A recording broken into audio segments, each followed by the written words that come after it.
Ladies and gentlemen, boys and girls, welcome to the one, the only, the RaceFace GT3 Endurance Series Round 3 at Silverstone. My name is Stephen Koenig, and will be joining me in the box a little bit later.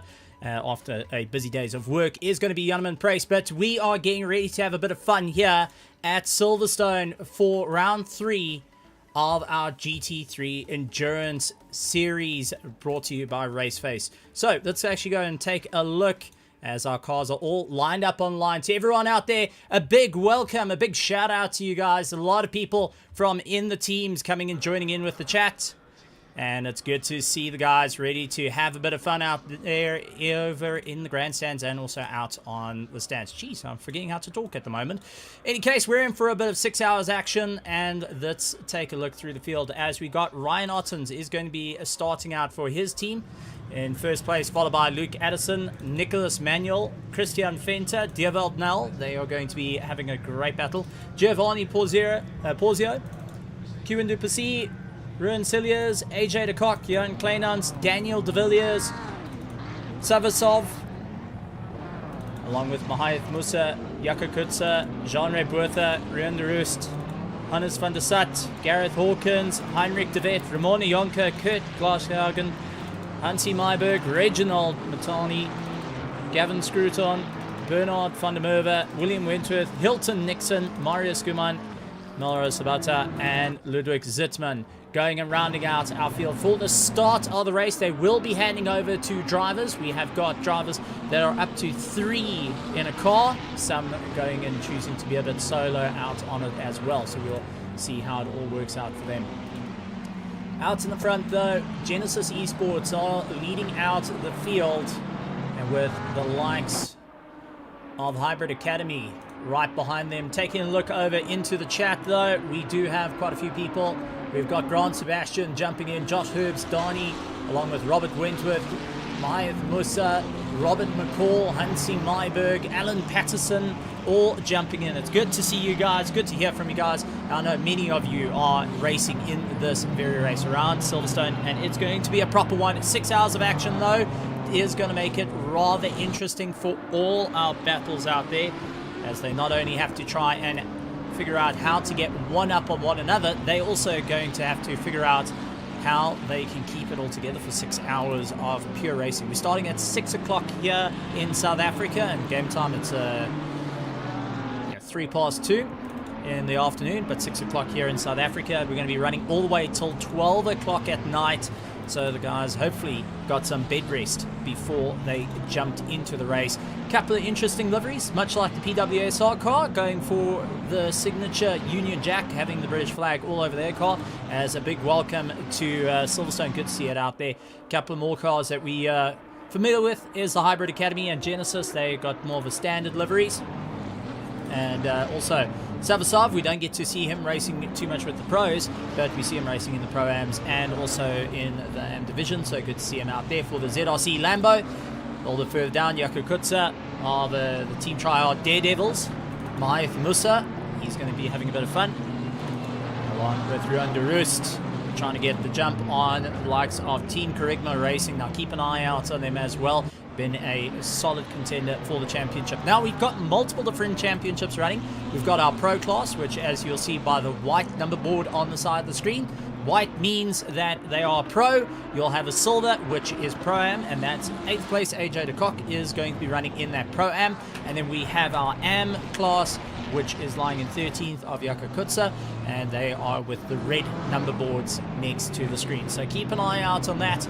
3 different classes in the same race does make it all of a very interesting one. And Alan Patterson going and saying all the way from Spain, Josh Herbst. So Josh going all the way from Spain. Good to see that. And well, I know you've been racing with us for quite some time, but good to see that you're out in Spain. And also having a bit of fun joining us back here in South Africa. See, some racing with our borders. Robert McCall also jumping in. He's keeping an eye out on all the action. But as our drivers line up, my power has just gone out, which tells me that we've hit 6 o'clock, as they got one corner to round. Ryan Ottens, Luke Addison lining up side by side. They've got a horde behind them. Genesis versus Hybrid. at the sharp end of the field, but don't count out the likes of Devon Nell in the Porsche, the RS1, hoping to get the jump. We're waiting for Jim to call the green as they make their way to the line. Hold, and green, we're away and going. Luke Hassan pushed out wide. Ryan Otten's taking first place. Luke Hassan trying to join back. Christian Fencer getting pushed out wide by Ronaldo Bursma. Giovanni Porzera getting a great jump as Devon Nell now going to fence-serve. A little cars playing a little bit of bounce around. Around Celios, he has got the problem of Qin Duplessis getting a run up on him. Looks for the inside-outside. Makes it stick. And now here comes Johan Kleinans, who goes out wide. AJ de Kock closes up. And so does Daniel de Villiers getting into the toe as they power their way through. You can see everyone jostling for position, trying to break that toe early on in the race. And it's all about fuel management and tire strategy at this point. De Villiers right onto the back of AJ de Kock, who goes out very, very wide. The PWSL car will have the outside line. And really go hard on the brakes. Will that Lambo make it sink? No, goes on a little bit too hard. Slows the car down, tries for the apex, but unfortunately has to back out, not wanting to get involved in a problem. So Daniel going and conceding a little bit, and saying, listen, I'd rather back out of it and focus on the battle ahead that's going on. So remember, 6 hours of racing going on, and I see Qin Duplessis dropping way down the order, and that is a disconnect. Qin Duplessis had a disconnect, and that is a massive blow for the team.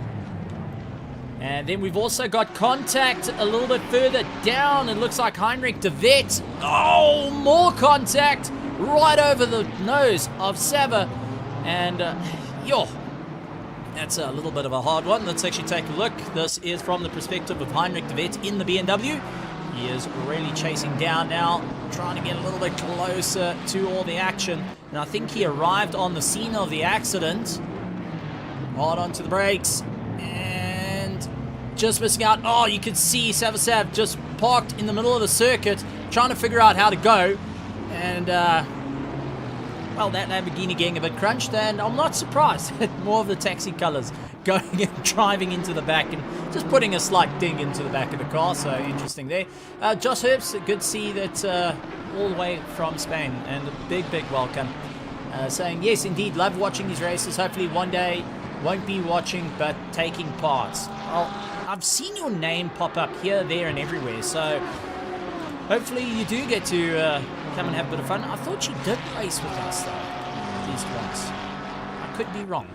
It seems like I am wrong. Well, ladies and gentlemen, let's take a look at it. So, as we see Ludwig Zitzman, he's lost out through the corner, dropping a little bit further down the order. And then we've got John Ray Bertha. He has got Rian Rust right behind him, and Rian's going to try and go a little bit later on the braking, not able to make it work just as yet. As from the team try-hard cars of Jakob Rutzer getting right onto the back of him, trying to close down the distance at the moment, which is absolutely amazing. Ashley Bergdahl Wilson jumping in and also saying, how's it? Grant Sebastian going and saying good luck to all the teams, which is always good to see as well. We will be trying to have a chat to each of the different team members throughout the race. They will hopefully come to the interview room and we'll get to chat to the teams, get a bit of an insight of what's happening, what their strategies are, what the plan is, and also what the discussions are amongst the drivers and teams, what's their strategies going to be like. The Team Kerigma Racing going and changing up their original colour scheme. They were originally silver and blue in the last endurance race. They're now sitting with a black, silver, blue with a bit of a line on the side, and going and having a huge amount of power out of there. And commentators curse, they sink it too far on the brakes. That goes in Lazio and Roos to catch up, and Jaco Kutza as well, playing a bit of, oh, that Ferrari not looking so great. That Ferrari of Ruin de Roost, well, the GSR 23 team, just doing everything they can with the team try hard. Daredevils right behind him, putting a huge amount of pressure. Now remember that Jaco Kutza is keeping a very close eye on Jean-Ray Bertha just ahead of him, because they're in the same class. Ruin de Roost, who's trying to get past, is going after AJ de Kock, and Ruin Celias that are much further up the road. So he's having to play a little bit of catch-up when it comes to the world of racing between the two. But absolutely great stuff. A little bit further down, Hansi Myberg slamming on the anchors. He has got his fellow teammate Gavin Scruton right behind him. And Daniel, the Hitman de Villiers, going and making up some ground. He's lying in 19th place, going and closing down the distance. The PWSR team having to just really get into the toe and do everything it can. Mahayev Musa, though, getting a bit of a jump, gets past Ramoni Yonka and is now into the back of Jaco Kutsa. So a bit of a change up here as we see Ramoni Yonka trying to go around the outside, hit the anchors and not able to get by just as yet. Has to back out of it. Mahayev Musa just having a little bit more drive, but sacrificing it on the exit. And this is where the Ferrari makes up a lot of time as they get into the toe. Pushing as hard as he can, tries to look for the inside, not able to get it just as yet, as that BMW looking very settled as I say that, nearly bailing off into the dirt. So this is going to be a very, very interesting run. And yeah, we've seen Grant Sebastian busy having a chat, and as Alan Patterson has brought up, where are you, Grant? How come you're not in the car? Usually one of the Project Vapor drivers having a lot of fun out there, suddenly having to take a little bit of the back seat for whatever reason, so hopefully we can get a little bit of clarity of what happened there. AJ de Kock onto the back of Johan Kleinan, ZRC McLaren versus the likes of EG and Hybrid Academy Ferrari. They are really tailing up on the back end of things. Jean-Ray Bertha trying to close down the distance between them as well. He's about 3 seconds off, and we'll have to bear that in mind. Kleinan's at the moment, though, for the ZRC McLaren. You can see just ever so lightly touching the brake, getting enough rotation on the back of that car and moving around. Grant Sebastian saying that unfortunately the internet is down in his area and that is why he is out of it. Well, Grant, you're always welcome to come have a chat for a quick interview. Give us a bit of an insight of the Project Vapor team, which is currently out on circuit. So yeah, you're more than welcome to come into the commentary box and have a chat with us. We're glad to have you. You're always a friendly chap. Jean-Ray Bertha, though, has got Ruin de Roost right behind him. Ruin trying to go around the outside as the Team Kerygma Porsche going to try and lock down that inside line, hard onto the brakes, able to get it. That 992 Porsche just a little bit more stable, but does run out wide. That allows the 296 Ferrari to just try and cut around him. Looks for inside, looks for outside, not unable to get it. Jaco Kutsa closes up the distance and now has got Mahayev Musa from Project Vapor right onto the back of him. And Ramoni Yonka also there, keeping and lurking, which is good to see. The guys still battling it out this early on into the area. So while we've got this, did see we had Cameron Bastos come into the commentary box and then disappear. So Cameron going and just peering in at the interview room, letting us know that they're around. It's part of the PWSR team that is racing, so we'll get to see him going out a little bit later. Battle still going on. Mahayev Musa, Jaco Kutsa onto the back of Ruin de Roost as they fight their way through. It's Porsche, Ferrari, then tailing right behind is the second. It's one of the McLarens, BMW, and then we've got a Ferrari of Ramoni Yonka. With a small train a little bit further back, we got Hannes van der Sat. He's got Kurt Glashagen right on the back of him. Gavin Scruton really closing up the distance behind him, with Daniel de Villiers trying to make up a bit of ground, but it does look like Scruton starting to get a little bit unsteady under braking and having to keep it all together. Caleb Mauer also jumping into the grandstands and saying how's it. Good to see Caleb Mauer out there. Going and saying Hannes and Melosi, good luck, have fun. It's good to see you out there. One of our upcoming drivers that have been representing South Africa. We've got quite a few legends out on the track, which is always good to see. And one of the chaps jumping in saying the Ferrari is just too OP on this track. Well, I think it's actually not too bad. Remember, it might be quick, but it has to last 6 hours, which means your fuel has to be just right, as we see a bit of a battle going on. As Ramoni Yonka right on the back of Mahayev Musa. Mahayev just going in later on the brakes, making it work. He's going to try and force out wide, and Ramoni Yonka taking a little bit of liberties there to just try and get his way around. But can he make it under braking as they get caught up behind the McLaren of Jaco Kutsa, and that allows Mahayev Musa to get past. Still trying to duke it out. Ramoni Yonka's not going to back out. He's going to try and get a little bit of a sing shot through. Gets into the toe, got the jump, and now is going side by side. This is going to be close as they miss the cone out there. Robbie the cone has been dumped on the circuit. Do apologize, poor Robbie. get to name all these funny little things. Tim the cameraman, Bob the speed gun, or the policeman. Jim is out in, getting a bit of info out there, and also we have got the likes of Robbie, who's unfortunately been kicked out. We are Pace out on circuit. Hannes van der Sat going and having a great bit of fun. He's getting chased down by Kurt Glashagen, KSR, and Juro right behind, doing everything he can to close down the distance. So it's good to see the drivers pushing it at the moment. But with 10 minutes done and dusted, Ryan Otten still leading out the field along with Luke Addison. So it is Hybrid Academy and Genesis Esports first and second. Christian Fenter of Genesis Esports Racing Club, followed by Ronaldo Boersma of Genesis Esports. Then we've got Giovanni Porzera of Genesis Esports. Zodiac Samurai, Ron Cilia is trying to catch down. He's in 6th position, followed by the RS1 with David Melba piloting it. He has got a bit of pressure of Jan Kleinans right behind him. AJ de Kock closing down the distance.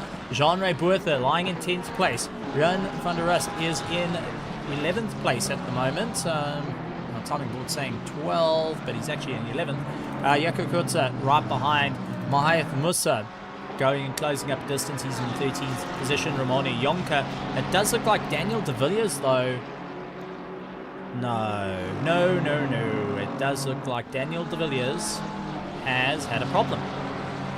Yep, Daniel de Villiers looks like he had a problem, and the PWSR car is out. So something's gone on there. And then we've got the likes of Gareth Hawkins and Jaco Krobler. They in the Genesis car, but they have done 2 pit stops in the span of 10 minutes. And Reginald with a drive-through penalty, so he's got his first penalty. Now Reginald Potter Newbois is also one of the very few solo drivers that we actually have racing with us. He's going to try and solo the 6 hours, so good luck to him. Mahath Musa, though, taking the lunge onto the back of Kutza, not able to do it. Romani Yonka trying to close down the distance, and you can see each line being taken a little bit different as they fight their way through. And where's Jan the man? Jan is currently working. He's out going and building, if I remember correctly, he said he was building basically a bunker that they're using for radiation. So he's currently building with huge amount of lead. We will probably hear from him a little bit later. He's also getting ready for his race tomorrow evening, which is with the UK Motorsports. He's going to be racing the GT4 Porsche with myself, and we're going to be doing a 2-hour run. So he's also might be doing a little bit of preparation a bit later, but we'll bug him and try and get a bit of insight as well. Jaco Kutza, though, getting the drive. Mahath Musa right behind him and having a bit of a fun time out there. Christian Deploy going and saying how's it, which is good to see. Project Paper also going and shouts out. Sam Din going and saying how's it as well. Or that is Kabri Rawit. I do apologize. And both Skirton de Villiers got PWSR got disconnected, so they back in the server, but way down the order. And that's going to lay a little bit of hate onto that. So they've got 6 hours to try and make it up. That's going to be a hard charge. Kurt Glashagen's on the back, trying to... Well, he's got Van der Sat. And then you've got Romani Onka with Mahath Musa and Jaco Kutza. Underbraking that McLaren, just able to get a little bit deeper into the corner. The BMW trying his might to do everything can. Project Paper team really fighting it out there. So yeah, a disconnect, unfortunately. It does happen, but now it's time to work away from the back. They back in the race, so there is the PWSR car. Daniel de Villiers waiting to get going once again, or they might be actually changing the driver just with it as well. So there he goes, heading out in the pits, and that is Daniel de Villiers in the car. So he's either going to do one lap and change over drivers, or he's going to go and do it. It's a bit of a blow, but you've got 6 hours, and Alan Patterson, the lead and the owner of PWSR, going and saying, yep, unfortunately it's one of the problems, and they're going to try and keep their head down and really push as hard as they can. So let's see how this race is going to continue. But ladies and gentlemen, boys and girls, welcome to RaceFace for round 3 of our endurance series. Good to have you here. William Wentworth going and parking it the wrong way around, getting a little bit of a slide, now trying to get himself back onto it. Has lost out 3 positions, make it 4, because here comes Bernard van der Merwe, who's really trying to close the distance to the Team Tryhard Lightning. really focusing on some lightning pace. So let's see how it's going to work out as the drivers really push as hard as they can.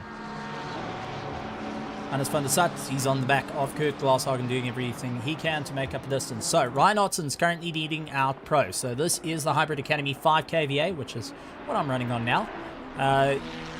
Is out in first place. And first off Pros, he's getting chased down by Luke Addison of Genesis Esports, along with Christian Fenter of Genesis Esports in third place. And that is our top 3 of Pro. Moving on to our Pro-Am, in 6th place is Ryan Cilliers of the Zodiac Samurai, having a great time out of there. And with his 2nd place, AJ de Kock, really trying to make up some ground. He's part of the EG and Hybrid Academy Evolved Road to Pro project.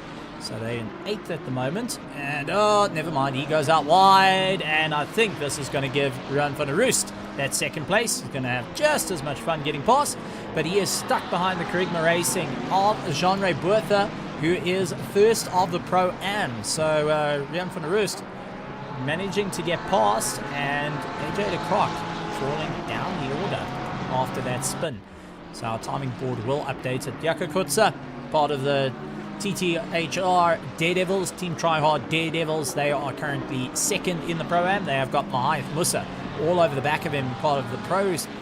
And he's having a great time getting a little bit more drive. Ramon Yonka will now be lying in 3rd of the Pro-Ams. A little bit further down in 17th position is 3rd of our AM class, which is Mario Skuman of SRE Apex, doing everything they can.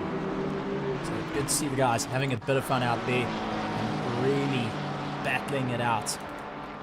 Drivers are still fighting for position, swapping around, but now it's trying to figure out who's fighting for what class. Where are you going to go if you're going to keep pushing? What are you doing to your tires? What are you doing to your fuel? How much are you wearing out? And as the track temperature is going to go up and up and up. At the moment, 30 degrees Celsius. And we will see it start to come crashing down a little bit later, and that's going to affect what the guys' tire pressures are going to be like.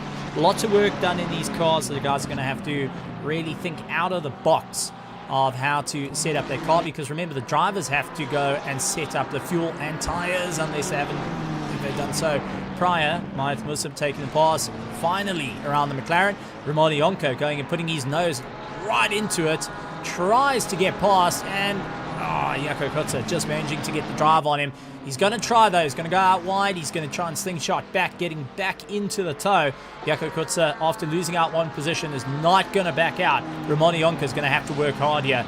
The Team Tryhard Daredevils has got a Hybrid Academy all over one another, and this is turning into a big battle. I know these two were sister teams.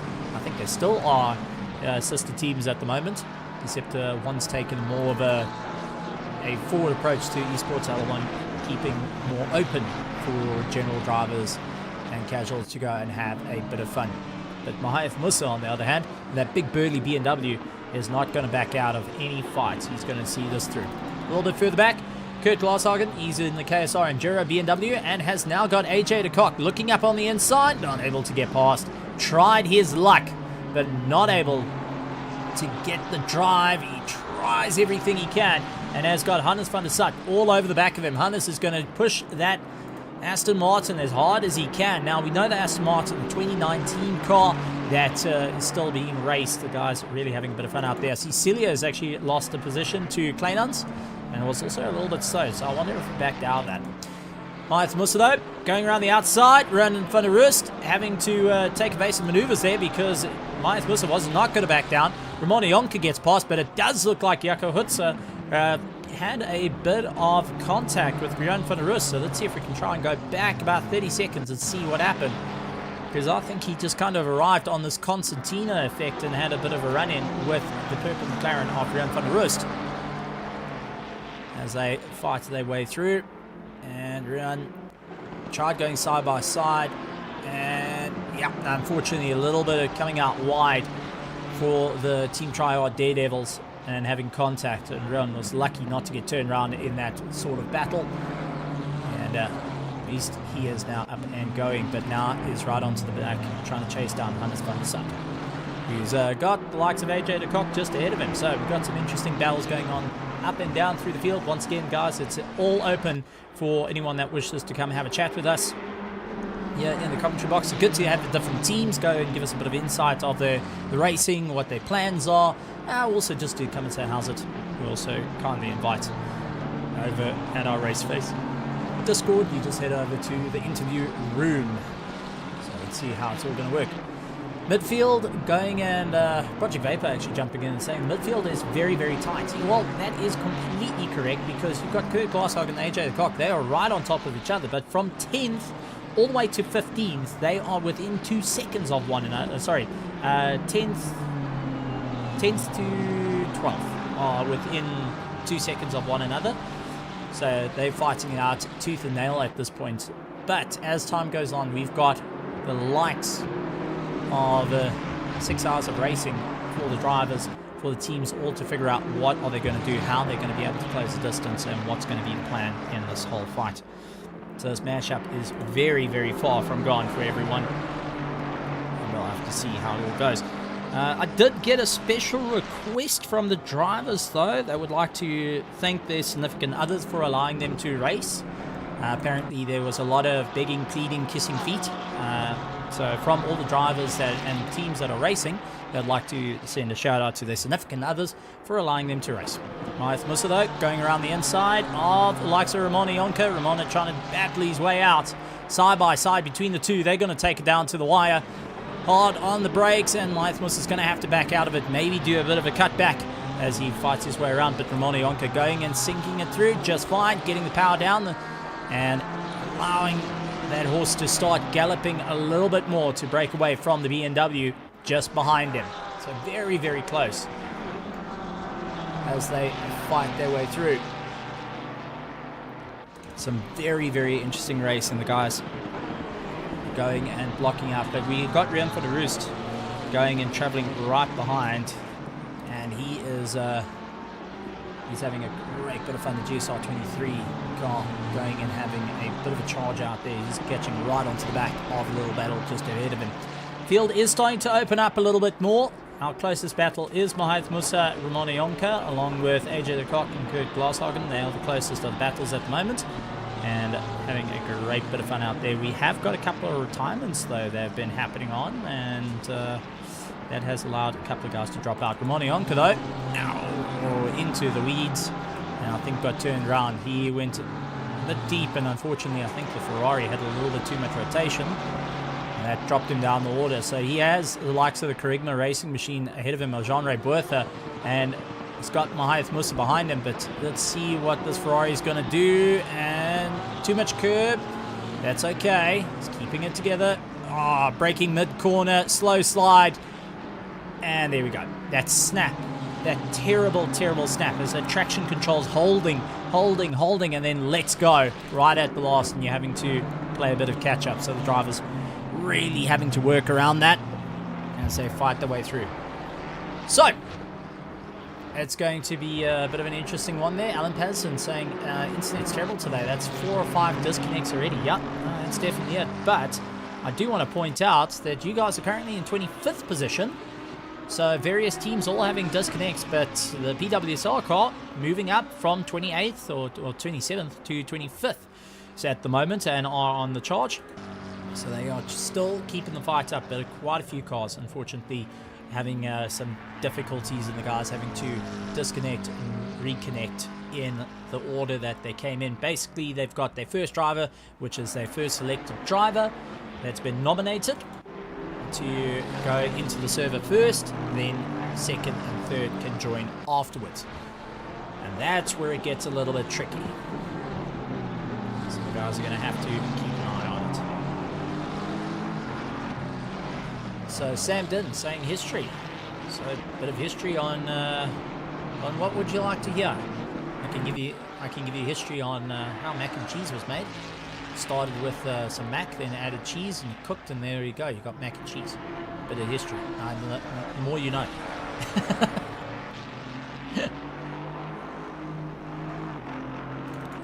As our drivers are now opening up. This is where we're getting into a little bit of an interesting one, ladies and gentlemen, where the drivers are going to start working on figuring out their strategy.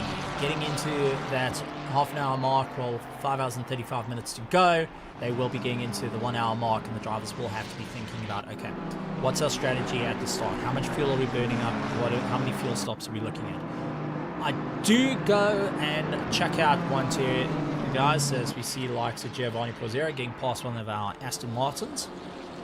I do want to check out for any driver that does want to give us what an average fuel would be. It can be, you can put it hard, you can make it 0.2 of a litre, 3 of a litre, more than what you're actually using, not to give away anything, but just so we give the crowd a bit of an understanding of how many pit stops we might be looking at. So a couple of battles is starting to rage on, and it's Hannes van der Zut with Jaco Kutzer all over the back of him. So they're having a great bit of battles, and then AJ de Kock right onto the back of Kurt Glashagen. They're having a bit of fun and duking it out. But I see in the box we do have one of the Project Vapor guys, Andre Serradio. So let's bring in Andre Serradio, buddy, pal, amigo, all the way from Project Vapor. How are you doing, bud? I am doing. It's always good, it's always good. So, Andre Serradio, for many people that don't know, Project Vapor, as you see a bit of contact with Kurt Glashagen and likes of AJ de Kock. We missed that one, so let's see, before I finish up with my question, let's see if we can take a look at that incident. And you're a driver, you're a pro driver, you know these type of battles. AJ de Kock and Kurt Glashagen barreling their way through, try and keep it all together. And it does look like the Ferrari trying to nip on the inside, wasn't able to get it just there, trying to go hard under the brakes, understeers, and bang, into the side of the door. Not the way that you want things to go, but that's a little bit of an issue. But Andre, it's good to have you, bud.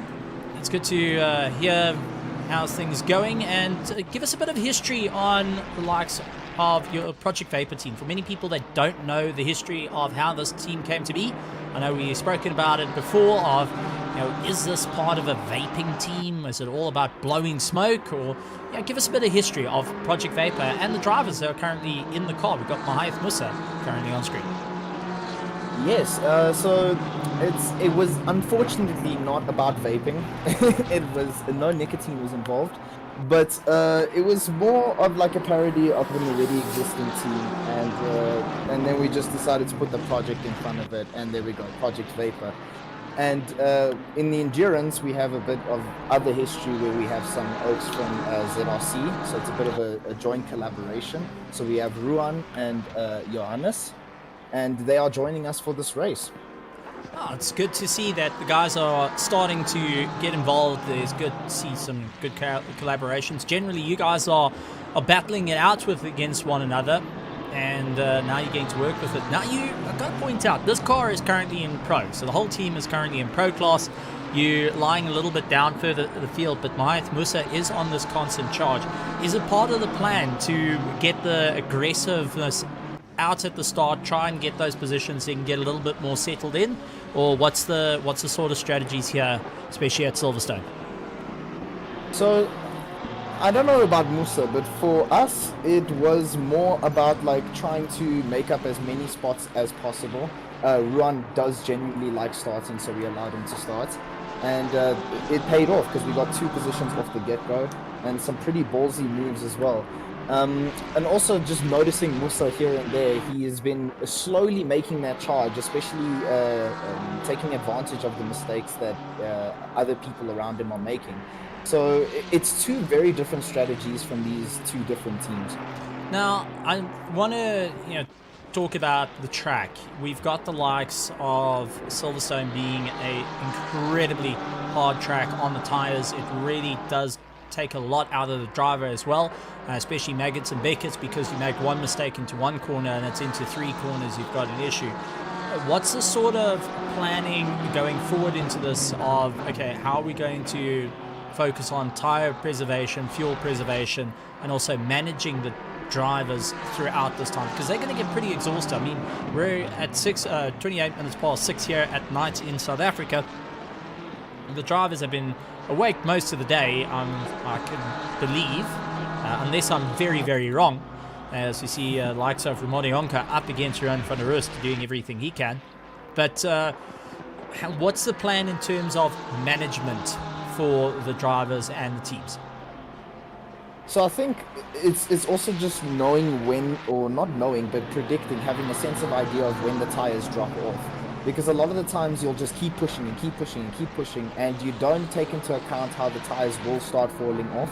And you're going to go into a corner way too hard and think that there's more grip than there actually is. It's just like that incident we saw earlier going into a few previous corners. It's just knowing where your limits are, I think, is a very important aspect. And also not going for the fastest lap time all the time. It's just taking it easy and making sure that that the car comes home, essentially. Yeah, no, that's definitely it. And you've got so far a team that's racing in Pro and in Pro-Am, so two different classes that are in for a fight.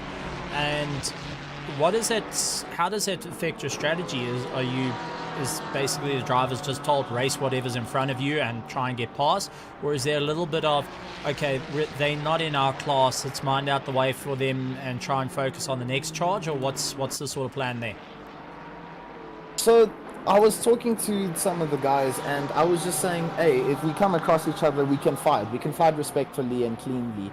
But I know there are some oaks in the team that are very much team players, and if they see that it's going to affect their strategy and our strategy, they'll just bail out and we won't compromise each other. We won't hold up each other for no reason.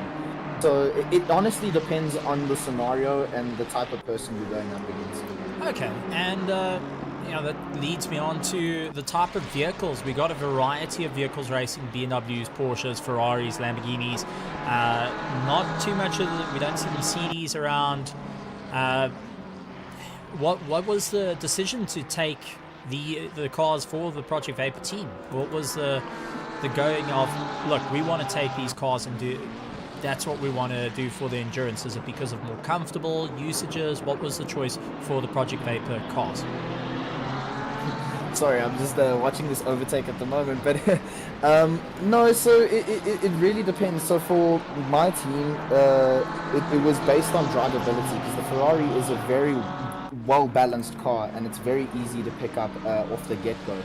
And with Moath, they are very much BMW boys. So out of tribalism for the corporation, they decide to drive that car, and they love it to bits, and they drive the car very well. So. Okay. Oh, it's good. It's good to hear and get a bit of an understanding as we do see the cars come to a stop. That's Hilton Nixon and Reginald look like they had a bit of contact. So let's actually take a look at this while you're in the commentary box and get a bit of insight from you, because there is Hilton Nixon parked in the middle of the circuit. Everyone kind of arriving, and he's just onto the racing line. And unfortunately, this is where. Do you reverse back? Do you keep going? What's the plan here? But it's a little bit of stuck in the middle of the road. It's a very difficult situation.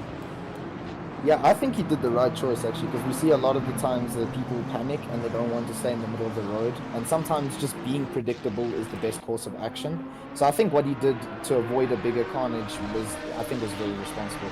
Hold the brakes and just wait for it to go. Now, you as a driver, what's the tools in the car that you can use to, other than having a spotter tell you, listen, this is what's happening out on circuit, don't move? What are the other tools that the drivers have at their disposal to give them an insight of what's happening around the circuit?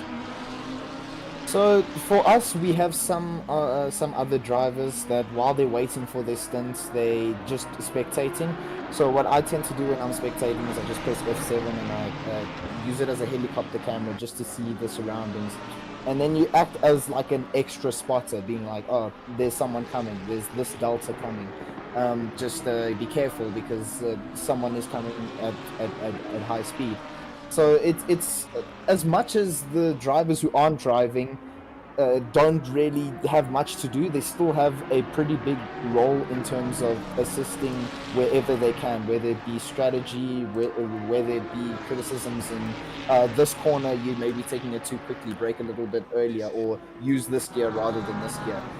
It's very much an involved activity. Okay, so the team is constantly active, constantly chatting to each other, and that's always good to see. I know a lot of people, they tend to think sim racing Just a game. Don't chuck it on. Don't worry about it. But they don't get to understand the fundamentals behind it. How much work is going into it with the discussions amongst the teammates, constantly figuring out what to do in terms of setups, how to improve things. You guys are giving us a bit of an insight into what a esports team needs to do to close up the distance, which is absolutely fantastic. Now, I'm not going to take up too much of your time, and hopefully we'll chat a little bit later. I know after seeing some of the moves going on out on the circuit, you're going to be having a bit of a chat to the team. And will you be in the car this evening, or are you going to be watching the drivers and giving a bit of insight? If everything goes according to plan, I will be in the car. I'm very keen for it. The car felt good, and the racing looks really enjoyable. I'm very, very keen to get at it. So I'm going to ask the dastardly question, and I'm going to be that guy that's going to ask you for when do we expect you in the car? Yeah, it's depends when the load shedding ends, but approximately 8 o'clock maybe. We'll see. Okay, so roughly pitting on the hour if I'm working it out, yeah. Yes. Okay, so I just gave away details. Down, sorry. Oh, it's absolutely fantastic. And yeah, from Project Vapor side, is there anyone that you want to give a shout out to, since I dragged you into the box and you were the first guest? The floor is open to yours. Keep it PG, keep it friendly. You can challenge drivers, feel free, but no swearing. But you're more than happy to say, well, I'm going to get you out on the circuit, or thank anyone out there. The floor is yours for the likes of Andre Serradio of Project Vapor. Thank you. Yeah, so no one I'm calling out this time. I'm just saying, whoever we are racing, please be kind to us, and we'll also be kind to you. But also a shout out to Grant and his team. They unfortunately couldn't make it to this Enduro. There was a lot of hiccups along the way, and some of their drivers couldn't join. So unfortunately, they had to withdraw in the final hours before leading up to the race. So it's really, really gut-wrenching to put in so much time and effort and to not make it on the grid. But the team is very dedicated, and I think it deserves recognition.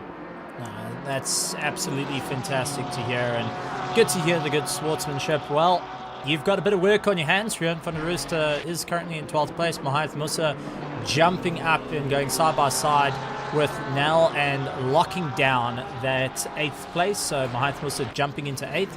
So you guys got some work on your hands with all the drivers still switching it up early on in the race. But out in front is the likes of Hybrid Academy and Genesis, which you guys are going to try and close down close down. But first and all, you got to keep it together in 6 hours of racing. Andre, thank you so much for joining us, and feel free to jump in the box a little bit later on. Maybe after your stint, give us a bit of insight of how it is on the circuit, or a little bit later this evening. 100%. Thank you for having me. Thanks, Andre. It's always good to hear from Andre and the team. They always give a bit of insight of how things work and keeping it very, very professional. Mario Skuman in the car, number 777, and experiencing a bit of mechanical issues. His accelerator pedal's not going down to 100%. Oi, that's a bit of a problem. So let's find him. Here he is. There is Skuman. And now for anyone that doesn't realize how much this is a bit of a difficult one, essentially you're putting your foot down and it's just not pulling its way through. It'll be an absolute slug. Sounds like it's revving through clean. It is slowly getting up into 5th gear though. That is definitely not getting the drive that he would like. But holding 3rd place at the moment is not a bad thing, especially with an issue like that. So he's having to try and coast it through the corners as much as power would allow him. And you can just see, as soon as it gets to a straight, he's losing out that drive and not able to close down the distance to AJ the Cock just ahead of him. But he is putting up a great fight. So big shout out to Sharon Skuman, busy jumping in and saying a bit of information, which is always good to see. Grant Sebastian saying, who's this Andre guy? Oh, I don't know who the Andre guy was. He was just some random we found. Devon Null, he has parked off and lost a bit of time. He was after the Krigma Racing, so Nell dropping back So let's see what happened. He was actually, no, there's the Team Kerigma just behind him. He was after the Project Vapor team with Mahath Musa. So Devon now trying to close the distance. Did the Porsche get that death slide, that slow traction control slide? Yep, there it is. Slides out and you just can't do a darn thing about it. Hits the brakes, waits for the cars to come through. Watching for any cars, watching deltas, spotters watching, and up and going once again. But that has thrown him further down the order. He would be in 12th position once our timing board lines up once again. A little bit more up the field. Giovanni Porzero's got Johan Kleinans right onto the back of him. They're having a bit of fun out there. And then you've got Rem van der Roost and Romano Juncker both going and duking it out with one another. They're closing down the distance and having a great race. AJ de Kock, Kurt Glashagen also battling it out. They are really going tooth and nail. Two different classes though, something to bear in mind. The drivers are fighting within their classes and they've got to keep that all in order. We saw Reginald a little bit further back. Do have guys starting to come back. We're up to 29 cars after we had a few disconnects, so a couple of guys jumping right back into it. Reginald though has done so far 3 pit stops. He's done 1 drive-through and 2 pit stops, and you can see that Lamborghini is absolutely arguing with him at the moment. He is looking to try and solo this, so good luck, Reginald. We'll try and see if we can get a bit of a chat with him.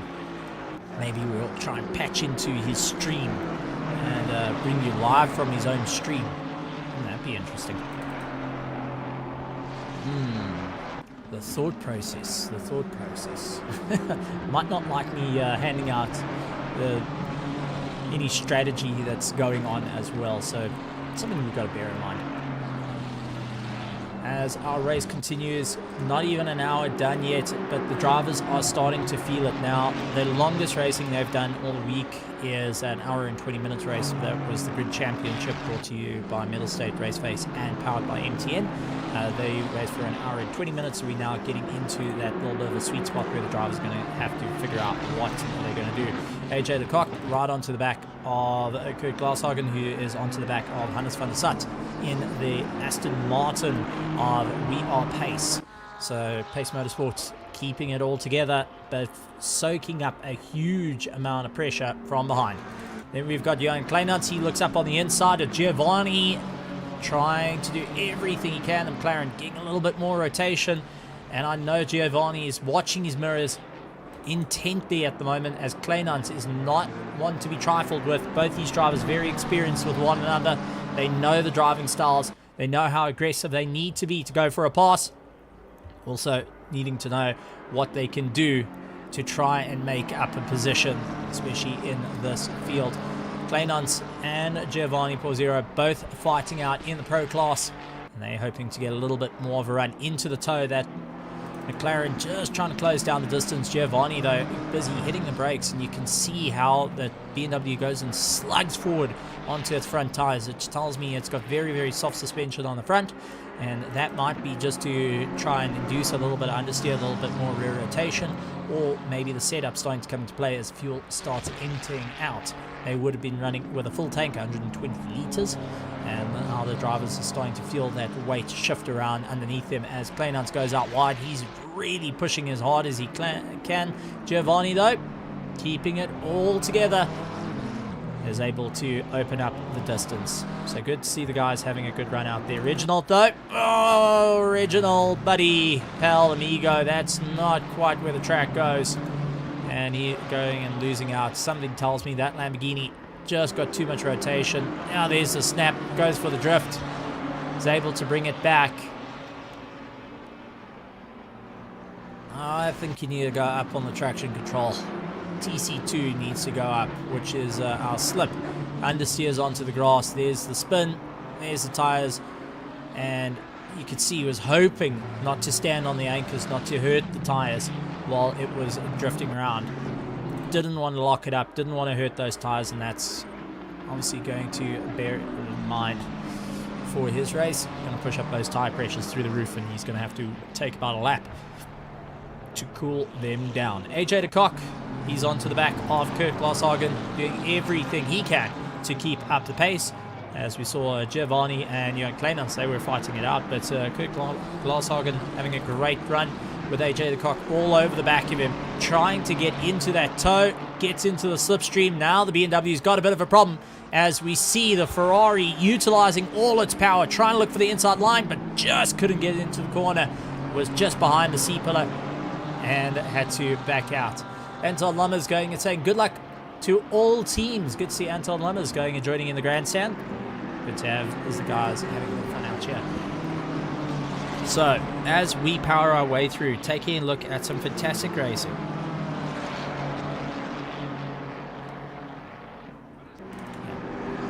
I see Marius Skuman pulling into the pits. So, Skuman, after having that, now remember, Skuman in this SRE Apex car, the 296 Ferrari, going and pulling into the pits, he had mechanical failure of his throttle pedal not going to 100% and was in a monstrous fight. I think maybe they got it just long enough to get it into the corners and get it into the race that they're able to get going with their second driver to just try and double stint it a little bit.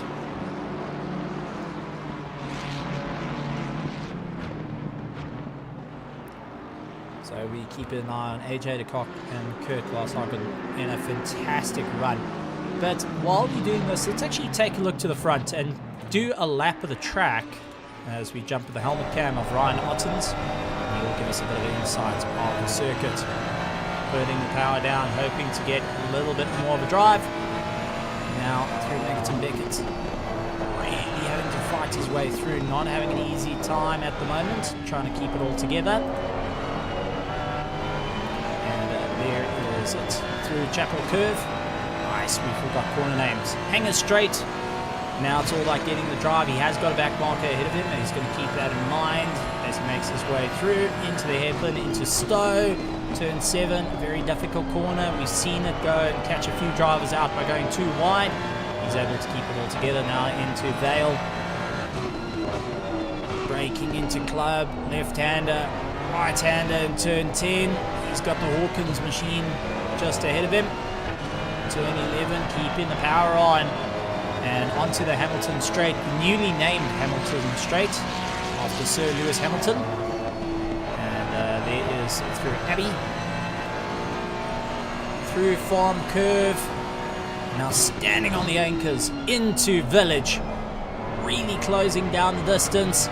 Going on the inside into the loop, and this is where he's a little bit on the wrong line, trying to get back onto that racing line, onto the Wellington Straight now, and it's all about keeping that power going. Third gear, fourth gear, fifth, and you'll see how Skuman was battling because he couldn't get into fifth gear all too quickly. Hard on the brake into Brooklyn, second gear, carrying it all the way through, keeping on the power. Turn 17 into left field. This is going to be heading into the final corners through left field, back onto the throttle and into Woodcote, but he pulls into the pits. Well, and that's what the pit lane looks like at the 50-meter board. Don, we were following you all the way through and you got it taken away from us. Damn. But interesting insight into the racing and the guys having a huge amount of fun out there. That means Luke Addison's now taking first place as we've got Tim the cameraman in the heli going and showing a beautiful shot. But interesting to see Ryan Otten's pulling into the pits, not on the hour mark, so they are part of the top 10.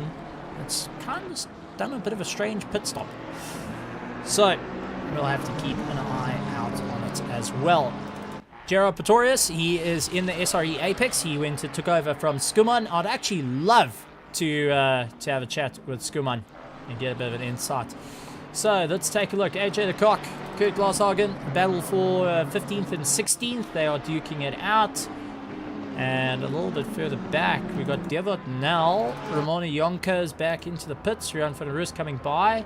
So that's something to keep in mind. A couple of drivers boxing a bit early. And you generally see that hour mark coming into play. It seems like not this time. A couple of drivers going and taking the early stop. Now, when you work out your pit stops, you do work out whether you're going with a 2.5 or 3 stop or 4.2 of a stop, depending on your fuel usage, your lap times, carry on, carry on, carry on.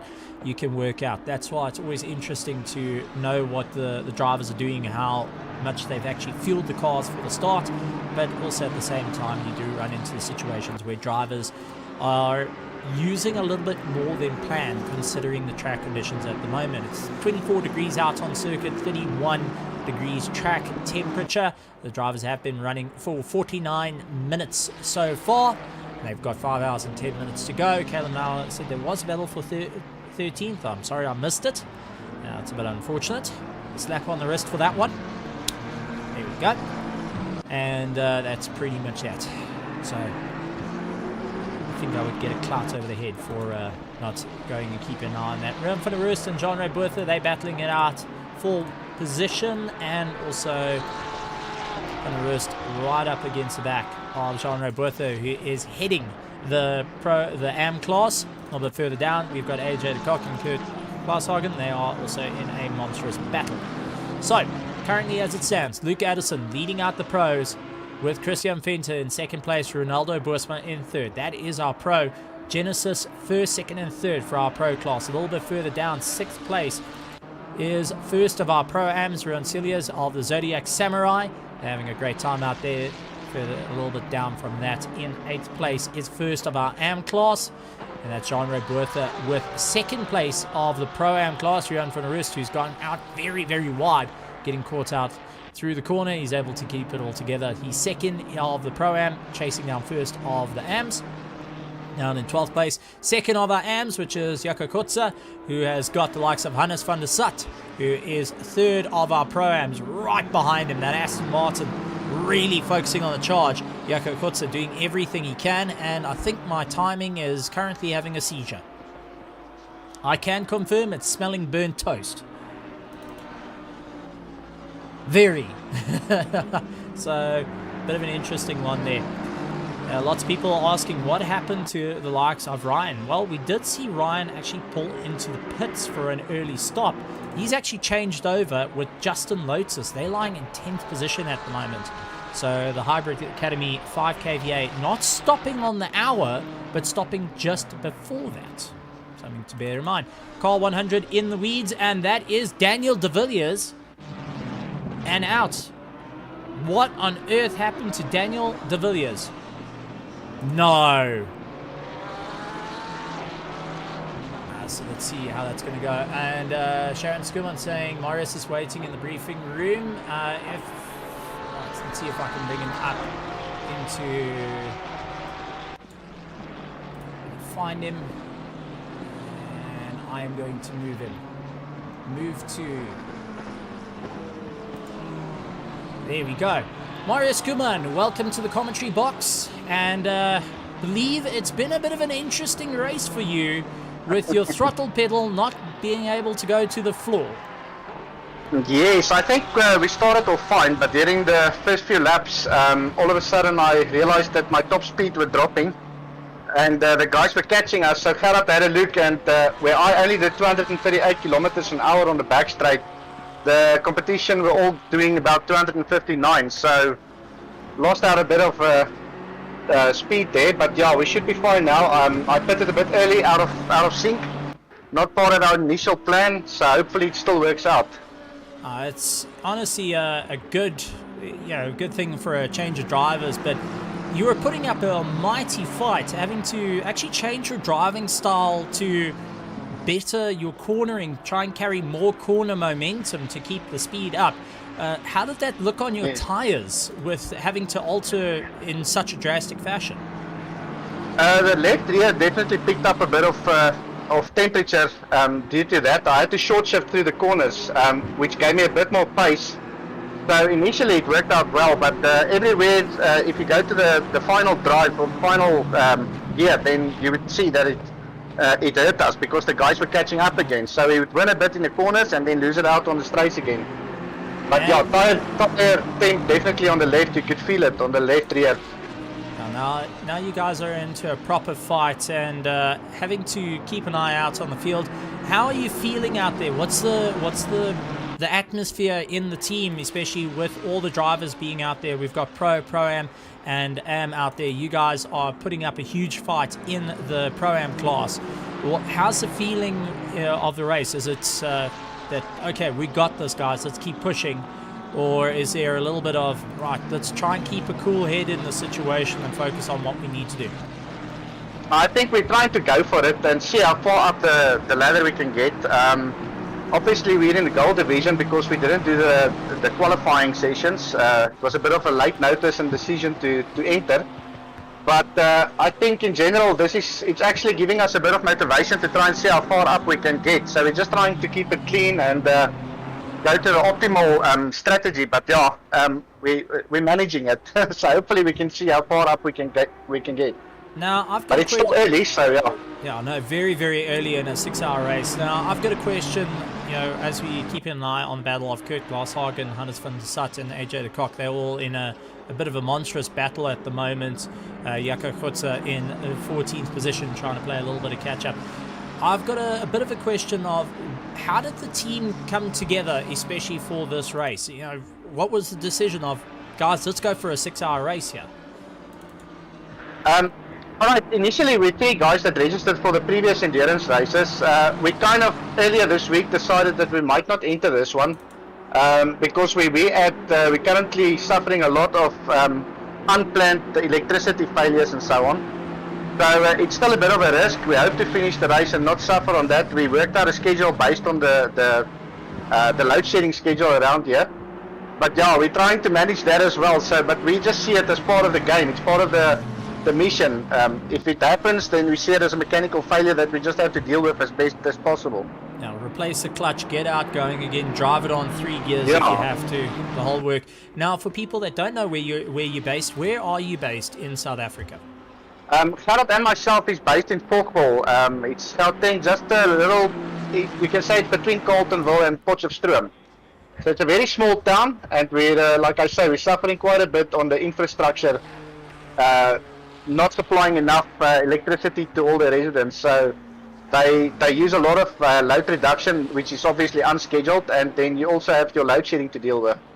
And I've got to point out there with the likes of the SRE Apex, how did the team name come to be? How did the SRE Apex come to existence? We'd like to hear a bit of the history of it. Well, initially we used to be part of a bigger group. We raced at SRSA, we did the open wheels until about the beginning or the end of last year. We did quite well there, we were quite competitive, and then some of the guys left and we were stuck with only 2 or 3 friends. So we became such a small, it's not actually a league or how can I put it, a team anymore. But yeah, we have a few guys that's casual, that drive whenever they have a chance and so on. And then SRE stands for Sim Race Extreme. It's just, and then we try to keep it racing related by using a Burnout and Apex and so forth for the teams. Oh, it's but good. yeah, that's it's good to see it. And we had Sharon Skuman going and jumping in and giving a bit of a chat. I'm guessing that's the better half, going and giving a bit of information there. Well, it's absolutely fantastic. Well, it's honestly great, and to go from open wheel racing to GT racing is a little bit of a difference, because if I remember correctly, you guys were racing on Assetto Corsa, then moving over to Assetto Corsa Competizione, where it's a little bit different. How was the transition for you? For me, it was quite difficult. I think Cara definitely adapted quite well. Rob was also one of the oaks that definitely improved a heck of a lot. We used to be about 4 or 5 seconds slower than the Pro Division in ACC, and I think we brought it down to 2.5 currently, so we're still working and fighting hard to improve. In the GP, we obviously put in a lot more effort and time, lap time to get the most out of it. Because we were competitive, then you actually get motivated a lot more to put more effort in. So we use the likes of Motec and so forth to check every single tenth out of each track and so on. We're starting to get a bit more serious here, so hopefully we can get out of gold. I see Gerard's doing quite well in the championship, so hopefully we can get into the Pro-Am next season and then become a bit more serious and see if we can climb the ladder a bit. Oh, it's absolutely fantastic. And you know, since we've got you in the box and you're taking time out, especially after the mechanical issue that you've been experiencing, is there, you know, anyone you want to have a shout out to, any challenges you want to lay out there from SRE Apex? The floor is yours. Just keep it PG, but the floor is yours. Oh, no challenges. Everybody drive well, do your best. It's quite clean so far, so yeah, it's good, clean racing. We enjoy it. And just a shout out to Bertus and everybody involved for setting it up and hosting the races and stuff. We really appreciate it. You give us a home to come and do what we enjoy most and to blow off some steam after a long day of work. So yeah, just a shout out to them. Thanks. Absolutely great. Marius, thank you so much. And when can we expect you in the car, or is there Carrot going to run through for quite some time now? Is there going to be another driver change? Carrot doing his stint now. Rob unfortunately couldn't make it this evening. He just popped in to check on us now. But yeah, I'll probably join just around 8. Gives me just enough time to start my generator and get into it. Fair enough. Well, from the likes of RaceFace here in the commentary box, you're always welcome to come and have a chat to us in the interview room. It's just above the Combox Pro. If you pop up there, we'll definitely pull you in. But Marius Skuman from SRE Apex, glad to have you here, and a fellow open wheel racer, because that's pretty much my home. I love having open exposed wheels. These wheel arches confuse the living daylights out of me. But yeah, I need my downforce. I need to see the front suspension lifting. All right, well, it's good to have you, and good luck to the team. Please pass on to Carrot, and it'll be nice to have a chat to you guys a little bit later. Thanks, guys. Enjoy. Cheers. Well, Marius Kuman jumping in and having a bit of chat. It's always good to see, and Heinrich Wirtz going and losing out. A couple of guys there, Ultimate Butma jumping in and saying, is Reggie doing it by himself again? Yes, he is. Reggie has completely gone insane and decided he is going to, well, he's going to try and do 6 hours by himself. Don't know why he does it, other than it's a hell of a lot of fun, but what a run. I see the PWSR car saying not their luck, unfortunately. Another disconnect coming into play. Oh no, this is first of our AM class. This is Jean-Ray Boerthma, Krigma Racing facing the wrong way. What happened? Getting the power down, and let's see where it all is. This is heading into club. Is it got a snap oversteer? Yep, there's the poor snap oversteer. Tried getting it all together. Nah, unfortunately, couldn't keep it out of the weeds. That's going to cost them a bit of time and also a bit of hurt to the tires. So, interesting stuff going on. Jean Roberta not losing a position though, as it does look like Jaco Futz a little bit further down, and Gerald Pretorius, they running in 16th and 17th position, are a bit away from him. So interesting fights there. Hannes van der Sat has got AJ de Kock going and having a bit of fun. Kurt Glashagen, who is soaking up the pressure for the KSR Endurance team, having a bit of fun out there. And we got Cameron de Bastos in the box, and let's actually bring in Cameron de Bastos. Cameron, welcome to the commentary box once again. Something you're very familiar with, but this time not on the best of news. What on earth happened, buddy? Well, we started quite good, unfortunately, and we don't know what happened. Collision at the first of the start, and it just went sideways, you can say. And yeah, we don't know. We were busy chasing Gavin Scruton in the clan, I believe, and suddenly he disappeared, and then Daniel just shouted that everything disappeared. So both two cars disconnected at the same time, and unfortunately it just went downhill from there, with Daniel fighting back with good pace and going into the final corner. Looks like mechanical failure on the game, just decides to lug him out. Not the same that we had earlier in Nürburgring. This is completely something else, unfortunately. Yeah, this is honestly, it's a blow. And I mean, you guys have been on a proper charge. The whole PWSR team have been really getting from strength to strength, and unfortunately running into mechanical failures like this, force majeure. it doesn't, it takes the wind out of your sails, but you guys are still keeping an eye, supporting all the friends out there. How was it on the start for the PWSR car? Because you guys had a really good qualifying and it was a good charge. I'm sure the excitement came through of, all right, let's put it in a fight here, and getting into some proper side-by-side battles. Also, Daniel de Villiers having to take some evasive actions at the early parts of the race left your hearts in your throats, I'm guessing. Well, yeah, me and Daniel both go back a long way, so we set the target for each other to give each other hell in terms of qualifying, which we did, which got us quite high up. But with the start, it went well until Until it didn't. Yeah, until we got a close-up inspection of our rear diffuser, and it's got us spun around, unfortunately, and yeah, just went backwards from there. We had the pace to climb back up to 7th, but just wasn't our day today.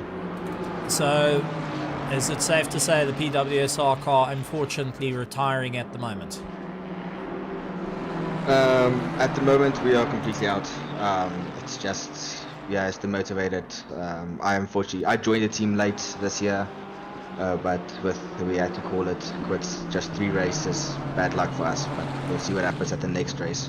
Well, if I can part any advice or anything to you guys, you know, we understand and the heart goes out to you. I know every member of the crowd here is a bit gutted on the situation, that force majeure. Is there no way that you can get Daniel out to do 1 lap and then try and hand over to a different driver to just do that swap, get the car across the line? Is that maybe a thought process, or is it, you know, rather put the resources into the next one?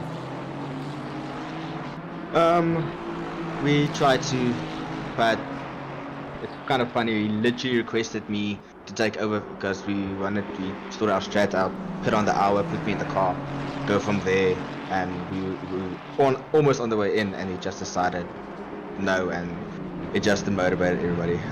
To say, in the words of to quote Max Verstappen, it was very beep beep beep beep beep. Fair enough. Very colourful words were spoken, so we just decided to call it off. Fight back next time, focus on Zano, as we are quite high up there in terms of the sprint. Yeah, no, I mean, it's a hell of a thing to go through. I know many sim racers here would also, you know, it's sad to hear, but good to see you guys still involved with the chat. You guys are watching from the sidelines, keeping an eye on all the action. I know your car is out, but is there any, you know, sort of teams that you're rooting for at the moment that's currently out on the track? As we're seeing, Hans van der Stad's got AJ de Kock all over the back of him. And they caught right up to Kurt Glashagen. Is there any sort of cars that you or teams that you guys are rooting for, saying, hey, look, let's put a bit of support behind it? Or is it just enjoying the amazing racing at Silverstone and also the good weather at Silverstone, which is a first at the moment? Occasion. Yeah, no, that's it. It's well, the heavens opened up. It's definitely, well, I wasn't really sure who to root for, but then I realized AJ de Kock, we go back from CSGO days, know each other from that scene, and yeah, so give him a massive shout out to him there. Keep your head down, man, and we'll play CSGO tomorrow, or CS2 tomorrow after the race. Just head down, and then also to the Pace guys. Yeah, good luck to them, and yeah, then also Project Vapor. I'm sad to see that Grant pulled out. Nah, these are all my friends, man. So Project Vapor, keep your head down, guys, and yeah, good luck to everybody else. You'll only throw the harsh words in CSGO, otherwise it's going to be friendly out on the circuit. Yeah, I mean, me and AJ had close battles. We had battles before, so good to see him up here fighting now. So yeah, good luck to everybody else. It's good. And you know, Cameron, you joined up with PWSR a little bit late in the whole grand scheme of things. But for people that aren't too familiar with the team, are you able to just give a bit of history on who PWSR is and what they are for the short time you've been with them? Well, I always stand under correction, but I believe Alan Patterson founded the team to support his son Kieran. and start a team, and then produced amazing drivers. Well, just great drivers going through the ranks in terms of Cody, and Cody just pops into my head now. And yeah, we can definitely see that it's a good environment. It helps a lot of people grow, especially I found my pace again after joining them last week. So that's pretty much what I remember, and from what I know, and Alan has been quite supportive in terms of taking both me and Keegan on for the remainder of the season. So we are quite grateful for that, and hopefully we don't disappoint him in the sprint and the GT3. I think you'll be just fine. For anyone that doesn't know, Cameron DeBastos' nickname is Sasquatch. But for anyone that also doesn't know, Cameron did mention a while ago that he felt that he was losing his bite in the racing scene, and was ready to throw in the towel before joining up with the team and finding your pace. It's good to see you back out onto the circuit and, you know, having a bit of fun out there. Yes, this race didn't quite swing in your way, but I know that the team will be frantically working behind the scenes, getting ready for the racing during the course of the week, and getting the cars all dialed in. So it's good to see you out on the track. Good to hear some of the positive of what it is, and heart goes out to you and the rest of the team on that disconnect. I know you guys are putting in a frantic amount of work, and you know, when force majeure happens, it always takes the wind out of the sails. But don't give up.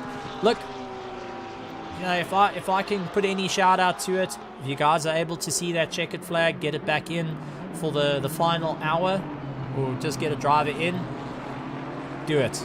I highly recommend it, just to see that flag. You don't know what else is going to happen. Keep it in the back of the mind. Yeah. It's worth a thought. Yeah, no, we'll definitely try. See what we can do.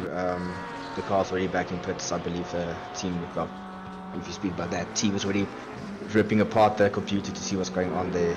But yeah, the team was just this week pretty rough with Daniel moving out and load shedding not being kind to us, you can say. So, yeah. But we'll be back, I believe. Oh, that's it. Come back bigger, badder, stronger, and noisier. That's for certain. Well, it's good to have you, Cameron. And we'll with the Lambo Scream, we'll be back. Good. I want to hear the V10. We'll try. I'm going to hold you to your word there, Cam. I'm going to hold you to your word. So Cameron DeBastos joining us in the commentary box. Thank you very much, Cameron. And we'll have a chat to you a little bit later on after the racing continues with 4 hours and 48 minutes to go. Yeah, we'll definitely try to get back on track. But thanks. Before I say anything, is there anyone you want to challenge or say a shout out to that's out there in the grandstands or at home? Remember to keep it PG. Well, I guess, I don't know, does it have to be racing related? No, it doesn't have to be racing related. It's open floor, just PG. Yeah, I guess I can just say, good luck to all the BMW drivers. I know you guys are struggling a bit there. Keep your head down and push forward. Somewhere the BMW just will decide to open up that beaver teeth, as you would call them, and let air in. And I shudder. Also, just shout out.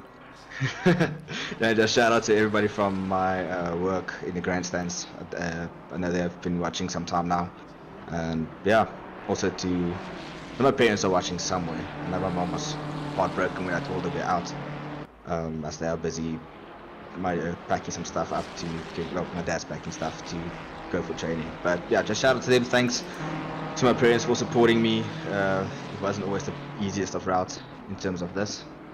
Between studying and gaming was not always the best, but then also good luck to all the racers still out there. Oh, that's absolutely awesome. Cameron Bastos, everybody, keep an eye out on him. He's going to be racing during the week with the PWSR car in the McLaren. And good to have you around, but unfortunate luck kicking in. Hopefully you guys can get that car back out on the circuit. You got some time. I believe in you, and the heart goes out to the team. Shout out to the rest of the team as well. Yeah, thanks, Stephen, and keep an eye out on Wednesday and Thursday. We'll be running something special for to support our boys in green and gold. So Oh, yes, please. I that's love it all when we're people... saying. I love it when people show their pride. The South African pride cannot be beat. So good to see it. Cameron, thank you very much, and we'll chat soon, bud. Yeah, we'll chat again. Cheers, everybody, and good luck. Cheers, bye. Oh, Cameron de Bastos, you heard it from the horse's mouth as we've been keeping an eye on Ian Lang, who's been having a bit of fun. And for the very few times that I'm actually going to be able to do Afrikaans, so I'm waiting for someone to clip this at this point, but I have to because of its team name. It's Skopskiet in Donna. So let's see if I got that horribly wrong, and I've got a funny feeling it just got clipped. Oh man, I shouldn't have. I really shouldn't have. KSR Force chasing on to the back of Skopskiet and Donna, and that's Ian Lang behind the wheel. He's having a huge amount of fun. Lots of support pouring in for the PWSR team that landed up having a problem. They went and unfortunately having to retire the car. The Project Vapor, Christian Deploy, Altman Burtma, everyone just going in, pouring in lots and lots of support. And I mean, honestly, that's been the most amazing part throughout the sim racing, as we see Ian Lang, and he's all got Heinrich de Wet all over the back of him, and Lang hoping that he doesn't follow his teammate William Wentworth style and spinning the car. I know Robert Wentworth is saying, listen buddy, just keep it going, and trying to keep the run going. I do wonder, has Robert Wentworth, and correct me Robert if I'm right about this, we did have a Ethan Joto who was also racing at one point, that's related to you guys, that was involved. Heinrich de Wet looking up on the inside, sends it up on the inside of the Ferrari. Can he keep the travel? And oh man, still going to keep it side by side, runs out wide, but that Ferrari is just going to have the gap and get on the power a little bit early on. So Heinrich doing everything he can. We'll be tucking up into that slipstream, locking onto the inside, and now trying to get back onto the power, circulating their way around, managing to get past. So great job there. It did look like Lane going and backing out just a little bit, focusing on his race. De Wet managing to get past. I do want to point out the KSR Force team running my my family's number 38. That is a number in the family that's been around for three generations of racing, and has been the lucky number of the family for over 100 years. So just want to point that out. Out in the front though, Justin Lotus in first place, taking over from Ryan Ottens. They put it into first. Tariq Adam and now doing a double stint. They've done their first pit stop, putting on a new fresh set of tyres. So did Justin Lotus. But Tariq Adam going for a double stint on this one. Then we got Devil Null in third place. Christian Fenter in fourth, along with Ronaldo Boersma in fifth. Sixth, Giovanni Pozzera. He's coming out of the pits and hopefully just ahead of SESA. So it's going to be close though, and looks like he's just able to keep ahead. But Essie's coming with that McLaren, really putting the power down. Jonas Kreiling in 8th, along with Ramoni Onka in 9th. 10th place is Mahath Musa. That Project Vapor team still on the charge at the moment. Jean-Ray Bertha in 11th place. 12th, Kurt Glashagen. Hannes van der Sat, Jamie Rees, Hansi Myberg. I nearly said Hannes. No, that is Hansi Myberg. And Hansi Myberg is... Well, I'm gonna out him out here for anyone that doesn't know. Hansi Myberg is, and currently is, in the position of setting up the servers. You thought I was going to say something different about Hansi.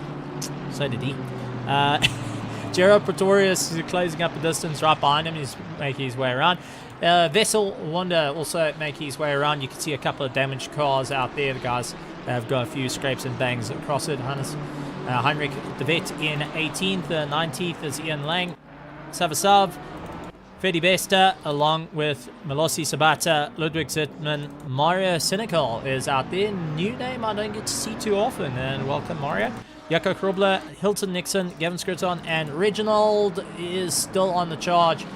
Reggie trying to do this 6 hour by himself, and being one of the very few drivers There's Gavin Scruton. He's off the circuit. Team Tryhard D and G now having to get his A into G to get a little bit more of a drive.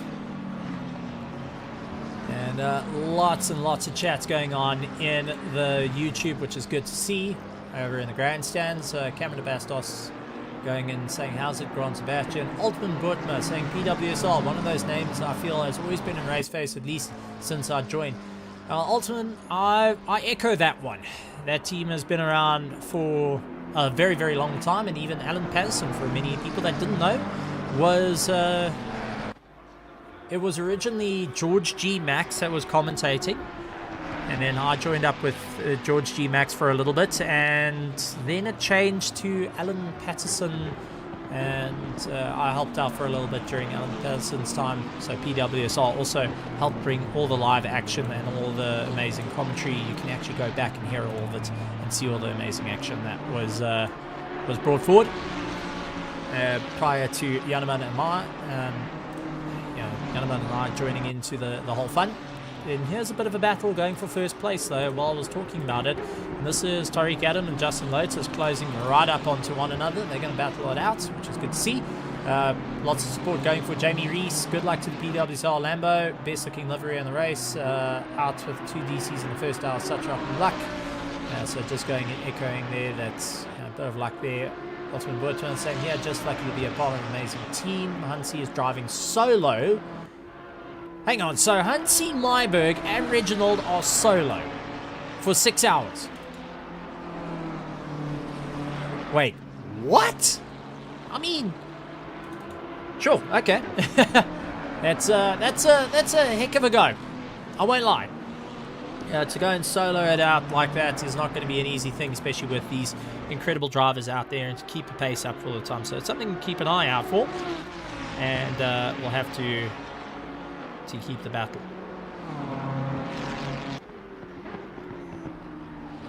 So first place on screen, and it's still a bit of a duke out between these two. Both of them have done a pit stop, both on a new set of rubber. Does look like Tariq Adam, no. Running a little bit quicker in lap times. The last lap time was 1:58.8, where Justin Lotus did a 2:04. So a little bit slower on that run. These two are going to try and battle it out to the line. So that is a definite thing. Eric Hustain, and that is one of Hansi's teammates. Busy giving a bit of a shout out. And there's Hansi on screen for Team Tryhard NPL. And Eric Hustain going and saying, go, go, go, good luck. And lying in 15th place, that's no easy feat. It really isn't. So good to see he's putting up a good battle. Got a very stable car. Side by side battle though. Hybrid Academy, Genesis doing battle once again, something we're very familiar with. These two Titan teams that are battling out. There's Hansi in the background, and Justin Lotus comes across. Oh, slight tap. As Tariq Adam just had Justin Lotus coming across his nose. Now Justin Lotus waiting for the field to come by. Christian Fenter is going to try and close down the distance as well. But Tariq Adam jumping up. And it's going to be a bit of an interesting one. Ultimate Steve, you missed the Cameron Common tire up. Don't make it repeat it. Well, I saw that actually, and well, I want to correct you on something. Tim the cameraman, did you know, filmed the entire 24-hour while filming the Le Mans movie, was the stunt double for Steve McQueen, and won the entire race in 2 hours. How's that something? You weren't wrong, Alton. You weren't wrong. But that's Tim the cameraman. He's just a legend, and you must know that Jim. Do you know that Toto Wolff and Christian Horner called Jim to ask for advice? Did you know that? Jim is even talking to every single one of these drivers at the moment, and every single one of these teams. He has got himself into all sorts as well. Hilton Dixon of ZRC shot left, definitely shot left somewhere, and unfortunately landed out in the little bit of a land of nowhere. So let's see what this Aston Martin is going to do. Understeer, miles for days. There's the sideways. Parking for passengers. And Hilton, ZRC shot left. I take my hat off to you. I absolutely love the color scheme. That taxi, Toyota Avanza wearing the South African flag on the top with pride. It's good to see it. It's really, really good to see it. And one of the more South African liveries out there. So good to see the guys having a bit of fun out on the circuit. Well, ladies and gentlemen, boys and girls, we are starting to get into a little bit of longer time, and now we've gone past. It's 23 minutes past 7 here in South Africa out on the circuit, though it's 3:30, so track is starting to cool down. 29 degrees from that 31 that we saw it a little bit earlier. Now going and dropping down. Devill pulling into the pits, and that would make the last of the cars to do their first pit stop. He's currently lying in 4th position, and 4th of the pros. That's going to drop down the order as Nicholas Manuel is launching past. Henry Mayer is looking to try to close down the distance. He's got ACSAs to join him for company. ZRC McLaren going and closing down the distance, really putting the pressure on to the back of Mayer. Let's see what he will be able to do as he fights his way around. So all the drivers having to dig deep at the moment. Jamie Rees, he's on to the back of Hannes van der Sat. Aston Martin now having to deal with the Ferrari. The EG Hybrid Academy Ferrari of Jamie Rees all over the likes of Hannes van der Sat. We are Pace, that is also known as Pace Motorsport, coming over from the console world of PlayStation Gran Turismo and Assetto Corsa Competizione on Gran Turismo. Good to see them out there and got to have a chat with him. And if I remember correctly, Caleb Mauer is actually part of Pace Motorsport. So Caleb, if you're still there, let me know. Just tell me if I'm correct. Jamie Rees, part of the Road to Pro initiative that was made by Hybrid Academy and the likes of EG Evolved Simulators. They had a whole contest, and it was to teach drivers how to get into the Pro division. They are out there currently racing in the Pro Am class for the likes of our Endurance, doing a fantastic job at it. Right onto the back of Pace Motorsport. Now, Pace Motorsport, for anyone that doesn't know, multiple championship winning team that has represented on the console world for quite some time. They've also represented the flag in the world of console racing as well, making the transition over to the likes of Assetto Corsa Competizione. And I believe their first race in the world of RaceFace, no, not RaceFace, so their first world of ACC, if memory serves me right, was a couple of years ago in the Kalami 9 hour. They did battle and actually got into the top 10 battling it out. So good to see that they're having a great time out there. Good to know, and a little bit of interesting information. But going and waiting, we do have Grant Sebastian. Grant Sebastian, buddy, pal, amigo. Not in the car this time, but in the commentary box. How are you? Steven, hi, am I coming through loud and clear? You coming through loud and clear with that beautiful radio voice at 12 o'clock at night that you want to hear and doze off to sleep with. Don't you ever stop, Steven, with the jokes? And by jokes, in inverted commas. the day I stop, you put the final nail in the box for me, okay? Yeah, I get you. Don't ever change, dude. But yeah, I'm getting serious FOMO following the race. I mean, look at that top 9 guys are so close. It's gonna blow up pretty soon. So just enjoying the stream before I head out in a couple of minutes. No, it's good to see, and I see the Project Vapor team are absolutely, they're amazed to have you around. They're always good to hear the voice. Now, you're not in the car. What, for everyone at home that didn't get to see the comments a little bit earlier, for people that don't know Grant Sebastian, he races in our Pro division, does very, very well. Used to drive, he always drives into the bigger front engine vehicles, like your Mercedes with a big sponsor me written all over it. But Grant, for the people at home, give us a bit of insight of why you're not in the race this evening.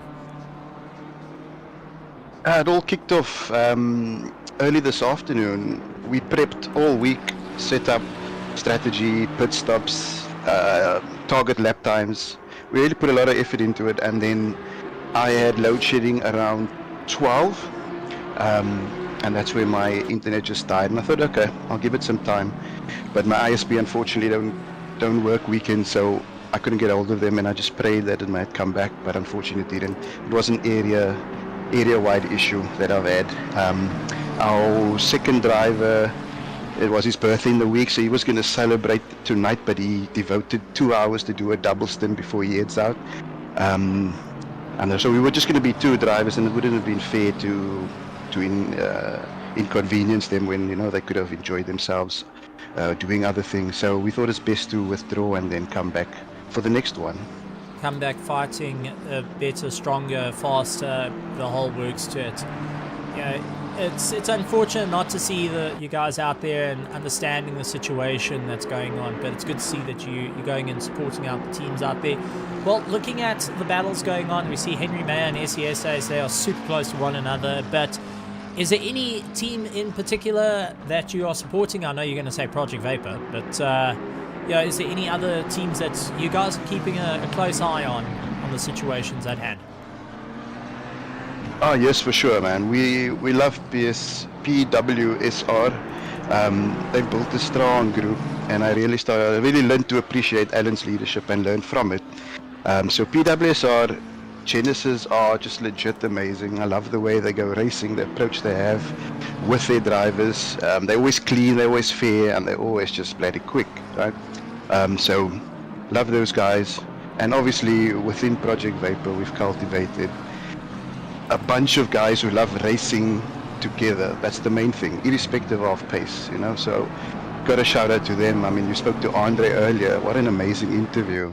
I didn't actually want to do the interview because I don't think I could have beat that, but he's a good leader. He's growing in his role. You know, Musa is always amazing on track, always respectable, always quick in a car that doesn't necessarily deserve to be up front. He's always there, you know. And then there's a lot of other guys that we bring in. We just brought Charles Darden in as well. So those are the 3 teams I'm just massive fans of. And recently with Genesis taking on Nicholas Manuel and Dematos Petro, or as we call him, Domestos Pretzel, they have they've taken those guys aboard, and they are good friends of mine. Absolutely love them, so I'm happy to support them, and hopefully they'll take this win. Okay, well, you know, this is the thing. A couple of guys are asking me to point this out here. Can you repeat after me? We will see you at RaceFace this Tuesday for the Formula 4s. You could repeat after me. Whoa. Back up. Let's back up. I actually purchased iRacing and a membership, but I haven't had the opportunity to touch it yet. We're just so busy. We have 3 leagues we run in, and then there's RaceFace, the commitment needed for all of those on this level. I'm sure you can understand it's quite huge. So iRacing, I'm hoping will grow, but we also want to push the AMS2 front, you know. Yeah. Speaking a lot to Brandon, yeah. Okay. RaceFace is AMS2 and growing that. We want to be part of that. That actually brings a very good point of, give us a bit of insight into the RaceFace AMS2. You've been fighting out in the championships there, and give us a bit of insight. It seems like dog's going a bit wild in the background. I do apologize, but give us a bit of insight into the AMS2 side, what it's all about, and how can people get involved. Yeah, if it's not dogs, it's cats at RaceFace, eh? Shout out to Christian. But I haven't actually participated yet in AMS2. Andre Serradio is leading the charge there. He races with the AMS, and he just had a win in, I think it was Canada, not too long ago. So he's pretty awesome there.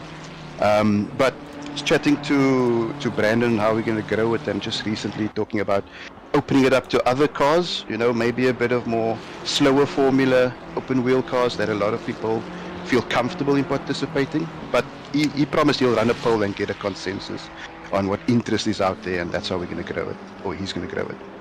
Oh, it's good. It's good to hear. And guys, give Automobilist a try. It's absolutely fantastic. I know tried the rallycross a little bit, and that was a bit of fun. I see Tariq Adams also scored a 5-second penalty on their car, make it 10 seconds. I think that might have been for the earlier contact.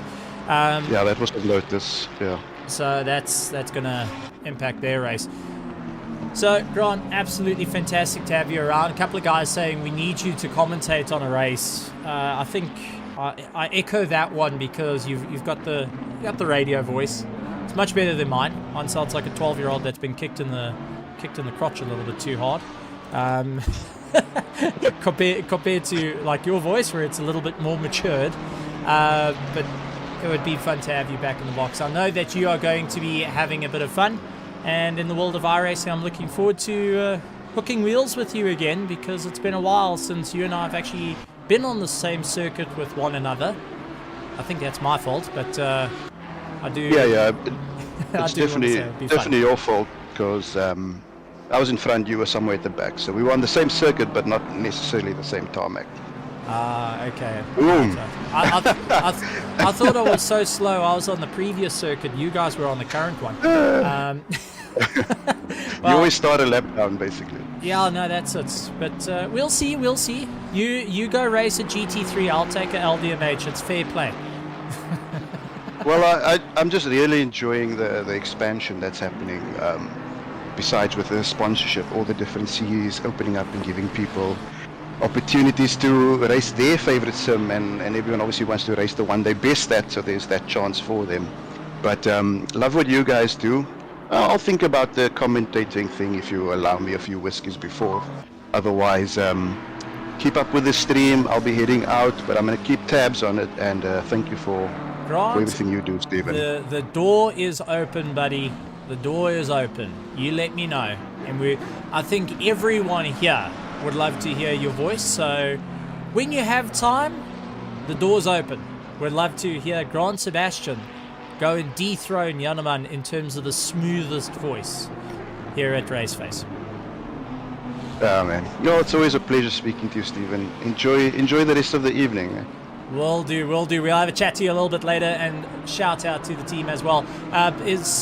With that being said, the floor is yours if you want to give any challenges to anyone out there, or any thank yous to anyone. The floor's yours to do a little bit of a shout out if you feel. Okay, cool. Besides what I already mentioned, I also think the ZRC guys deserve some praise.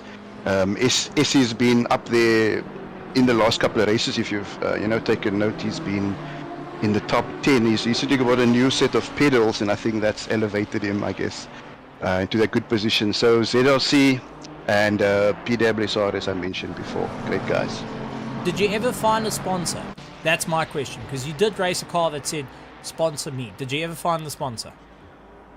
No, that was Andre's car. I only joined. I only joined Project Vapor this season, and then I jumped into the Merc thinking myself and Andre would team up, which we are teaming up, but then he switched cars, unfortunately, so I got stuck in the Merc. But I actually started loving it, and I guess that's a challenge to anyone, to not always drive the meta cars, because you don't know what you're capable of and what you can still learn without taking that risk, I just recently got a new set of pedals, and that's how I'm getting invested in this now. This is serious now, Oh, it's good.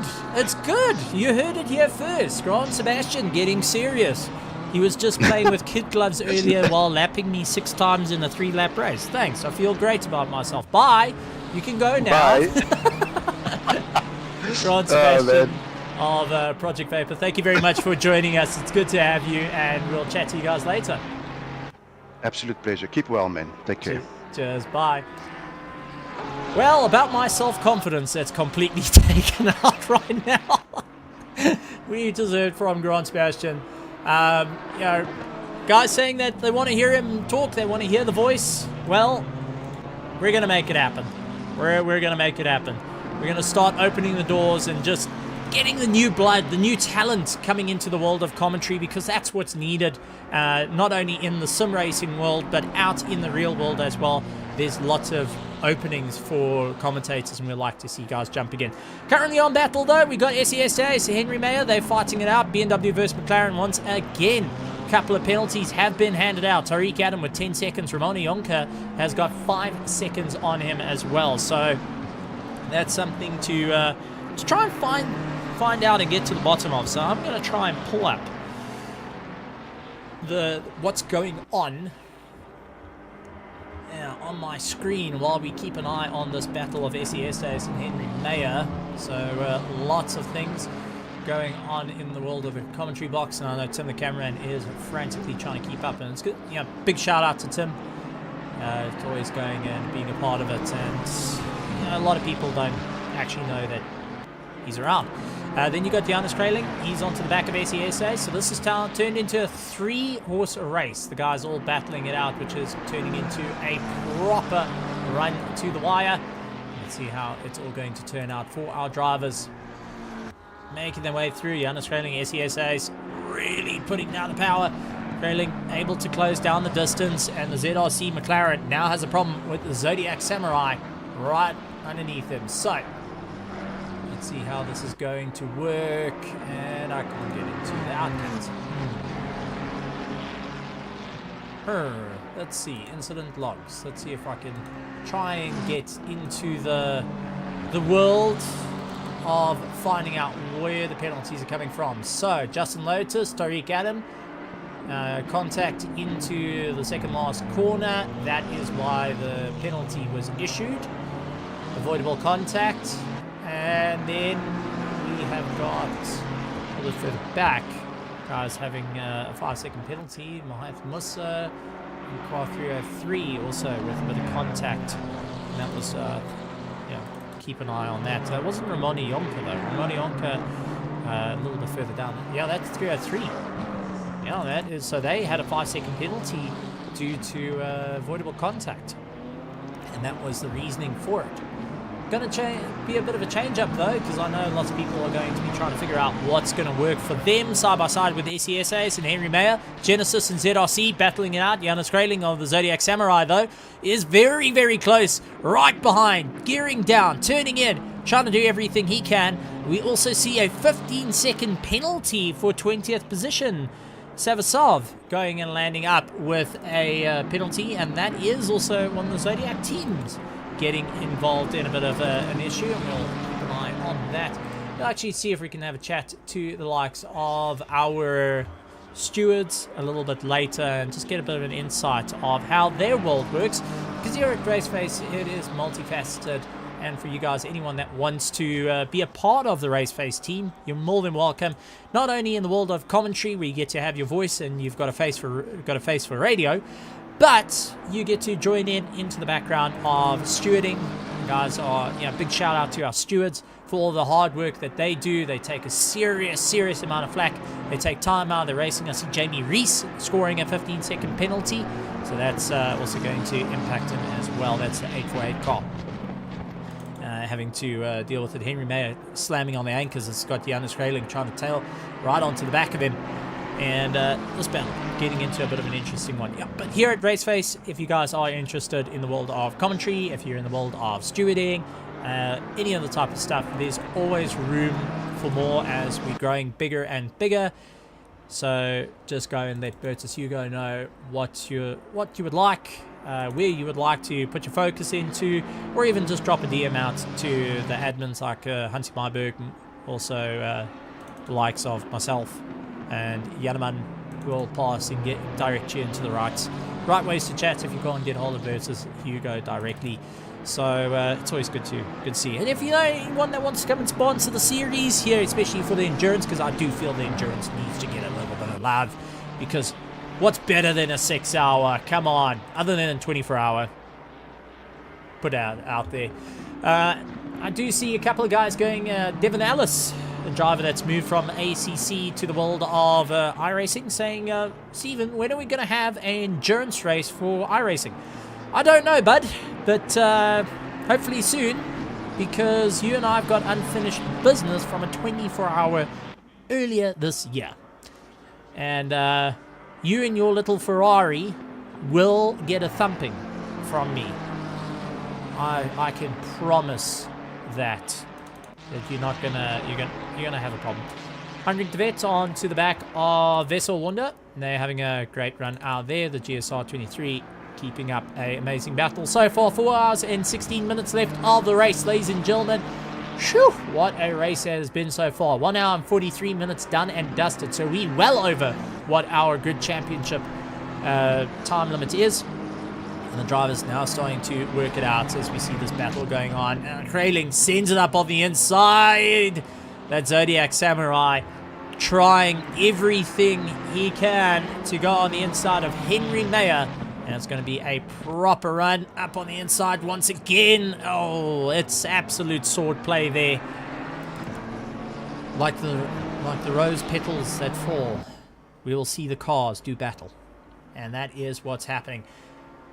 So let's see how it's going to go. Devon Ellis saying that 296 Ferrari is going to be dropping into iRacing for the GT3s. Yes, it is. It will. That'll be great. But I'll be overtaking you in an LDMH, so sod you. More power. Definitely a fair fight. But yeah, a couple of things happening in the world of iRacing, which we also do have here in RaceFace. Multifaceted. Leslie Oliphant, though, getting a bit of a spin. He's taken over from Nell. And let's actually take a look what happened. Leslie Oliphant, one of I could say a legacy name from the world of RaceFace from the early days. Done an absolutely fantastic job in fighting out for championships. And let's see, this Porsche so far has a habit of just that snap oversteer coming into play, and I think it did it once again. Oh no, that was a whole lot of sausage curb and a whole lot of goodbyes. And that was pretty much all she wrote, unfortunately. As they drop down, so he's having to pick up the pace once again. Henry Mayer has lost our position to the likes of Johannes Kraling, and let's see if we can go back a little bit there and see where that overtake came from. That was prior than 30 seconds. Okay, right, so we must overtake. I do apologize to everyone out there. My fault. Something cameraman told me, and I ignored. And like that, I will take the brunt of it. I will, you know, go and put myself on the sword for that one.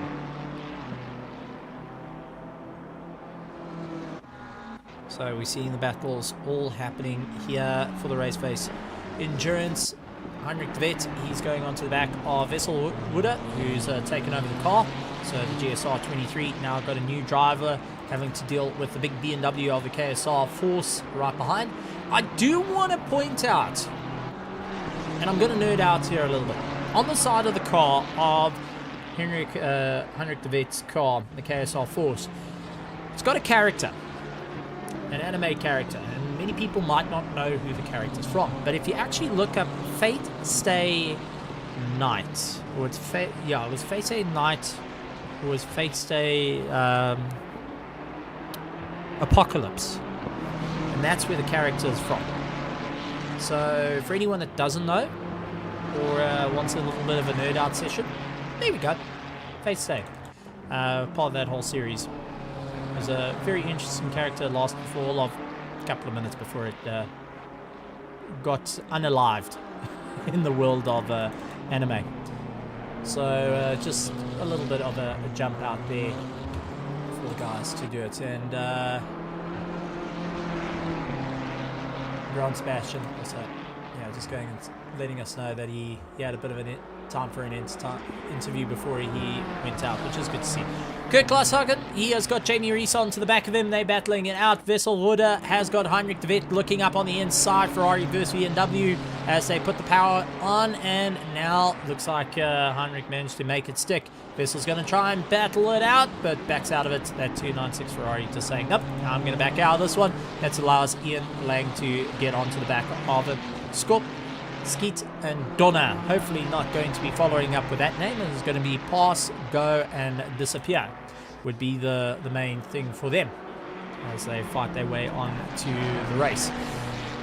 Interesting stuff though, the 20 seconds, the 15 seconds, the 10 seconds that we currently see on the drivers that are going to have to pit. They will have to serve that penalty during their pit stop, which does add time onto their pit stops as well. Not quite what you want to have. You add a little bit of damage as well. it does also land up with a bit of a problem. So the drivers are going to have to be aware of that and keeping in mind of any effects that are going on. Vessel Order has tried once again. Heinrich going and chopping off a nose. Oh, proper aggressive driving there from De Wet, and De Wet bails off. That allows Vessel to come by. Heinrich trying everything he can. He keeps ahead of Lang, but that's killed his drive completely. Goes out wide, trying to get on back onto the power, and Ian just not able to get back. But Heinrich De Wet went in extremely late with that move, and unfortunately that has cost him. And see if we can try go back a little bit, go into the helmet, brake, fourth gear, understeer, slide, understeer, and just trying to bring it back, and there was a loss of position. Having to just do a bit of cadence braking not to lock up into the corner, and really battled it out. But now losing out that time to the Ferrari. Personal gear going and saying Kom pap in Vessels into the next season. So yeah, there's a bit of banter going in, and I'm talking a bit of Afrikaans, which good thing Yanaman's not here, otherwise I would get collared for it. Heinrich De Wet now dealing with a Vessel right behind him, really putting on a huge charge. Ian Lang getting involved into the battle as they fight their way through. And have a great one. Jonas Buerta, he's duking after Hansi Maiberg. These two used to be former teammates. And they've got one of the Genesis cars right behind him, and one of the Ferraris. Is trying to play a bit of catch-up. Jonas going and minding out the way, allowing the Genesis Ferrari to get by and use him like a wrecking ball to try and get past. But as the time goes on, Roland Ferreira also saying it's into the next season. Roland Ferreira, for anyone that doesn't know, actually races in the iRacing TCR and also in the F4s, if I remember correctly. So looking to get involved in it, and you could see it. Tariq Adam out in first place, got 10-second penalty on the car. So the Genesis Esports team having to work out a plan. They are keeping ahead of Christian Fenter, currently lying in second place. Nicholas Manuel in third place. So Genesis 1, 2, 3 at the moment for the Pro category. And followed by SES Days in fourth, the ZRC McLaren. Getting chased down by the Zodiac Samurai, along with Genesis Esports in sixth. Seventh is Project Vapor. Then followed by Hybrid Academy, 5 KVA. There's the Olafon of RS1 in 9th place. 10th is Team Kerygma Racing, leading out of our AM class. Frailing in 5th place is leading out for our Pro-Am class. Good to see. Then we got Kurt Glasshagen. He's dealing with Jamie Reese. Jamie Reese is second of the Pro-Ams and trying to close down the distance. They've also got a 15-second penalty onto their time, so their pit stop is going to be a bit extended. Trying to go onto the inside of that BMW. Can he make it stick though? No. He's going to try and keep the travel out and battle his way through. Looks to go hard on the brakes. Not able to make it just as yet. Really trying to sink his teeth in as they fight their way through. 13th place is Hannes van der Sat of We Are Pace, which is Pace Motorsport. Then Hansi Maiberg racing solo, first of our solos, lying in 14th place. A Team Tryhard NPL. You can see him out there. I mean, solo drive is not an easy thing. He's battling out with Hybrid Academy Cobalt.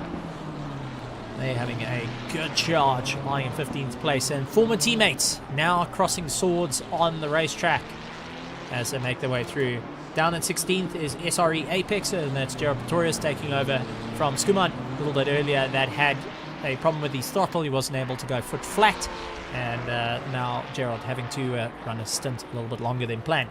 Vessel Wunder of GSR 23, followed by KSR Force Enduro 2, and then Skop Skeet and Donna in 19th place. 20th is ZRC Lambo. They've got a 20-second penalty added to their time as well for their next pit stop, and you can see that Lamborghini looking a bit painful at the moment with some damage to it.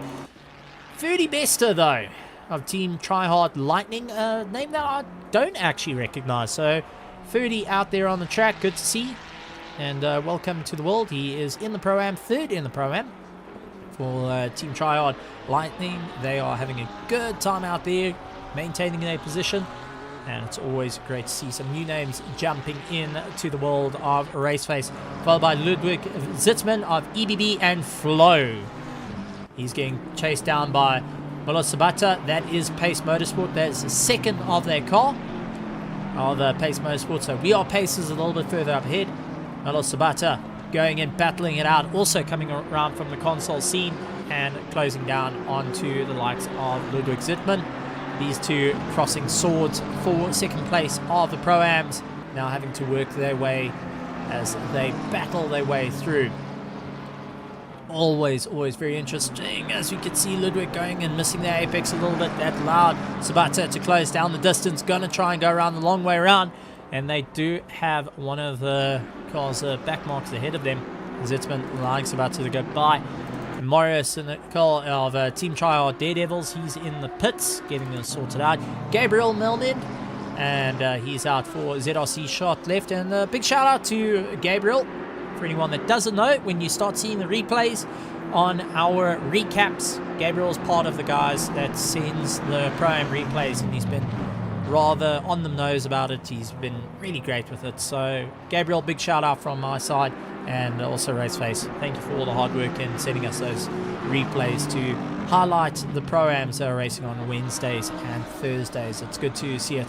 Even though you might not be on the podium just as yet, we thank you for your work. Gareth Hawkins, though, for anyone that does know, Hawks Racing Team, and also the big sponsor for the Genesis Esports, part of Genesis. I can't remember correctly. I think it's the Genesis Cyber Security, if I remember correctly. He's out there, so the big man himself of Genesis going and having a bit of fun in the Hawks Racing Team. Then we've got Gavin Scruton in 27th and 28th. Reginald is lying in last place at the moment. Well, not last place. He's up on a few cars that unfortunately had to retire, but he is also solo driving it at the moment. Kurt Glashagen's got Jamie Rees all over the back of him going into the corners, and they're really getting into a tight battle as they fight their way through. And you can see Rees tucking up nice and neatly behind Kurt. Kurt doing everything he can to just try and battle out. But Rees tries to look around the outside. Kurt going to walk him to the grass a little bit as they make their way through. Over the curb, though, that's going to kill the drive on the BMW. Allow Rees to get a little bit closer. He tries to go hard under braking. Looks for the inside line. Not able to do it just as yet. Going to try and straight line it, though. So they make their way through very, very close between the two of them. This is going to be a run, because now it is all about putting the power down. Does look like that BMW is able to get a little bit more legs. Rees having to get in and out of the turn. I think that scrubbed just a little bit of speed into the entry of the corner and upset the car ever so slightly. But he has to go and hit the brakes and get himself reorganized as well.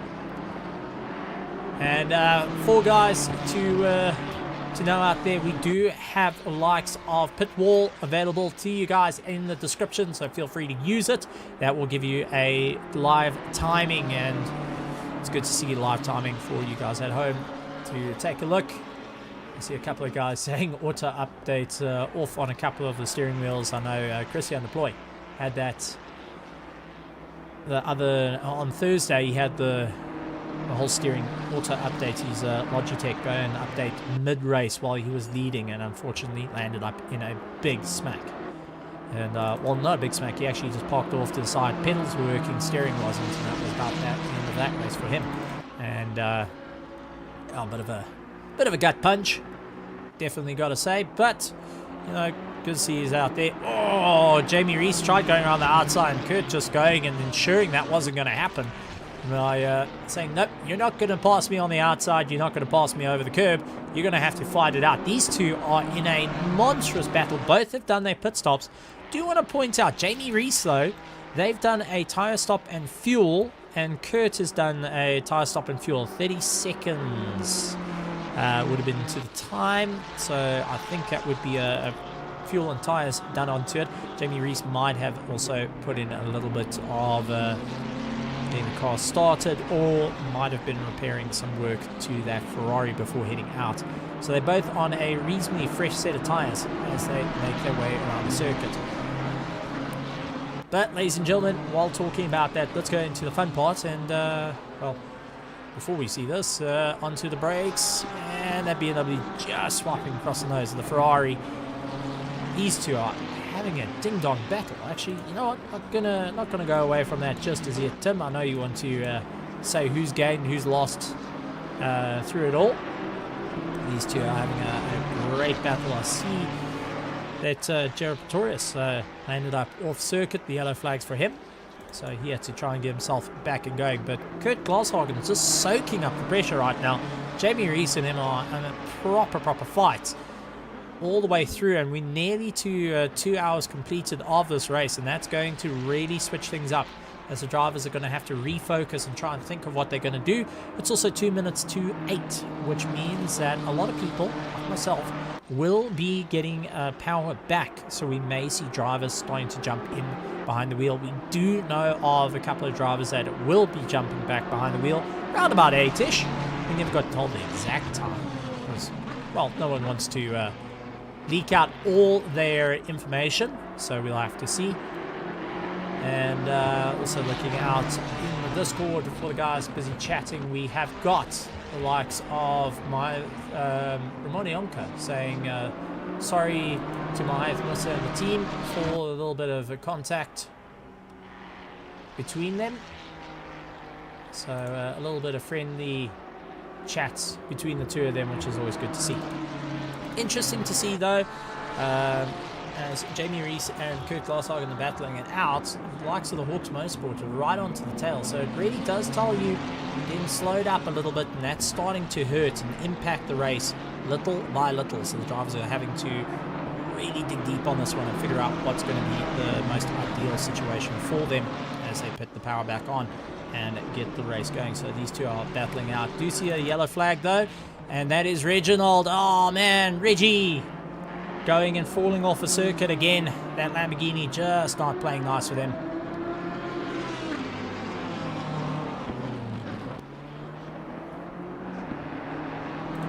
So we'll have to keep an eye on that. But solo drives are always so difficult at this point. You can land up in a world of hurt so quickly.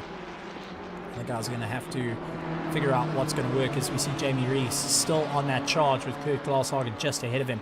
Kurt not backing down. Jamie Rees trying to go around the outside. Can he make it stick though?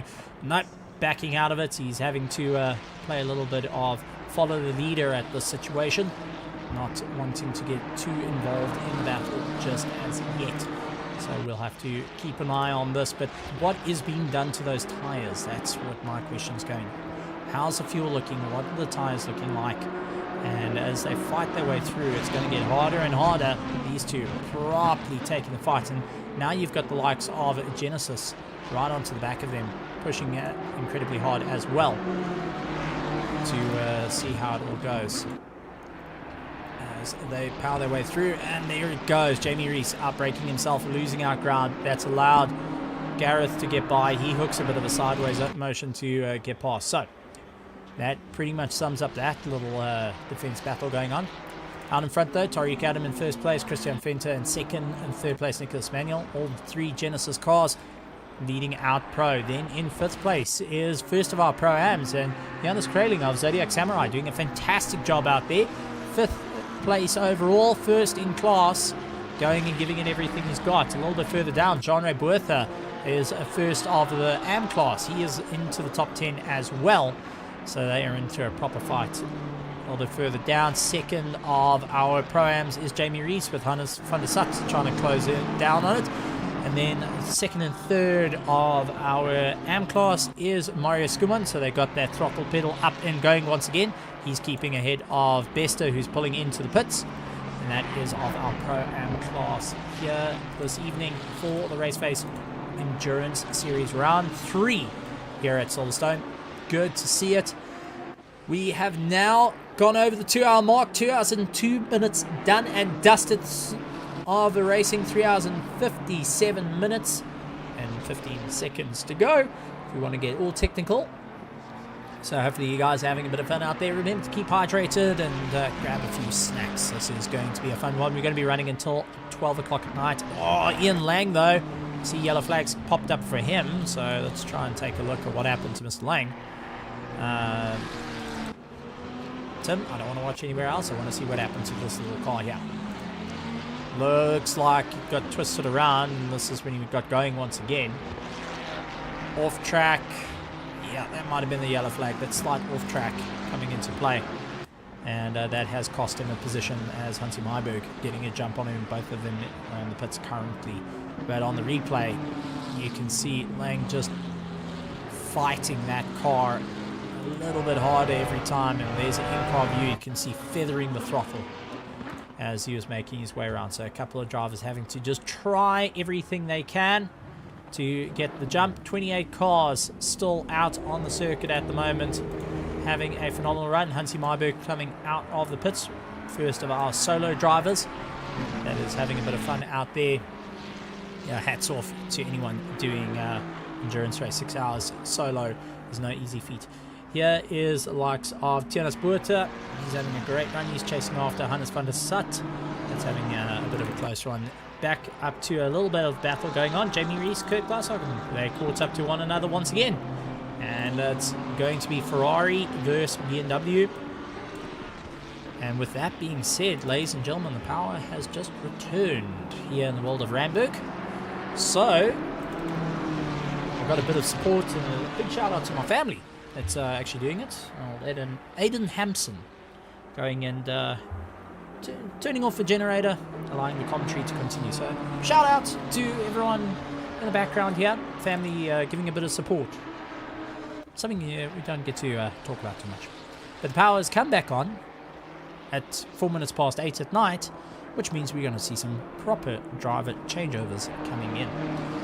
Interesting things to point out though, and this is where I'm going to start chucking it out. So, everyone has done one pit stop so far, except for Ryan Ottens in 10th place. They've done 3. They've done 3 stops already. They're lying in 10th. They were leading out the field at the start. So what's their reasoning for that? Hopefully we can have a chat to one of the Hybrid Academy guys and get a bit of an insight of what's happening there. Maybe also get a chat to the other teams as well. Once again, the commentary box is open to you guys. Head over to the interview room over in the RaceFace Discord, just above Combox Pro. And feel free to come have a chat. We'll drag you in and get a bit of an idea of what's happening out there. Give us a bit of an idea of the strategies, how the drivers are feeling, especially as time has been ticking along here at RaceFace. And our drivers still having a huge amount of fun. So just getting word that Yanavan is still working at the moment. And using out a little bit of time here. So to my co-commentator and teammate, he sends his regards to everyone as we see Kurt Glashagen and Jamie Rees still fighting it out tooth and nail at one another so late into the race as they put the power on here at Silverstone. Beautiful, beautiful track, Silverstone. And with a massive, massive pedigree. Also getting a straight renamed after the 7-time World Formula 1 champion Sir Lewis Hamilton. That got it. And we also saw some of the most biggest controversies in racing at the moment. Mahath Musa, though, coming out of the pits, he lost out 2 positions to Jamie Rees and Kurt Glashagen. So they have done their second of their pit stops, which is always interesting to see how the strategies are going. That being said, though, let's see who's gained, who's lost. So Ricardo moving up 1 position. So Genesis Esports up in first place. Up 1, Christian Fenter up 2 from where he started. Nicholas Manuel, exactly where they started. They are in 3rd place.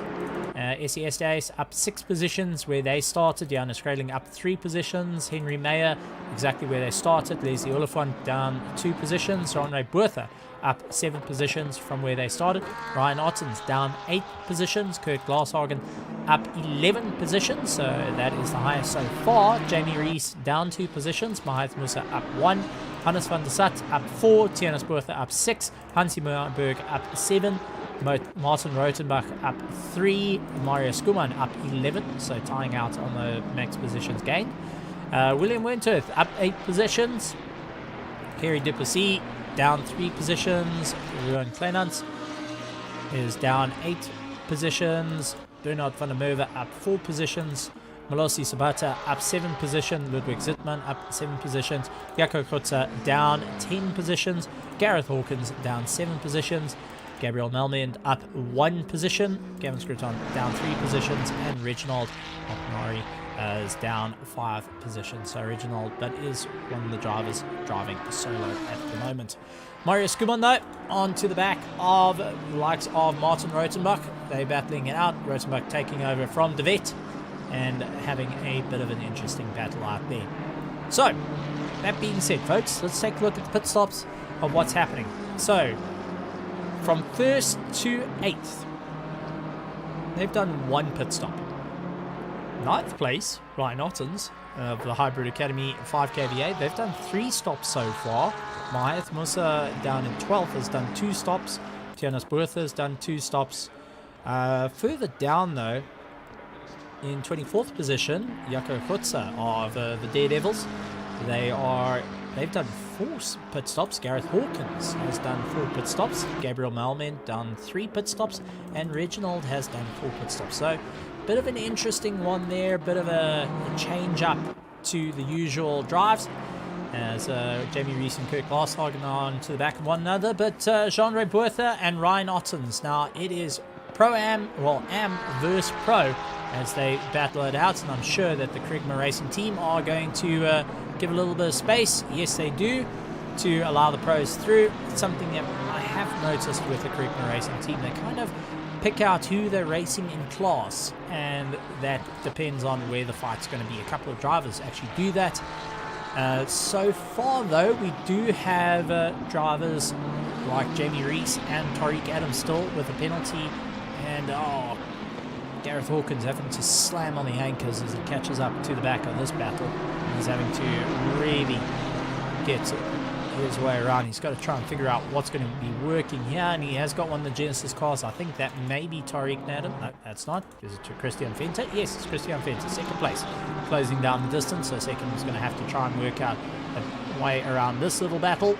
And you can see, oh man, Gareth just looking for that inside and couldn't keep it in there. He's having to be respectful in terms of the blue flags, not to interfere with the driving, but he is losing a lot of time. While Kurt Glasshagen and Jamie Rees are in a monstrous fight, and now Christian Fenter in 2nd place is going to have to try and figure out how to get past this as well. Gabriel De Santos jumping in, saying we love Project Vapor, so giving some support to the Project Vapor boys out there. They're having a bit of fun. Good to see it, and good to see the enthusiasm coming into play. Jamie Rees going and hugging that inside. Garrett trying to go around the outside. And the Hawks Racing team battling out with the EG Hybrid Academy Evolved Ferrari just ahead of him. Yeah, turning into a monstrous fight. Andres Serradio jumping into the car of the Zodiac Samurai. He is having a good bit of fun with Ryan Ottens. We had a chat to Andres Serradio a little bit earlier on, and he is back out on there as well. Callum Mauer going and saying the gents are cooking. Well, my friend, they are not only cooking, they are serving it on a golden platter for us here this evening, and especially with the racing being done at the moment.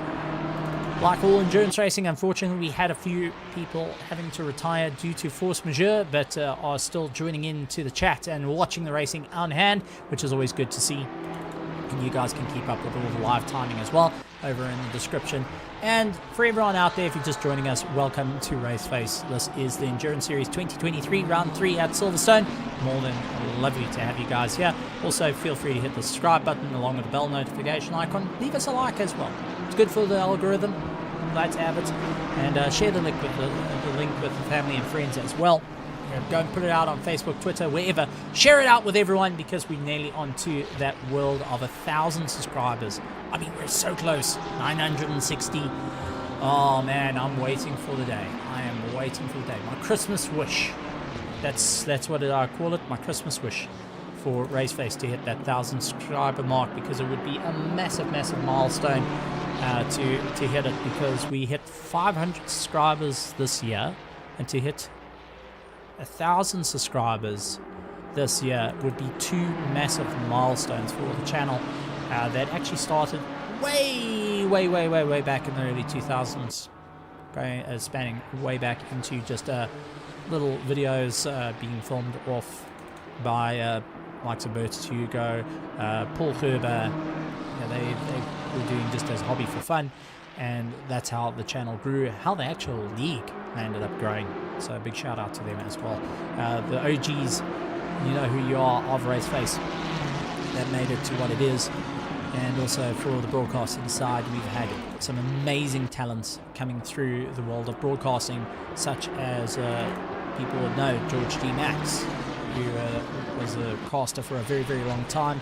Then we had Alan Patterson as well joining into the box. We've had more than enough people coming in and joining into the world of the RaceFace commentary that have made their names and broken out in the world of commentary. So big thank you to it, and also to the guys that are working frantically in the background. But let's talk about this. Martin Rotenbach, Hunty Myberg. Hunty's going to go to the inside. He's going to ensure that Martin Rotenbach is not going to go. Trying to break that toe and goes out wide. Hunty, buddy.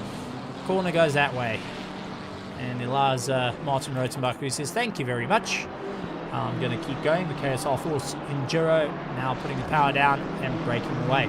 So our team's starting to get into that about a second mark of one another. The closest battle at the moment, Jamie Rees and Kurt Glashagen. I see Jean-Ray Bertha, though. He landed up with a bit of yellow flag, so there might have been an off-track excursion at that point. And losing out a little bit of drive, so he's having to pull it back. Christian Venter, though, second place, has got this little battle going on. He's going to have to try and figure out. So Kurt's going to keep it all together. Jamie Rees is not focusing on his mirrors at the moment. He's going to keep up the pressure. And Christian Venter, who is in second place, going and flashing his lights, saying, buddy, we're coming through, guys. You know, buddy, pal, amigo, best friend. Our marshal's working frantically out there, showing the blue flag, saying, listen, guys, you've got a fast car behind you. Got to give a bit of room here. But in the rules of RaceFace, you are, as a slower car, to hold your line, be predictable in your racing line, and there is no obligation of jumping out in three corners. As you see, Jamie Rees backs out, allowing Christian Venter to get by. And now Christian Venter is going to go after the likes of Kurt Glashagen. Hilton Nixon, let's go teammate Gabriel from ZRC from Hilton. So we've got Hilton Nixon going and jumping in and saying how's it. He was out on the track a little bit earlier in this car over here, which is the ZRC shot left. And Gabriel behind the wheel at the moment, going and showing off the South African styling of the Vanza taxi with the South African flag on the top, Shrek on the back, just keeping an eye out, being the spotter on the rear. And I think they've broken the speed limit of 100 k's. That's that sticker on the back. That is for certain. So showing a bit of the cars here. Tim the cameraman just going and panning through all the different cars. Ryan Ottens in the Hybrid Academy 5K VA having a great run at the moment. And Kurt Glashagen and Jamie Rees doing battle once again. It does look like Kurt going and losing out the drive while allowing it to go. And let's try and get that back because Jamie Rees sinks it too deep into the corner. Now Mahayev Musa has caught up onto the back of them. So Kurt Glashagen thought he was having a great run, but now has got Jamie Rees all over the back of him, and the likes of Mahayev Musa coming in to join as they let second place go. This has turned their race a little bit upside down as they're fighting it out for 9th, 10th and 11th 10th, 11th and 12th position at the moment. So let's see how this is going to turn out. Mahayev Musa of that Project Vapor team has been on a hot charge. He has been into the top 10 more than once and is keeping up a great pace at the moment, but now has got Jamie Rees all over the back of Kurt, who's trying to snap the toe as they make their way through, trying to follow the Lamborghini of Christian Venter just ahead. And take a look, Jamie Rees up on the inside, had to hit the brakes as he had no room to go past. Now trying to go around, and my heavens, Mahayev Musa with a monstrous slide, trying to keep it all together. Kurt Glashagen doing everything he can to keep the momentum up. Here comes Mahayev Musa as he battles his way through. Hilton Nixon also going and giving a shout out to SESAs of the ZRC team. They're a little bit further down through the field, but Mahayev Musa now onto the back of Jamie Rees. Kurt Glashagen soaking up that pressure. 3-car battle going into it. So far 2 hours and 17 minutes completed, 3 hours and 42 minutes to go, and you can see, oh, too far into the corner. Kurt goes out wide, Jamie Rees goes out wide, and Mahayev Musa making up 2 positions in one corner. And it does look like that may be Nicholas Manuel trying to carve his way through. He's going side by side. and having to try and figure out his way past. He's going to be on the inside, but Kurt not backing out of it because he sees Jamie Reese doing everything he can. So Kurt having to go on the defensive to hold back Jamie at this point, and that got a little bit complicated behind them. And I see number 77 spun out again. That is Gabriel that lost out. So Gabriel dropping down the order. A little bit further down, trying to get himself going. Melro Sabata going and losing our position to Ludwig Zittmann, who is fighting it out. So the guys having a fantastic run here. Legends are being made here in the world of RaceFace Endurance Series 2023 Round 3. And what an honor to be commentating on the racing at hand at the moment. 2 penalties outstanding though. 1 for our first place team and 1 for our team currently on screen is for 12th place.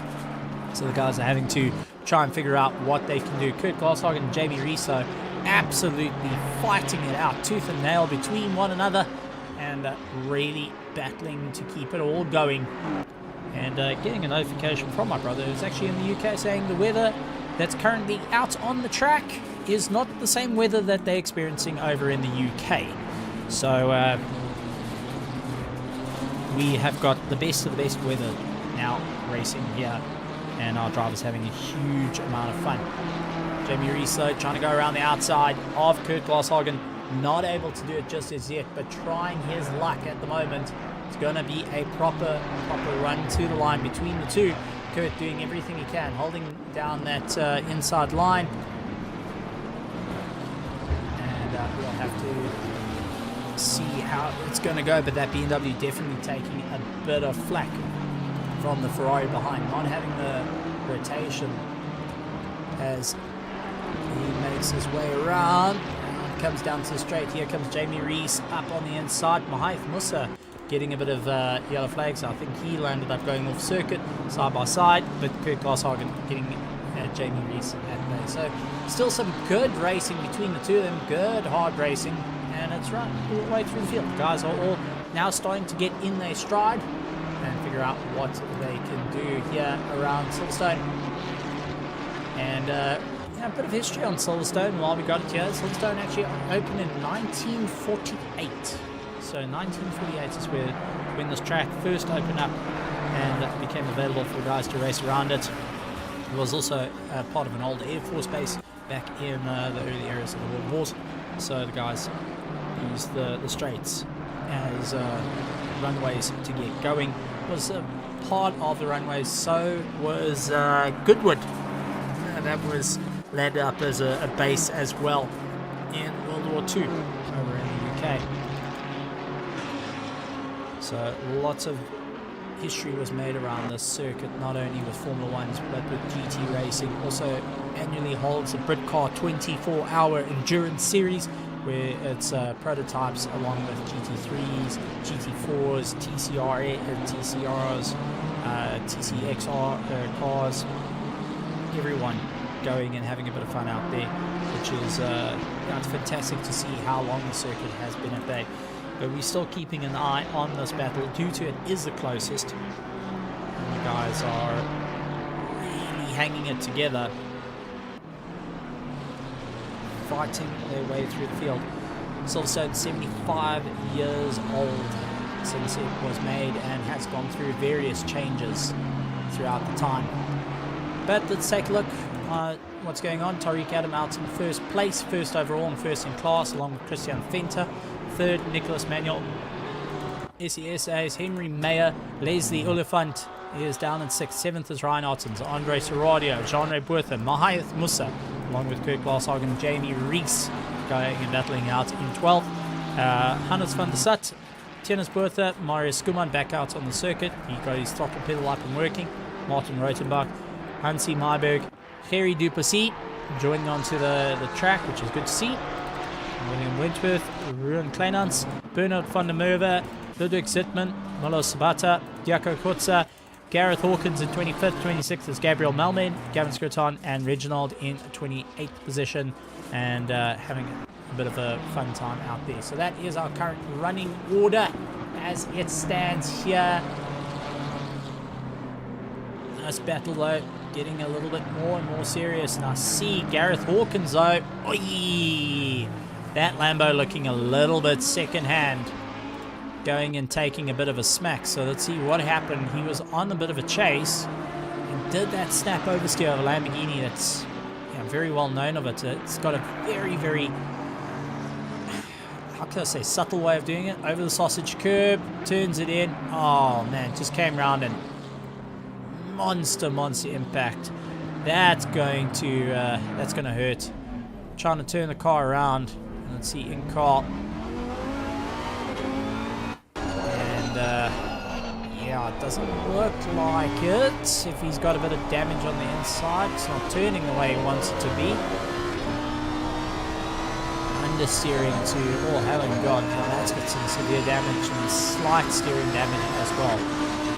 Here is the view from Jamie Rees onto the back of Kurt Glashagen as they battle their way through. And Kurt Glashagen, you can see in the rearview mirror just to the right, you can see the likes of that Ferrari hunting him down the whole time as they fight their way through. SESA is coming out of the pits, taking over of that ZRC McLaren, losing out to Ryan Ottens. Now it's going to have Andre Serradio closing up the distance onto him. They're going to do battle, so it is good to see the guys having a monstrous run out there. Sean Fifiers, apologise, going and saying, let's go EG boys. And Sean is the first guy to go and have a chat to of what does the fuel lights look like, especially when it turns off. And we'll see if we can try and have a chat to the guys all the way through. Andre Serradio getting past the likes of Johan van der Merwe. And trying to close down the distance once again. The two really duking out. Andre Serradio, first of our Pro-Am, that's Zodiac Samurai. Car is the first of our Pro-Ams, well, the likes of van der Merwe. It's a little bit further down the field, racing in Pro. I see that we did have Kleinans and van der Merwe. They both also were a bit slower the last time. Yellow flag did come on for Kleinans. I think he just dropped the wheel off on the dirt. And the Genesis of the Hawks car is in the pits. So Gareth Hawkins getting that car to the pits, the Hawks racing team. Now having to do a little bit of repair work. Nicholas Manuel over the back of Christian Venter. They're trying to get past one of our, they caught up to the rest of the field. I wouldn't even call them back markers. He's actually caught up quite far. The two Genesis cars running in tandem at the moment. Now having to figure out how they can get round. That looks to be the Kriegner Racing Machine of Jean Robertha. That's 9th place that they have gotten past. There we go, 9th place, now been overtaken. And Mahath Musa, who utilized that slipstream, has closed up the distance as well. Now looking up on the inside and is going to try and straight line and pass. This is a battle for top 10. Musa fighting with the pros and now fighting in 10th overall, going after Jean Robertha, who is lying in 9th and 1st of the Pro-Ams. Kriegner Racing Machine able to get past and get going a little bit further down the line. And Christian Venter, the Genesis cars come to blow. Musa gets taken out along with the Kriegner Racing Machine. What on earth happened there? The two Genesis cars came together. Let's see if we can go back and take a look. This is Nicholas Manuel that's behind the wheel. He's got Christian Venter just ahead of him. Looks up on the inside. Two going side by side with one another. All looking okay there. Christian Venter runs out wide. Oh no, just no room to go. And contact between the two of them. My heavens. And that just landed up with a massive concertina effect. There's Christian Venter pulling into the pits. So he's getting some work done on the car. And Nicholas Manuel able to get going once again. But ouch. Nicholas Manuel managed to get around. Christian Venter ran out of room and just couldn't get the car in. Actually understeering into the side of his teammate, which is, ouch. Not the way that you want your race to go. So as the field now opens up more and more, we're down to 28 cars racing. Started out with over 30 cars, a couple of cars, unfortunately, due to force majeure, going and having to retire. There's the Oliphant lying in 5th place. He's on a bit of a charge, trying to make up a bit of time here in this 6-hour endurance race here at Silverstone for round 3 of the RaceFace Endurance Series 2023. Ludwig Zittmann, though, not quite the way the track goes, but he's going and venturing off into the dirt. There is Nicholas Manuel. He's up in second place. He's caught up to the Krigman Racing Machine. They had to take evasive maneuvers a little bit earlier on, and having to play a little bit of a time there. Hannes van der Sat, though, lying in 13th position. And that is the We Are Pace Aston Martin stop-go, 30-second penalty. That will be for speeding in the pits, getting off the button a little bit too early. And now suffering that 30-second penalty. Next time they come into the box, they will have to serve it. I think they have to serve it within 3 laps, if I remember correctly. Bernard van der Werve making his way through. We saw the likes of Jean-Ray Boertha, the Krigman Racing team, our first of our AM class, pulling into the pits and getting themselves sorted out. Rather impressed at this. Tariq Adam, though, still out. They've done 1 pit stop the entire race so far. So has Nicholas Manuel and Henry Mayer. They've done 1 stop. Leslie Oliphant has done 1 stop. That is the only cars that have actually done 1 stops in this entire race. Everyone else has done 2 to 3 stops at the moment. Some of them have been able to get right into 4 stops as they make their way through. Leclerc Basson going and also feeling the pain in terms of the contact between the two, but unfortunately just nowhere to go on it, and the 2 Genesis cars landing up in a bit of a problem. And Nicholas Manuel, there's yellow flags, he's off in the dirt. What on earth has gone on with that car? Let's take a look, and for some odd reason it forgets a livery on the way through, so there's into our helmet camp. Don't do that, Aceto Corsa Competizione. I will start speaking Italian with some very non-Italian words. Oh, dropped a wheel on the dirt. Under braking. Not locking the brakes, allowing the car to move around, backing it down the gears, and unfortunately dropping that rear wheel onto the dirt has cost him a fair amount of time and spun him around on that one. So, not quite the race he's wanting at the moment, lying in second place and pushing as hard as he can. Closest battle on circuit though, Andre Serradio, Johan van der Merwe, they are within 1.8 seconds. Everyone else is roughly about 2 seconds plus at the moment, fighting it out.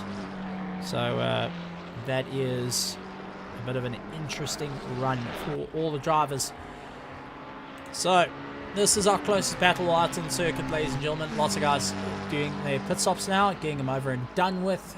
Try and pit after the power has come on for most households here in South Africa. 8:30 in the evening, 3 hours and 28 minutes to go.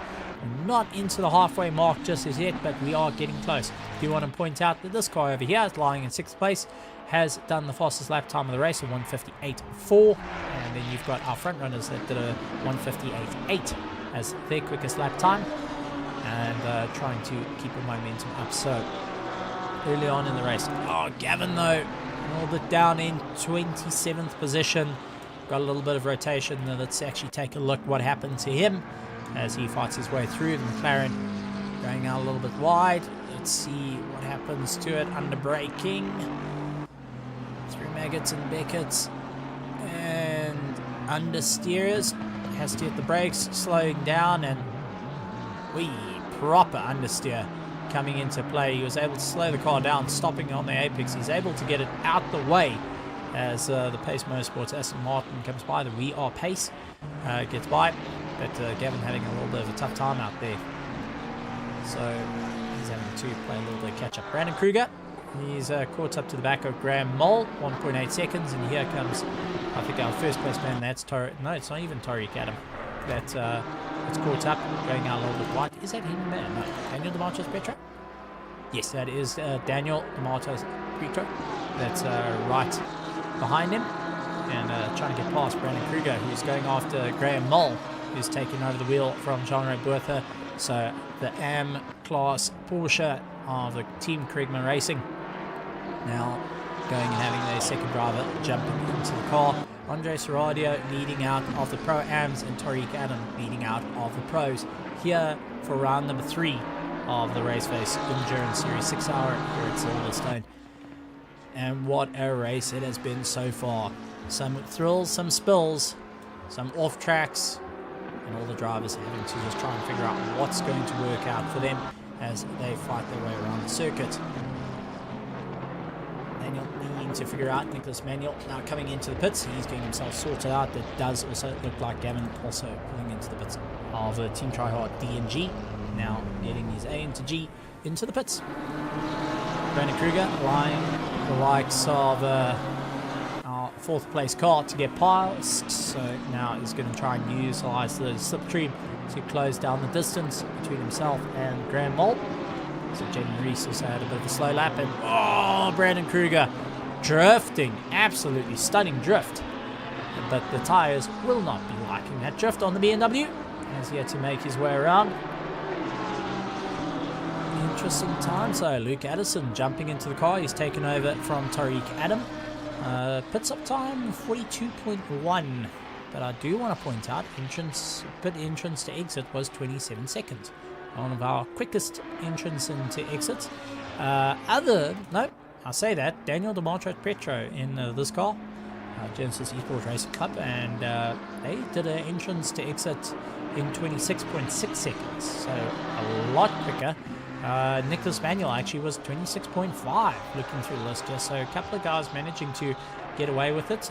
Luke Addison now taking the wheel for the very first time after that BMW, 42.1 seconds in the box, so that's a bit of tyres and fuel being done. Brandon Kruger onto the back of Graham Mole. This is a battle for top 10 at the moment, and Kruger getting that snap every time he makes his way around. That BMW definitely arguing every step of the way as they put the power down. Graham Mole doing everything he can to try and maintain that top 10. That Porsche is starting to argue a little bit, going and wagging its tail as they maneuver their way around. Now it's into the toe as they make their way around the corners. Brandon Kruger doing everything he can to carry the momentum through, and you can see that BMW just not as steady as he wants it to be. Not able to utilize all the power and not able to have that mechanical grip that he wants. Graham Mole, though, goes out wide. He loses a drive. Brandon Kruger closes up the distance, has to actually hit the brakes a little bit harder than planned. And Mole off circuit once again. That is going to allow Kruger up on the inside. Cleanly passed. And now it is Graham Mole to chase down Brandon Kruger as they make their way through. Reginald chasing him down behind. So Reggie going and keeping all together. One of our solo drivers lying in 28th. Hunty Myberg, who is second of our solo drivers that are racing in the 6 hour, is currently lying in 15th position. So interesting stuff going on, but now wear and tear starting to show for all the drivers at the moment here in the world of RaceFace.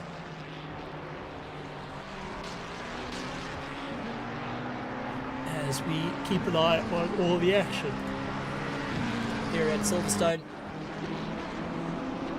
Here in Duplessis, having a good time out there, along with Mario Skubot, who got his steering wheel, his pedals up and going. He didn't have full throttle a little bit earlier. We had a chat to him a little bit earlier to give us a bit of an insight into it and how that whole system works, so it's great to see.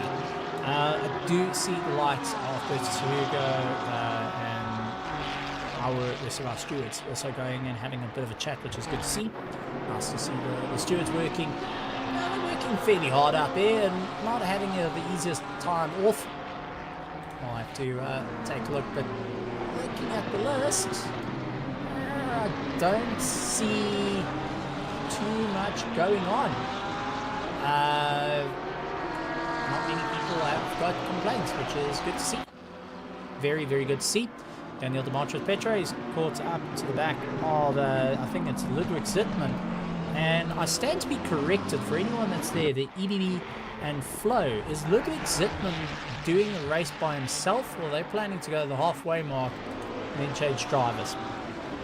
That would be interesting to find out, because that would make 3 solo drivers currently out on circuit for the 6 hour and trying to have a bit of a battle. Andre Serradio and the likes of Johan van der Merwe, they are battling it out as well, side by side between the two Ferrari and McLaren. The Zodiac Samurai trying to get the jump on the Zodiac, the ZRC McLaren. And they're now closing down onto the back of, I think that's Devin Ellis that's ahead of him. Yep, that's Devin Ellis, who wins the last about iRacing, now in a McLaren in Assetto Corsa Competizione. He has done quite a fair amount of racing in the world of Assetto Corsa Competizione, but has also moved over to iRacing. Did a 24-hour in a Ferrari with the international team, if I remember correctly, not so long ago. Jan van der Merwe, Andre Serradio, they keeping it all closely packed together. 0.2 of a second as a bail pass on the cars exiting the pits. That isn't Devon Ellis who actually went and hit the brakes, allow the guys to go. He knows he's not fighting for position there, but is going to focus on trying to utilize the slipstream and keep it going. Jan van der Merwe, though, getting a bit of a poor exit and losing a bit of time to the likes of Andre Serradio as they now make their way through, putting the power down onto the hanger straight before they're going to be slamming onto their anchors into the hairpin, into Stowe, and there it goes. The Zodiac Samurai trying everything it can to just get a little bit of grip up as they make their way through Vale. It does look like Van der Merwe close down the distance between them as they put an almighty charge onto one another. A little bit of a fight further up though. Into Abbey is Ryan Ottens onto the back of Leslie Oliphant. Leslie having a great drive out there, doing everything he can to keep it all in position. Opens up the door, allows Ryan Ottens to come by at him, and Leslie's going to try and utilize the toe, go back for the slipstream as they make their way down the straight. That's going to be a big push for the Ferrari, as we know how strong the big push for the Porsche to catch up to the Ferrari. Looks up on the inside, not able to square it up just there, but he is trying his luck. Jan van der Merwe, he's right onto the back of Andre Serradio. So Van der Merwe, Serradio, they are going to battle it out down to the wire as they look up on the inside once again, and Van der Merwe having to back out of it as Andre Serradio going out a little bit wide is able to carry some of the momentum and really put the charge down. 3 hours and 19 minutes left of the 6-hour endurance race. Track starting to cool down, 27 degrees for the track temperature. The drivers now having to take that into consideration for their next pit stops. Does look like everyone's within the sweet spot of 3 pit stops at the moment for this 3-hour mark. Others kind of deviating out of it with 3 stops up to 4 stops. So the guys are also having to bear that in mind at the moment. That being said though, Van der Merwe on a monstrous charge with Serradio just ahead of him, really putting down the power as they chase down the distance between the two of them. Serradio locking down that inside line. Van der Merwe going to try go, Serradio going on the outside, Van der Merwe going on the inside, sends it past, clean pass between the two, and is going to try come back at Andre Serradio, leading out on the Pro-Ams in that Zodiac Samurai. So they've got everything to lose at the moment if they get into a nasty situation. So for everyone out there, big welcome to RaceFace. Thank you very much for joining us. Good to have you guys. And let me know in the comments if you guys are still here, or whether I'm just rattling off into the void of YouTube. We'd love to hear from you guys. Give us a bit of insight, what you think of the racing so far, the teams that you're supporting. We'd love to hear you guys and see the comments. I don't feel so lonely afterwards. And also for any teams, the commentary box is open to have interviews with you guys. If you want to come over to the interview room in our RaceFace Discord, you're more than welcome. So, yeah, to everyone out there, I know a couple of guys are actually out on the track, and you're more than welcome to just let us know how you feel, how the race is going. Let us know how your race is going. You can put it in the chat if you don't feel like having a chat. It's live on air. If you want to rather just type it out, you're always welcome to do so here at RaceFace.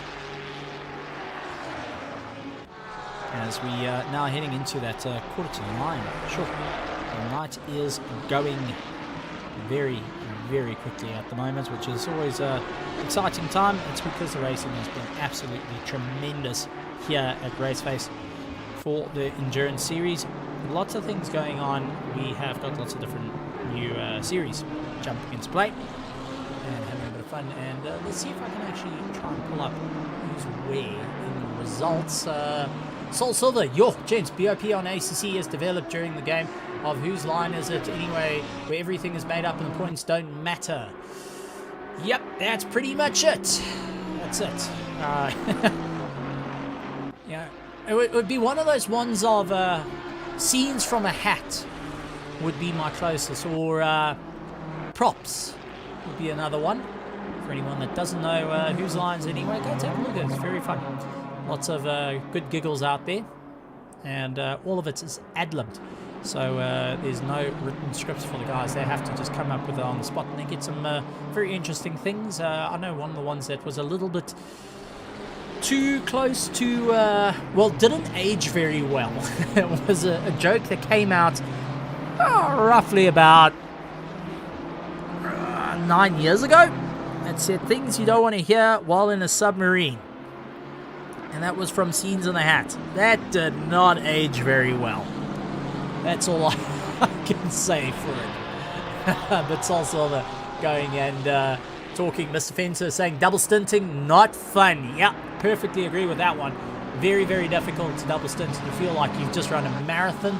Garrett Jacobs, I'm behind Jamie Reese and Mel Mend as well. Good to see that Garrett Jacobs also jumping in and having a bit of a chat. Fencer going and talking about his double stinting becoming a bit of a difficult one, as we see Daniel DeMartris Petro. It's a lot of curb there, buddy, and getting a little bit close to the grass. Got to be very careful with that one as well. So let's see how this is all going to turn out as the race continues here at RaceFace. It's good to see you guys, and welcome to everyone. For everyone that doesn't know what the world of RaceFace is one of the largest South African leagues in the country. That is, well, sim racing leagues that are racing in the country, with a mix of pro, am, gold, silver drivers that are, you know, all sorts. We've got a variety of different things, as you see at the moment. This is a set of course competizione with our endurance series, which everyone loves, especially when we start getting into the 24-hour races. Guys like to dig their teeth in a little bit and get going. This is the 6-hour Silverstone though for round 3 of our endurance series, so it's good to see the guys having a ton of fun out there. Everyone pushing the boundaries a little bit further every single time. So I'm going to just take a 10-second break just to try and relocate my jaw, because I think I've worn it out. So I will turn the mic on back shortly, but enjoy the sounds, the sights of fantastic machinery racing around, and music to everyone's ears as we keep an eye on all the action, while Tim the cameraman keeps being a legend following all the racing that's happening at the moment.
And we are back, ladies and gentlemen, boys and girls. We're back. Must be? Or did you miss all the racing action that has been going out on the circuit? 85 laps completed by our leading team on this 5.891 kilometer circuit. So that is a bit of a feat at the moment for all our drivers. 85 laps, 84, 85. So if we actually work out how many kilometers they've done over 500.7 kilometers completed around this circuit, which is just monstrous in terms of length, and 500 kilometers is no easy feat. So when everyone says, well, you're just gonna, who cares? Well, they care. They're working hard for it, and they've really putting in a monstrous fight. All the teams really having to push a little bit harder. See a couple of guys actually sharing the link, which is good to see. William Wentworth being one of the guys that actually shared the link. So William Wentworth, big shout out to you, buddy. He actually posted a picture from his rig and also the link as well. So just a big thank you, a big shout out to the drivers and the teams. Even if I've missed you, I do apologize. But it's good to have you guys showing off the racing here, and also just showing off the talent that we have locally here in South Africa for the sim racing. It is open up to the rest of the world, so we do invite the rest of the world to come into it, because I know we do have a couple of guys from Ukraine actually watching our live stream as well. And a big welcome to you guys from Spain, UK, America, Ukraine, Germany. The list can go on and on and on, of a variety of drivers from around the world, keeping an eye on RaceFace and the battles that are going on here. Andres Aradio, after Jan van der Merwe, they're still into a good charge between the two of them, and having some great pace to it. Luke Addison leading out for the Genesis Esports team. They are currently in first for Pro-Am and first overall. Daniel Demarcus Brito, the Genesis Esports Racing Club. And third place is Ryan Ottens of the Hybrid Academy 5 KBA. So they're currently third for Pro and also third overall. Going further down, Andres Aradio, first of Pro-Ams, lying in 6th place at the moment. He is keeping ahead of Ramona Yonka, who is lying in 11th place. Second of our Pro-Am, Martin Rotenbach in 14th position, will be taking third place of our Pro-Am at the moment. Graham Malt currently is up in first place of our AM class with Mario Skuman of SRE Apex, currently in second place, trying to give a bit of chase, 28 seconds behind. And then down in 21st position is third of our Pro-Ams, and that is the likes of Bernard van der Merwe of Team Tryhard Lightning, going and battling it out. Closest battle out on the circuit though is Andres Aradio of the Zodiac Samurai, right onto the back of Jan van der Merwe, who's going out a little bit wide. I think that McLaren's starting to feel the pain, and that has allowed Andres Aradio to close up the distance. Ronaldo Boersma pulling into the pits, getting his third pit stop out and dusted. Maybe he's going to be double stinting or not.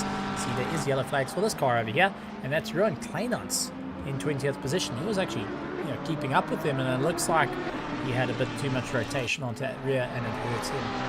So he's dropped off the circuit. Andres Aradio onto the back of Jan van der Merwe. They're battling it out for 4th and 5th overall. And Seradio first in class, taking it to the pros, hoping that the team can make a bit of an impact. So let's see how it's going to go for all our drivers and how it's going to go.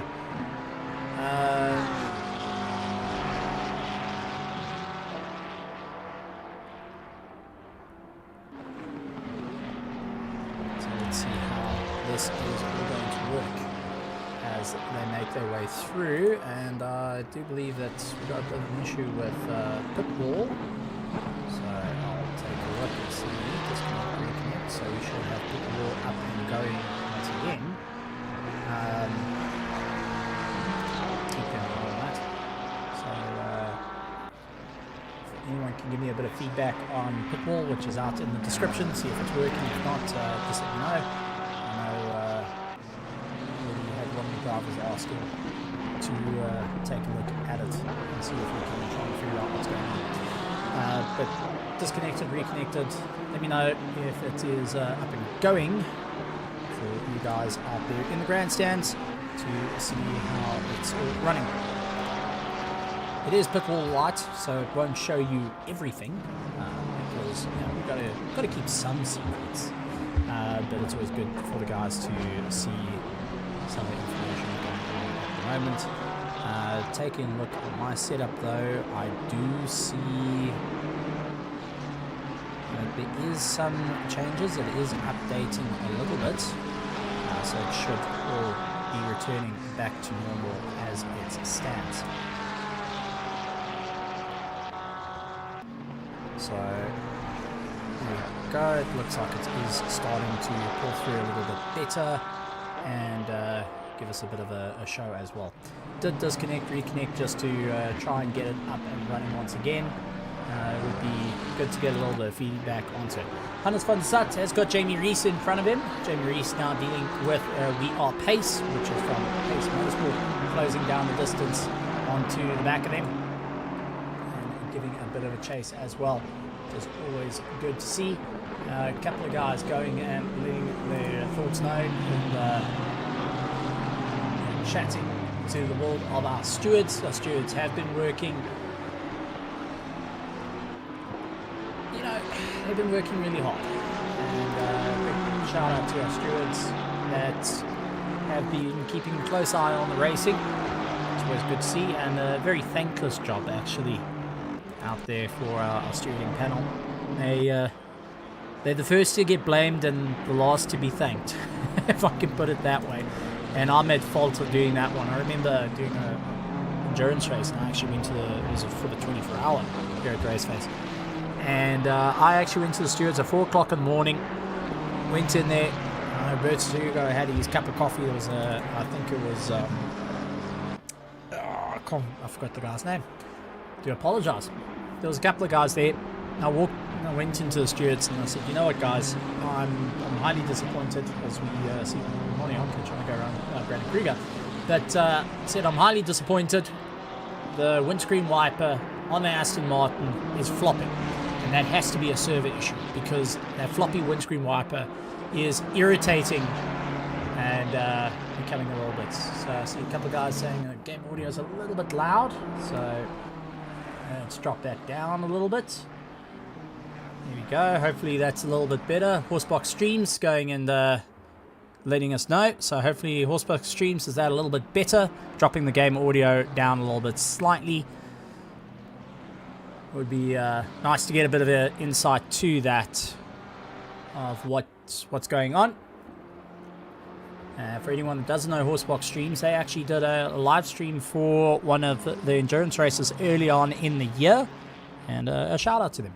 Big shout out to them from RaceFace. A big thank you to you guys for coming out and giving us a bit of action and covering our action here at RaceFace.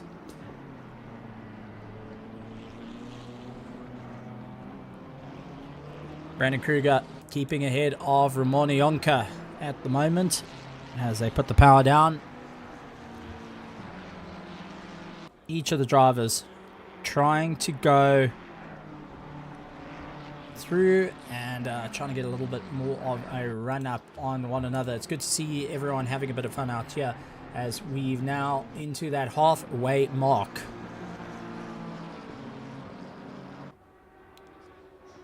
Of our 6-hour race here at Silverstone, and a lot of guys, even personal messages coming through where guys are talking about the amazing racing out here and just what everyone's doing.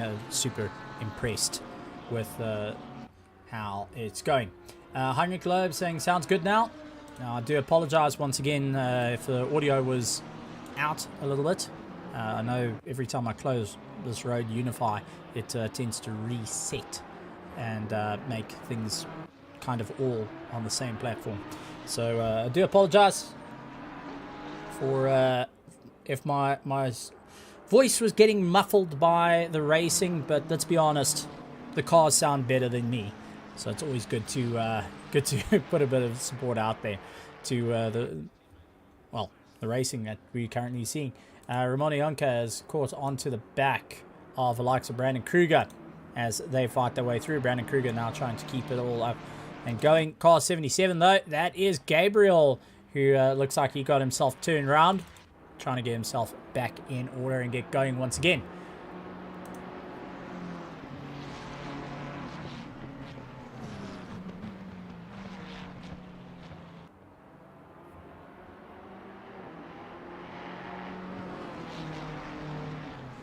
So we'll have to keep an eye out on that and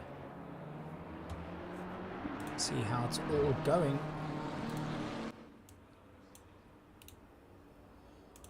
As our drivers put the power down, busy trying to also sort out pit wall so we can get you guys more informed of what's happening while the racing continues.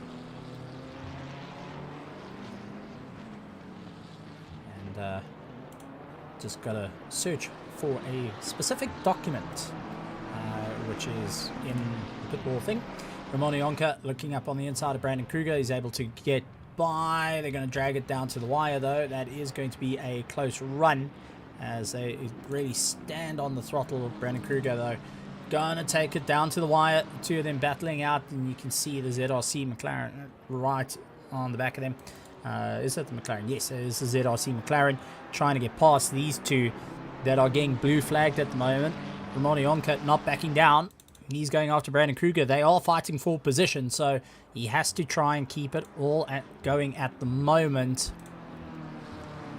as they fight their way around the circuit. And Ramon Yonka looks up on the inside. Couldn't get past just as yet. Now they make their way through Maggots, Beckett's, and it's all about keeping the momentum up. Here comes the ZRC McLaren up against them. That's Johan van der Merwe, who is doing everything he can because he's got the likes of Zodiac Samurai, and that's Andre Serradio closing down on him at a rate of knots as they get a little bit more of a distance. So let's see how this is all going to work. It's going to be a proper run to the line for them. Ramon Yonka looks on the outside. Brandon Kruger trying to go defensive, holding it all at bay at the moment as they fight their way through. Here comes Van der Merwe up around the outside and just gets past, and Andre Serradio not able to get past, gets caught up behind the Hybrid Academy car and will now have to just try and figure out his way past. That's put a nice little spacing between Brandon Kruger and Ramon Yonka. A little bit further back though, Hunty Myberg right onto the back of Kerry Duplessis, a solo driver. Hunty Myberg right up against Kerry Duplessis, who's taken over the wheel. That GSR 23 having a great run out on the circuit. And trying to search for a file while doing all the stuff is making things rather interesting. And hoping the computer just doesn't explode.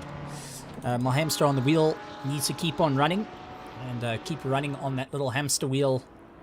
Hopefully the blue smoke that's usually been put in by the manufacturers doesn't get let out, because I don't want to have any genies trying to make wishes.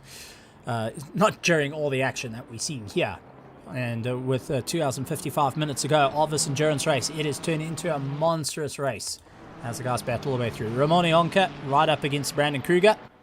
And does look like Andre Serradio not able to get by. These two are still fighting it out, and Serradio is just losing time at the moment behind Brandon Kruger and Ramon Yonka. He tries to look around the inside, just couldn't get the drive, and is hunting. Brandon Kruger's going defensive. Ramon Yonka is putting this monstrous amount of ride. Serradio having to climb on the anchors. This is not doing his runner any favors, as it allows the likes of the ZRC Johan van der Merwe to open up a monstrous gap, 1.7 seconds, while Andre Serradio has been doing this little dice, and unfortunately he's got to be patient. It's up to the passing car to figure out how to get by. Brandon Kruger running out wide. That's allowed Ramon Yonka to go up on the inside. Now going to switch around for the outside, both under braking, and Yonka just able to squeeze through. Brandon Kruger does come back at him. Serradio tries to go for the inside line. Wasn't able to make it stick, and we'll have to try and figure it out. But these two are still battling it out for 10th and 11th position. So Serradio's just got to be comfortable. He looks for that inside line. He just couldn't do it. And you can see Brandon Kruger not backing out of it. He was going to take the charge all the way through. Here comes Serradio, though. Sends it up on the inside. Deep over the curb. Gets it all together. Brandon Kruger, though, not slowing down. Goes up on the inside and gets past, keeping the drive at this point. And the KSR Enduro team not doing the likes of Serradio any favors at the moment as they put the power down. Ramon Yonka, though, getting away And Brandon running out a little bit wide. He's going to just try and cut back in and follow it all through. So some interesting stuff going on. Drivers having to get that a little bit more into it and try and figure out what's going to be best for their race as it all goes. Hunty Myberg, he's going on to the back of Kerry Duplessis. That is our closest battle on the circuit. 1.5 seconds between the two of them as they get a little bit more of a run. So let's see how this is all going to work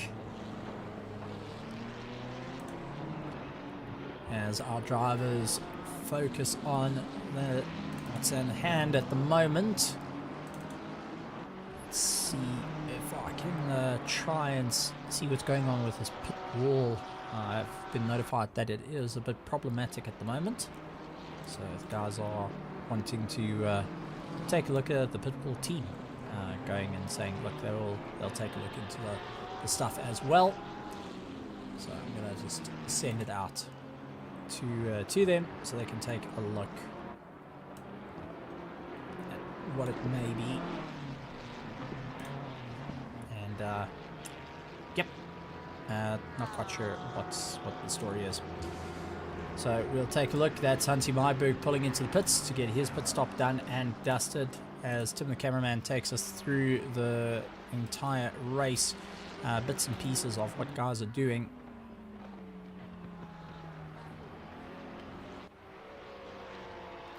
Our drivers having to work out that little step forward as they get the power down. It is going to be a monstrous charge for everyone and the remaining endurance, the last part of this endurance race.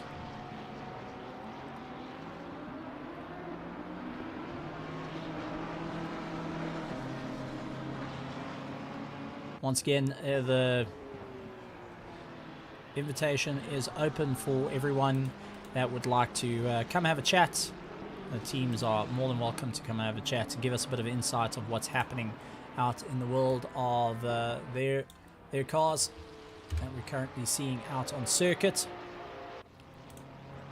and will give us a bit of an insight of what the teams are planning, what's the strategies as we start heading into the remaining parts of the race. But to everyone out there, thank you very much for joining us here at RaceFace for the round 3 of the Endurance Series 2023. It's good to have you guys, and it's always fantastic to see everyone coming into the chats and having a bit of a chat with us, giving us a bit of insights. Make sure you hit the subscribe button along with that bell notification icon. It's always a pleasure to see you guys. It's always fun to have a chat with everyone. Get a bit of a background, bit of a chat, bit of information, whether it be useful or useless. We get a bit of both at this point, and see how it all goes. So Monday Night Racing, part of the South African casual racing. That's good for anyone that's new or advanced to go and have a bit of fun, duke it out on a Monday, and it's worth taking a look up. They're also in our Discord as well. So it is an awesome one to see. 10 past 9 here in South Africa at the moment. Our drivers have been battling on circuit for over 3 hours and 9 minutes now as they fight their way through. And to everyone that's subscribed, thank you very much. We're up to 962 subscribers, which is getting closer and closer to that 1,000 mark, which Christmas wish for the whole of RaceFace is to hit that 1,000 subscribers. And we'll see what it's going to be. And just a PSA from the likes of RaceFace to everyone out in the world of sim racing. Tomorrow we will be having load shedding. Unfortunately, it's staying on stage 4. And for anyone that doesn't know what load shedding is, well, that's because it is our national power grid having a little bit of problem. So we will be on stage 4 come tomorrow. So please ensure that you've made the appropriate plans for it. We're staying into this. Any case, going back, let's go and have a bit of fun to the racing on hand, as Tim the cameraman has been taking us through all the action, and I have sent off my information going off to Gridwall. So let's see if the professors, the boffins, the guys a lot smarter than myself will be able to figure out what's going on. I believe it's been a little bit off of late. So, out in front, leading out Pro and leading out the class, Luke Addison, Genesis Esports out in first. Daniel DiMartro Preto in second place. And that is the Genesis Esports Racing Club. Third place is Johan van der Merwe, ZRC McLaren, going and taking that third place overall. And third place in class at the moment. Andre Serradio lying in fourth place and first in the Pro-Ams. Christian Deploy now behind the wheel, going a little bit off-road, but trying to keep it all together in the BMW, something he's very familiar with. Justin Lotus in the Hybrid Academy is currently in 6th place, along with Devard Nell. Ronaldo Boersma in 8th of Genesis Esports, along with Issam Domingo jumping into the car. And let's see what will happen for him for the Project Vapor team as they fight their way through. Ramona Yonka down in 10th place and 2nd of the Pro-Am team, the Hybrid Academy Cobalt, doing a fantastic drive out there. 11th place is Brandon Kruger of KSR. Then we're getting into our AM classes. Graham Moll is leading out our AM class with Mario Skuman in 2nd place of our Pro-Ams. He is lying in 13th overall. Jamie Reese, a little bit further down, is in 14th place of EG and Hybrid Academy Ferrari. We are pace with Hannes van Sut lying in 15th. Martin Rotenbach, KSR Force, in 16th place on a monstrous charge. Then you have got Hansi Marburg in 17th of Team Tryhard NPL. And he's getting a bit of a run ahead of the GSR 23 in 18th place. Rian van der Rust driving that car. Ian Lang, 19th position of Skit and Donna. See, I'm trying to get my Afrikaans right there. And then we've got the ZRC Lambo of Ron Kleinans in 20th. 21st, Ferdy Bester of Team Tryhard Lightning. Ludwig Zedman of EBB and Flow. And I'm going to go out on a limb here. This driver is solo. One of our solo drivers. So, this is going to be a proper run. Ola Sabata of Pace Motorsport. He is lying in 23rd. 24th is Jaco Kotza, along with Jaco Krobler in 25th of the Hawks Racing team. And they're getting chased down by Devin Ellis in the Team Tryhard Racing DNG. Gabriel Melmond of ZLC shot left. And is in 27th position. 28th is Reginald Montolini of Noob WA. Going and battling out. Sol Silver going and saying the AMS race on M&R is amazing. Had so much fun with Eddie and them. And that is very true. Yeah, going and racing in the AMS2, and also AMS2 is out here on RaceFace as well, so if you want to get competitive, come and have a bit of fun. Claret Jacobs saying you might get it tonight, lol. And that is definitely the case. I'll see a 333 of Ronaldo Boersma out into the weeds and trying to get himself all sorted out. Did that get a little bit too much rotation? Once again, it seems like some of the cameraman, as he goes back to a revisit on the replay, leaves the paintwork behind. But here comes Ronaldo Boersma. Looks up on the inside. He has got Reginald trying to get round.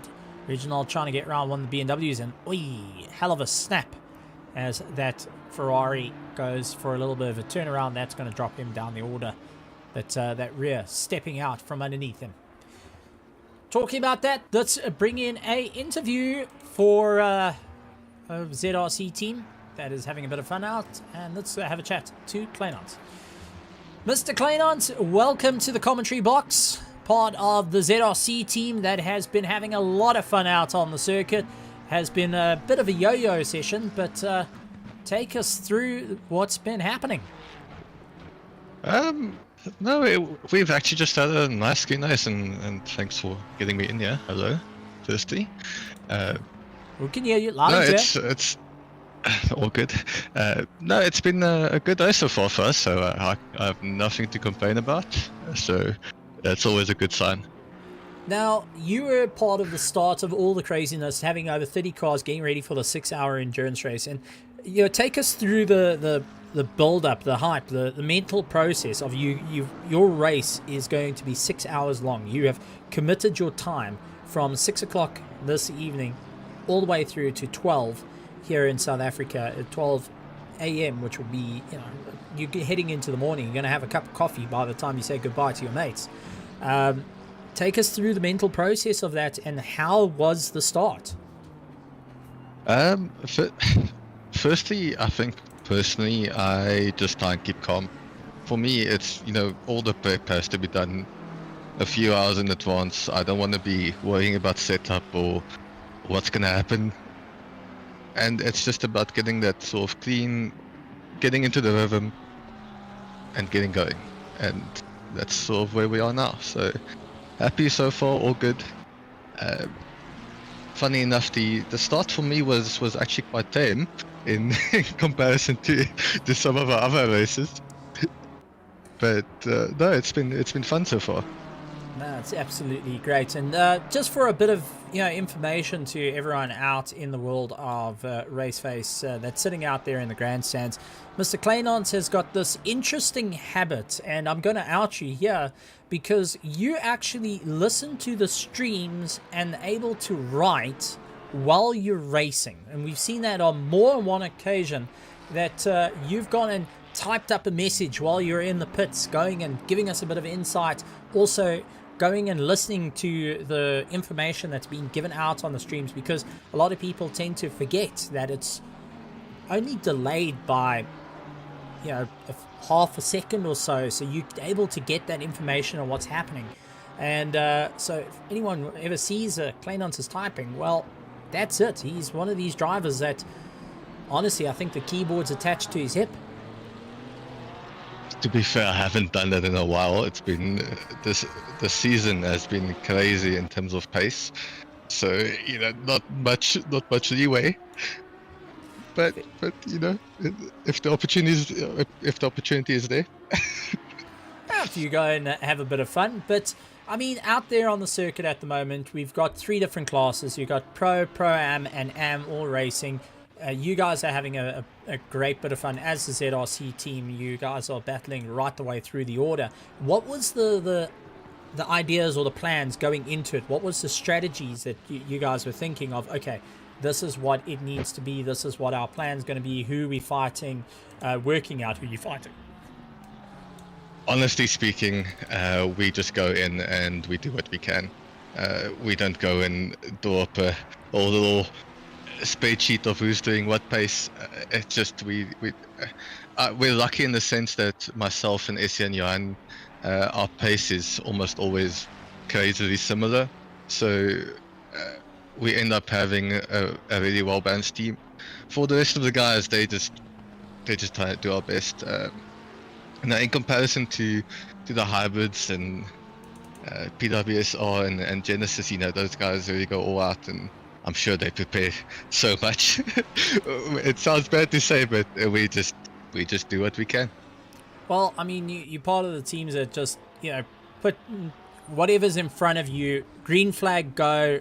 Checkered flag means race done. Yellow flag means someone sent it too hard somewhere. Is that sort of the mentality? Look, that's not to say there's no preparation at all. Obviously at the end of the day, you still need to do your have a rough idea of what your pit stats would be, getting on the same page in terms of setup and all of that. But mainly it's about just accepting that we can do a certain pace. We focus on what we ourselves can do instead of where we find ourselves in comparison to other teams, and then we make the best of it. And now we've seen you out there, you're in the McLaren, you're having a bit of fun, but how's the tire wear on the McLaren? Now we know that the old McLaren before this one had this terrible habit of tearing up the rear tires. No matter what you did, it tore the tires up to pieces and you weren't able to stretch it out. How's the tire wear looking on your car at the moment? You're lying in third place, you've got this charge. How's the wear looking like, and how's the fuel usage looking? Because that's the next one, because you're working out you got to do 2.5 stops, and you've got to find that half or try and get rid of that half somewhere. Yeah, exactly. Honestly speaking, the tires aren't as much of an issue as the fuel is in the McLaren. Truthfully, we're having to do a bit of fuel saving in comparison to the other teams.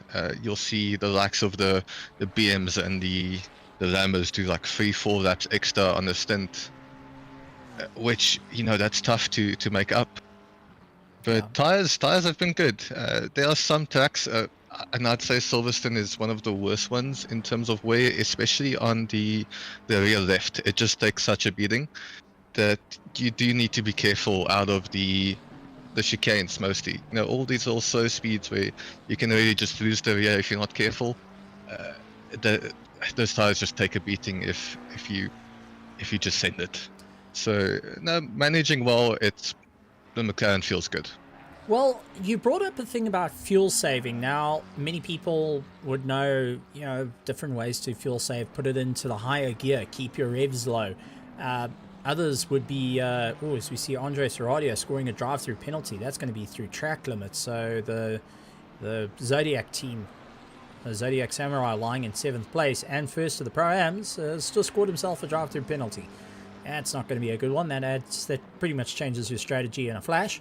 But take us through of how do you save fuel in this? I mean, you've got an almighty V8 in the back. You've got a lot of power. You're running lap times of 1:59.7 as your last lap time, Johan van der Merwe's last lap time. How on earth do you save fuel in this thing? The biggest thing, unfortunately, is that you have to run lower engine maps.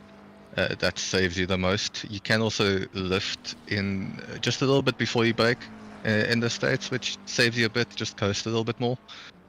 Being, let's say, a bit more careful on the throttle application, but far and by the biggest thing is just running a higher engine map, which doesn't always feel good, especially on the States, but it saves the most. Luckily, in this race, we're having to not save too much, which means that we can limit it quite a bit. But having to fuel saves in these endurances, especially these 6-12 hours, the 24 hours we've done in the past, is sometimes there's so much fuel saving to just make up you just win all that extra time. So I know from my team it was basically I'm the slowest driver, which means use the less amount of fuel. Chuck me in for a good hour or so, then you save fuel. But you guys are on an incredible pace, and as you said, with all within the same lap time. 2 hours and 36 minutes left of the race, though. Give us a bit of a thought process of what's going to be running through the mind, what's happening in the pit of planning or strategy, or what's the atmosphere like? Because now we're getting to the closing stages. We've over the halfway mark now. We've broken the camel's back in that sense. Drivers are starting to get worn out. Mistakes are starting to be made. The track's cooling down. 24 degrees at the moment. It's 5:30 on the circuit. It's gonna start getting a little bit darker and a little bit more challenging to find those brake markers. What's going in the pits there? Yeah, I don't want to reveal too much given our position, but actually, I'm kidding. No, we have our plan. It's basically just we're having to fuel save a bit every stint, meaning we just try and extend every stint as far as we can at this point.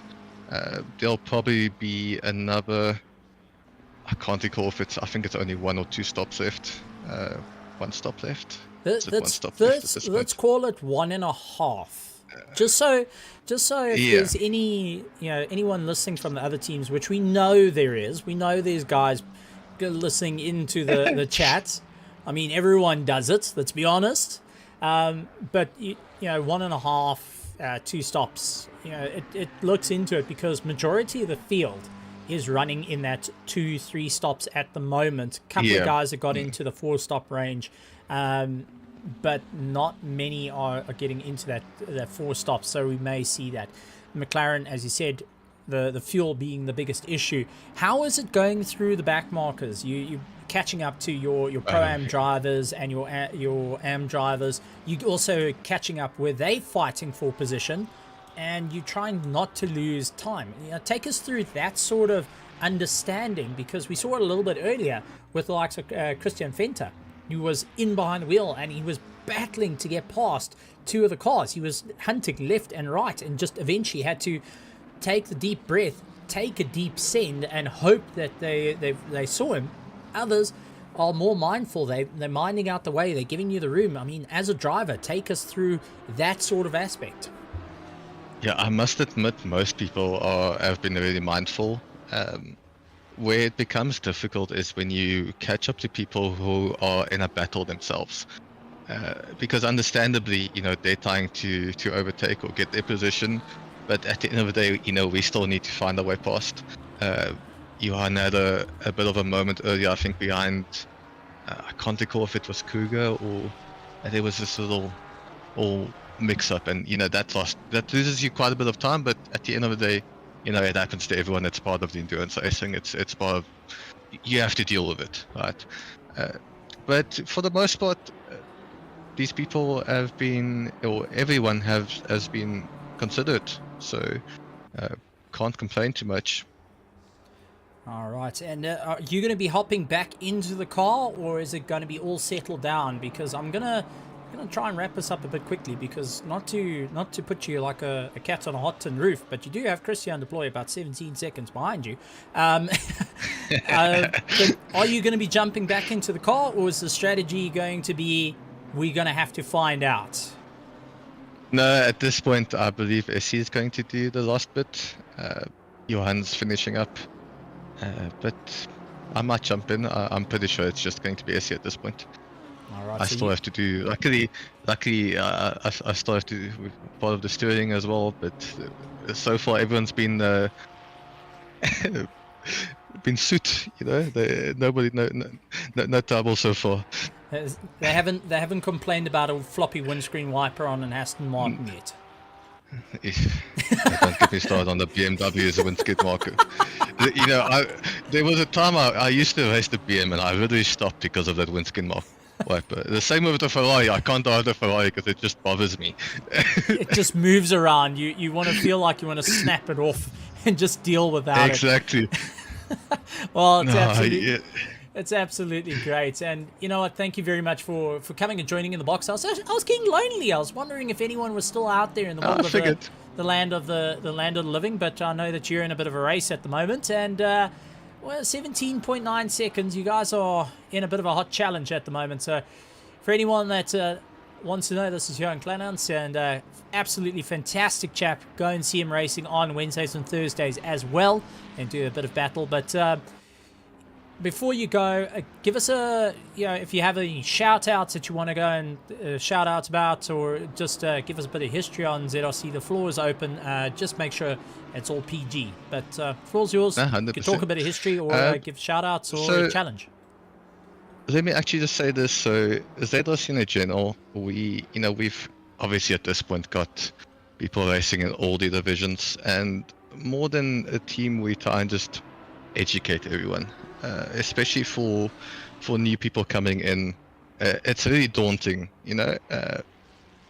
Getting into racing is, all these people they feel so quick, and you just don't know what's happening always. So we try and be a place where people can come in and we assist. As best we can. We have training evenings on Tuesdays. For argument's sake, everyone's welcome to join. We don't care about teams. You'll see us post in RaceFace from time to time, but in general, we try and just be a bit, not just a team, but a community where people can come in and feel welcome and come have a kaya, and we all improve. So that's about it. Oh, that's absolutely amazing, and it's good to hear. It's good to hear the team, as a team, just being a bit of a role model out there. We've got the very serious teams that are racing. ZRC is also a very serious team that races, but also to be friendly to the new guys that just got themselves a controller, opening up ACC for the first time, and being able to get a bit of advice. It's good to have people like that in the community that's willing to just part some advice. Hopefully you can share how I can get quicker, because at the moment I think I've run out of talent more than once. Well, you're welcome to come join on Tuesdays. Absolutely good stuff. Thank you very much, Mr. Kleinans. Glad to have you here, and we'll chat to you afterwards. But to as you parted information, I will part information, because that's what we do here. You're currently about 18 seconds ahead of 4th place, and both of you have put on the same set of tires and refueled at the exact same. So you guys are within the same. Good luck. That's all I can say. Right. I've Thank raced you. with Christian We Deploy as definitely my need teammate, and He's got this habit of, he's like a dog with a bone in its mouth, but we've seen you guys pull a rabbit out of the hat more than once. So good luck, have fun. Regards to the team, and I know you're on standby for seeing what happens with your team, but to Essie that will be jumping behind the wheel, good luck to him. I'm sure that there is absolutely no pressure. Just if you get it wrong, you mucked up the race completely.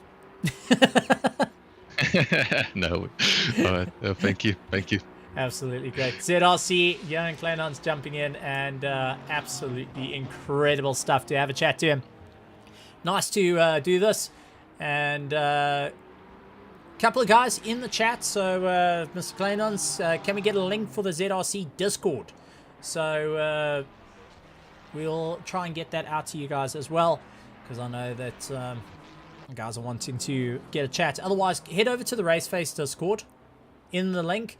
Go over, have a chat to anyone that's got the ZRC onto them. They'll always go and do it. So absolutely incredible stuff. Robert Wentworth saying my commentary is absolutely terrible and I shouldn't quit my day job. I completely agree with you.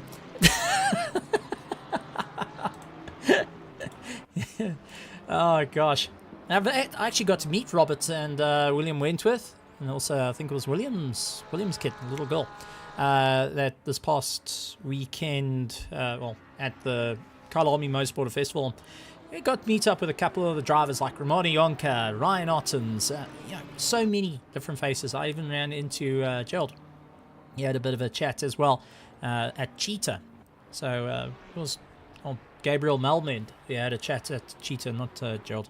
But Gabriel, we had a chat as well. It was good to get a bit of a interesting, and now seeing what's going to, what the ideas are, and there's so many ideas of how the thing's going to grow, where everything's going to go, how the thing must be structured, and everyone's so positive about sim racing, which is just absolutely mind-blowing. It's good to see.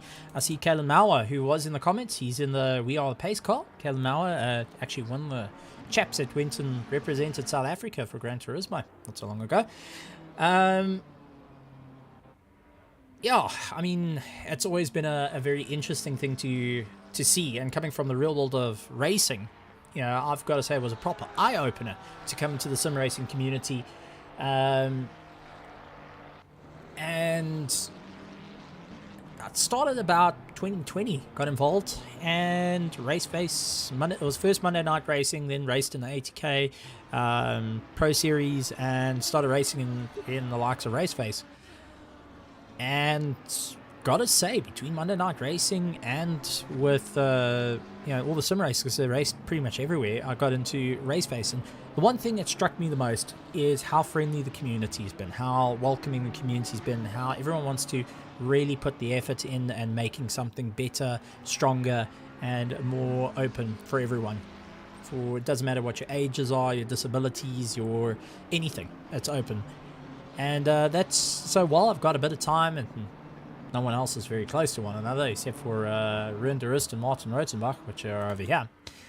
This is 16th and 15th position. I'd like to put a bit of a thank you out to all the different communities, such as RaceFace, Monday Night Racing, Sarko, LNR, SRSA, so many different people, but to you guys, the communities, the drivers, the families, the spectators, the teams that have just come out and really shown off, because you've made a home for everyone here, and for everyone to go, and overseas they are looking over at us here in South Africa because we're sharing the South African spirit. So pats on the back to you guys out there, and feel free to share it out with everyone. It's good to have the guys all chatting about Devin Ellis. He also had a little bit of a spin, so he had a little bit of a slowdown there.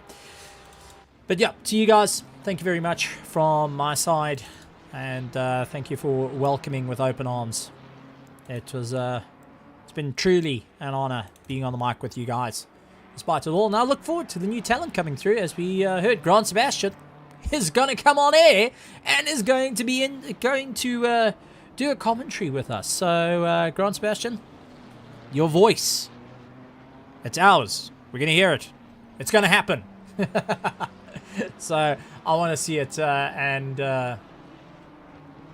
let's see how it's all going to go. A couple of guys going here. Luke Addison out in first place, leading out the pro of the Genesis Esports team. They've been doing a fantastic job, him and Tariq Adam, and I do believe the third driver is Cody Sherritt. I'm not sure if he's going to be jumping into the car, maybe. So Cody Sherritt, our 3-time champion of the Grid Championship, is teaming up with Luke Addison. Luke Addison does a lot of racing overseas in the SRO Esports, along with Tariq Adam. Then you've got Daniel Demetrius Petro, also a very, very quick driver. I've been keeping an eye on him. He's been incredibly well, teaming up with a few drivers as well. Genesis Esports Racing Club now in second place and second in pro. Johan van der Merwe pulling into the pits. As we heard, they were planning a little bit of strategy. Maybe we may have a change of drivers. He's going and losing our position to Christian Deploy, who now takes that third place and third of our pros. And Johan van der Merwe losing out to Justin Lotus. Justin Lotus coming by, Hybrid Academy 5 KVA, and that was part of the Ryan Ottens. They were a little bit further up through the field. They've done 4 pit stops though. That's a little bit of a weird one.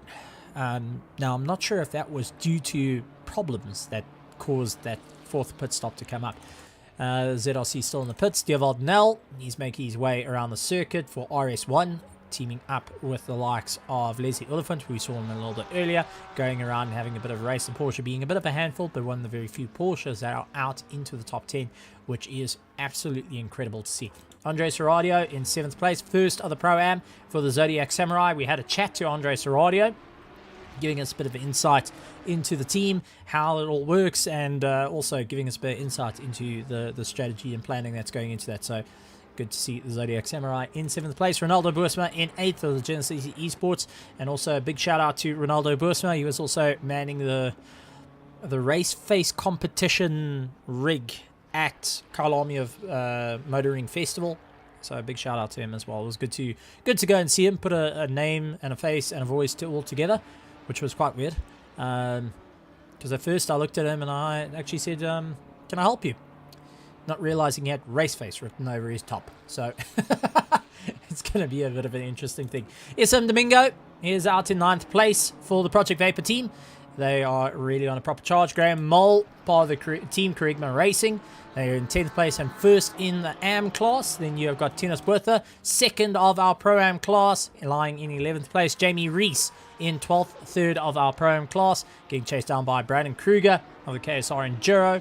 Along with second of our AM class is the SRE Apex, Gerard Pretorius, having a bit of fun out there. They've done 3 stops so far, and I think they're starting to tick time down the clock. We're in front of the rest of the GSR 23. They are a little bit further down the order in 15th. Martin Rotenbach of KSR Force Enduro. Hansi Myberg is lying in 17th position of Team Tryhard in PL. Then we have got Ian Lang of Skop, Skeet and Donna. Yes, I got it right finally.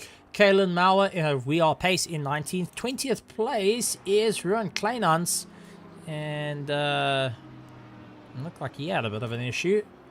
That Lambo not so happy.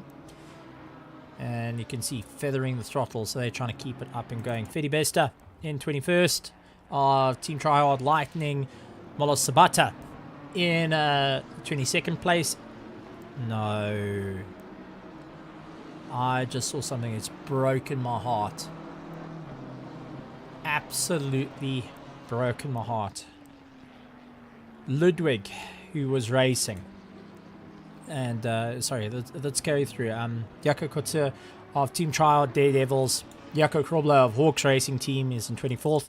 Devin Ellis of Team Trial Racing DNG. Gabriel Melman of ZRC left, shot left. And then 27th position is Nubois. And I just saw Ludwig, unfortunately, disconnecting. Oh, man.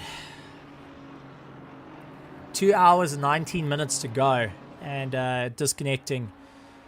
Oh, my heart goes out to him. He was one of our solo drivers and was doing a fantastic job out there. So, Ludwig, if you can hear me in the grandstands there, buddy, or in the pit lane listening to the stream, it's heart goes out to you. Try get that car back in. Upset though, big one. Graham Hall of Team Kerigma Racing getting a drive-through penalty, and that will be for track limits. coming into play. The guy's taking a bit of a knock and having a bit of a weird one.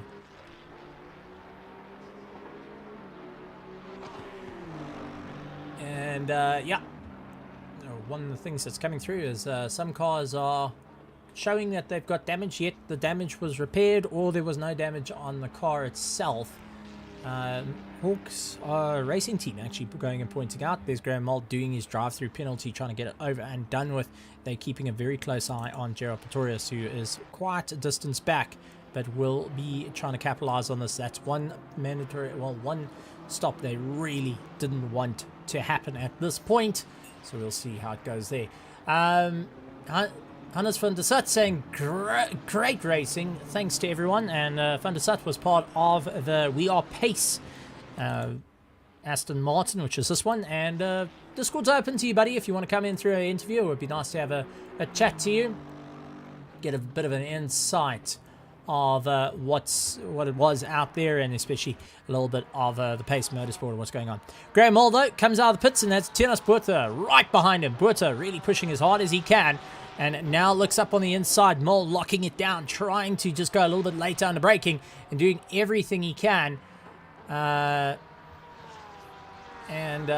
Silver Soul saying, I know, right? I was like, your bad news incoming. Well, worse. Yeah, that was it. You know, for a solo driver that unfortunately, you know, landed up with a disconnect, my heart goes out to them. Really, really does. I mean, it's 3 hours and 42 minutes of racing done. And for it to end like that is not the way you want it to go. So if anyone does have contact with Ludwig, you know, let's try to get the guy back on the track. Just to see that checkered flag. He has to. It's kind of a thing. So if anyone has the guy's number, has him on Discord, you know, if you have him on TikTok even, just anything, get a hold of the guy, tell him to join, come in and, you know, see that checkered flag, see it through. So close, and man, been there, been part of that, and it takes a wind out of yourselves. We had PWSR earlier on, those rapid disconnects, a couple of teams falling into it, and unfortunately PWSR eventually just calling in and saying, look, they're going to put their effort in for the next racing, and yeah, that's also just, it's not how you want to go. That is not how you want to go. So to anyone out there, and you know what? This is my challenge out to you guys. And yes, I'm going to lay a challenge out. I am going to put my foot in my mouth, my size 7 shoes in my mouth, and say this. I challenge every car, every team, even if you're one of the drivers that wasn't meant to start, go and have a chat to Bertus. Get that car out. I want to see every car that started this 6 hour here at Silverstone, every single one of you, to get back out on track and see that checkered flag. Yes, you will be laps down. You won't be fighting for first, second, and third. But my challenge is out to you guys. Cross that line. Do yourselves that honor that you rightfully deserved, and don't let it be taken away from you. So, to everyone else in the chat, everyone else on the grandstands, in the pits, everyone listening, that's my challenge to you guys. Every car that started, let's get you back out there. We know 29 cars started, 27 are running currently. That's my challenge.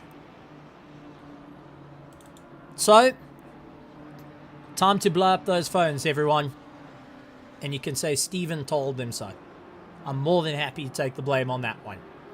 We got 29 cars that started, 27 are running. We're missing 2 cars. Let's get them there. And watch me get in trouble. Alright, as you see, Daniel Demartros Prito going ahead and having a good race. He is now behind Christian Deploy. Once again, Genesis first, second, and third, locking down that field as hard as possible. Justin Lotes is trying to close down the distance, 6.9 seconds. He's then got SES running in 5th position. We had a chat to the ZRC team a little bit earlier, going and having a bit of a chat there. And Silverstone saying, yep, just make sure driver 1 connects. Yeah, make sure driver 1 connects. But let's try to get those cars back on track. Let's finish it. Let's finish it the way it started. All cars on the circuit, everyone seeing that flag. SESA is in 5th. Devon Nell trying to chase down the RS1. This Porsche has been an absolutely mental machine. Keeping ahead now, trying to break away from Audrey Serradio, 11.7 seconds behind, and is trying to make up some distance as well. Issam Domingo, part of the Project Vapor team, in 8th place, along with Nicholas Manuel in 9th. Tinos Buerto closing down the distance, though, trying to make up a bit of time. Graham Moll, though, is in 11th place and first of the AM team, and just lying out that 10th place is going to be doing everything he can. Brendan Kruger trying to close down the distance as well. So some great battles going on. Interesting though, we've got a team battle, and it looks like Christian Deploy and Daniel Debrief going at one another. Lamborghini hunting down the back of that BMW, doing everything can. Looks inside, looks outside, trying to figure out what is going to work at this point. The two of them know that they're wearing the same colors, but they are fighting it out for the championship in the RaceFace Endurance Series. So they are fighting it out for their cars, for their drivers. And there goes Daniel up on the inside. Christian's going to try go around the outside. Has to back out of it though. Runs out wide. That BMW just not able to go and get itself all stuck in for the inside line as they make their way through. So now dropping down into 3rd place is going to try run into the toe of the likes of Daniel Debrief, who has come out of the pit box. 3 stops done and dusted and needs to keep up the pace at the moment as they chasing down one of the KSR BMWs just ahead of them at the moment. So with 2 hours and 12 minutes to go, it is officially gone past 9:45 here in South Africa at night. So the guys are seriously starting to feel it because they have been awake all day. They've been practicing, setting things up, trying to make sure that every little bit is going to work out for them. So now it's going to be looking into driver fatigue. The arms are worn out. The legs are worn out. Those calves are aching. Your eyes are watering. They are dry from looking at the screens flashing at them at a variety between the likes of 60 hertz, 70, 120, 144. I mean, some of the guys even can run onto a 500 hertz screen. I don't know why you want 500 hertz because your eyes don't even pick that up. But hey, you know, some guys like to do that.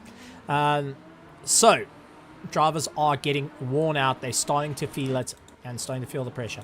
AJ the Cock, though, right onto the back of Molt, looks up on the inside, gets it beautifully tucked in, gets past, and launches his way past.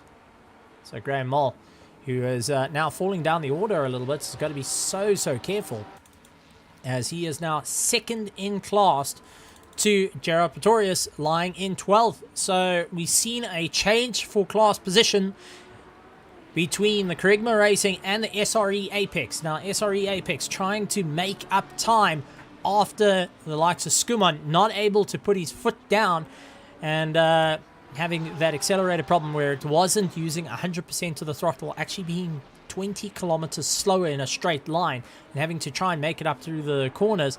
Now getting ahead of Graham Moll of the team Kerygma Racing, who is doing everything they can. AJ O'Cock moving up into 14th position. He is currently lying 4th in the Pro-Am class, going after this man over here, Rian van der Roost of the GSR 23. So lots of guys trying to do it. One of the chaps actually jumping in and saying, try 40 hertz, but only when the weather is right and the wind is coming from the east. Done that.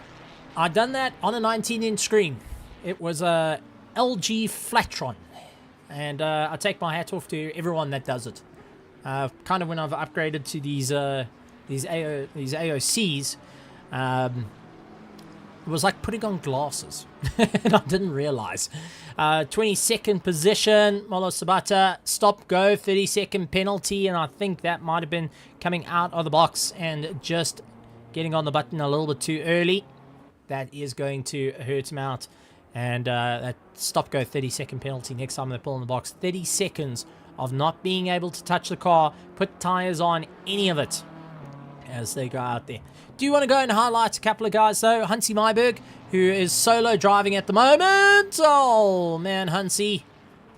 Every time I go to you, you fall off the track. Every time. There's not a day that goes by that every time I go to Huntsy, he falls off the circuit. So, Huntsy, I do apologize. You can black flag me later. Ian Lang, right on the back of him now, trying to take that opportunity. But Huntsy Myberg has been riding solo at the moment for the last 3 hours and 51 minutes. And counting down his time, so is Reginald Mutoleni, who's trying to make up the time. It does look like Gabriel trying to get himself all in order after letting the guys go by. He's going to have We Are Pace, Kalen Mauer, right onto the back of him. The two Aston Martins going to be lining up once against one another.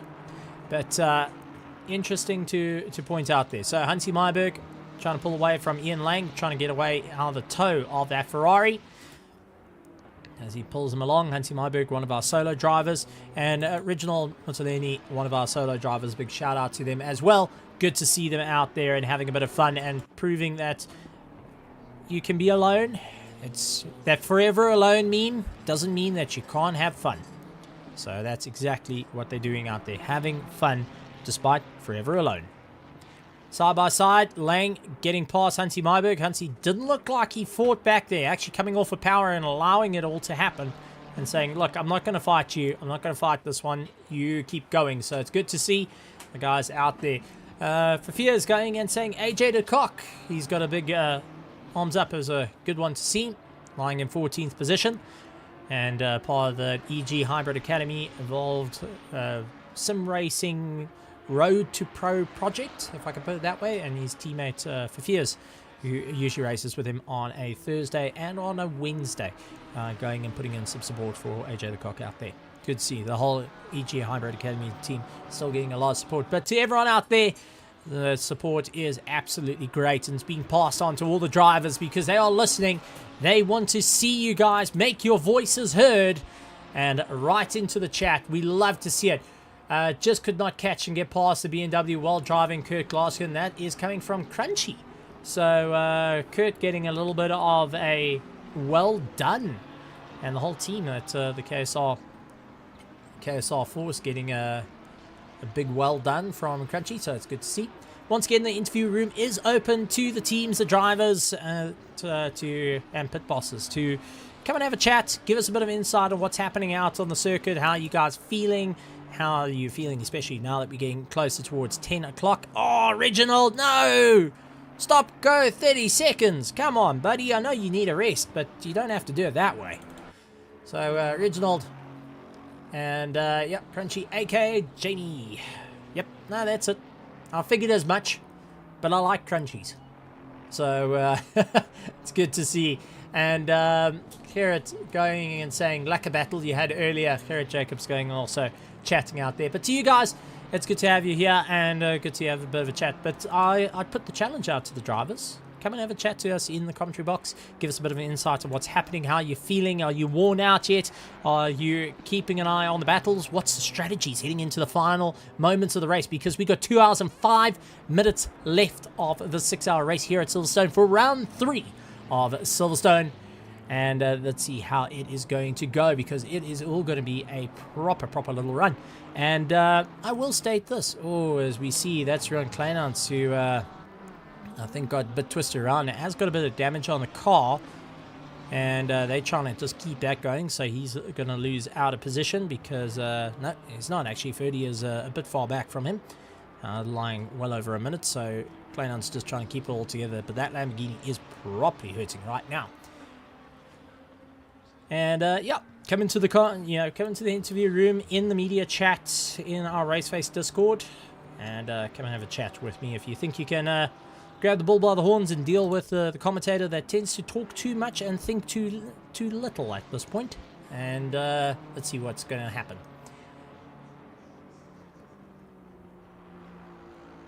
So there's the outright challenge to everyone. It's in the media room, out on the RaceFace Discord, and the interview room just over the RaceFace.Pro, right to the top of the Discord. operating one is not quite sure it is. Tennis Bertha out in 10th place and very slow, just trying to get himself all back in order. It seems like he had a little bit of a wild time out there. Johan Blanche jumping out into the car and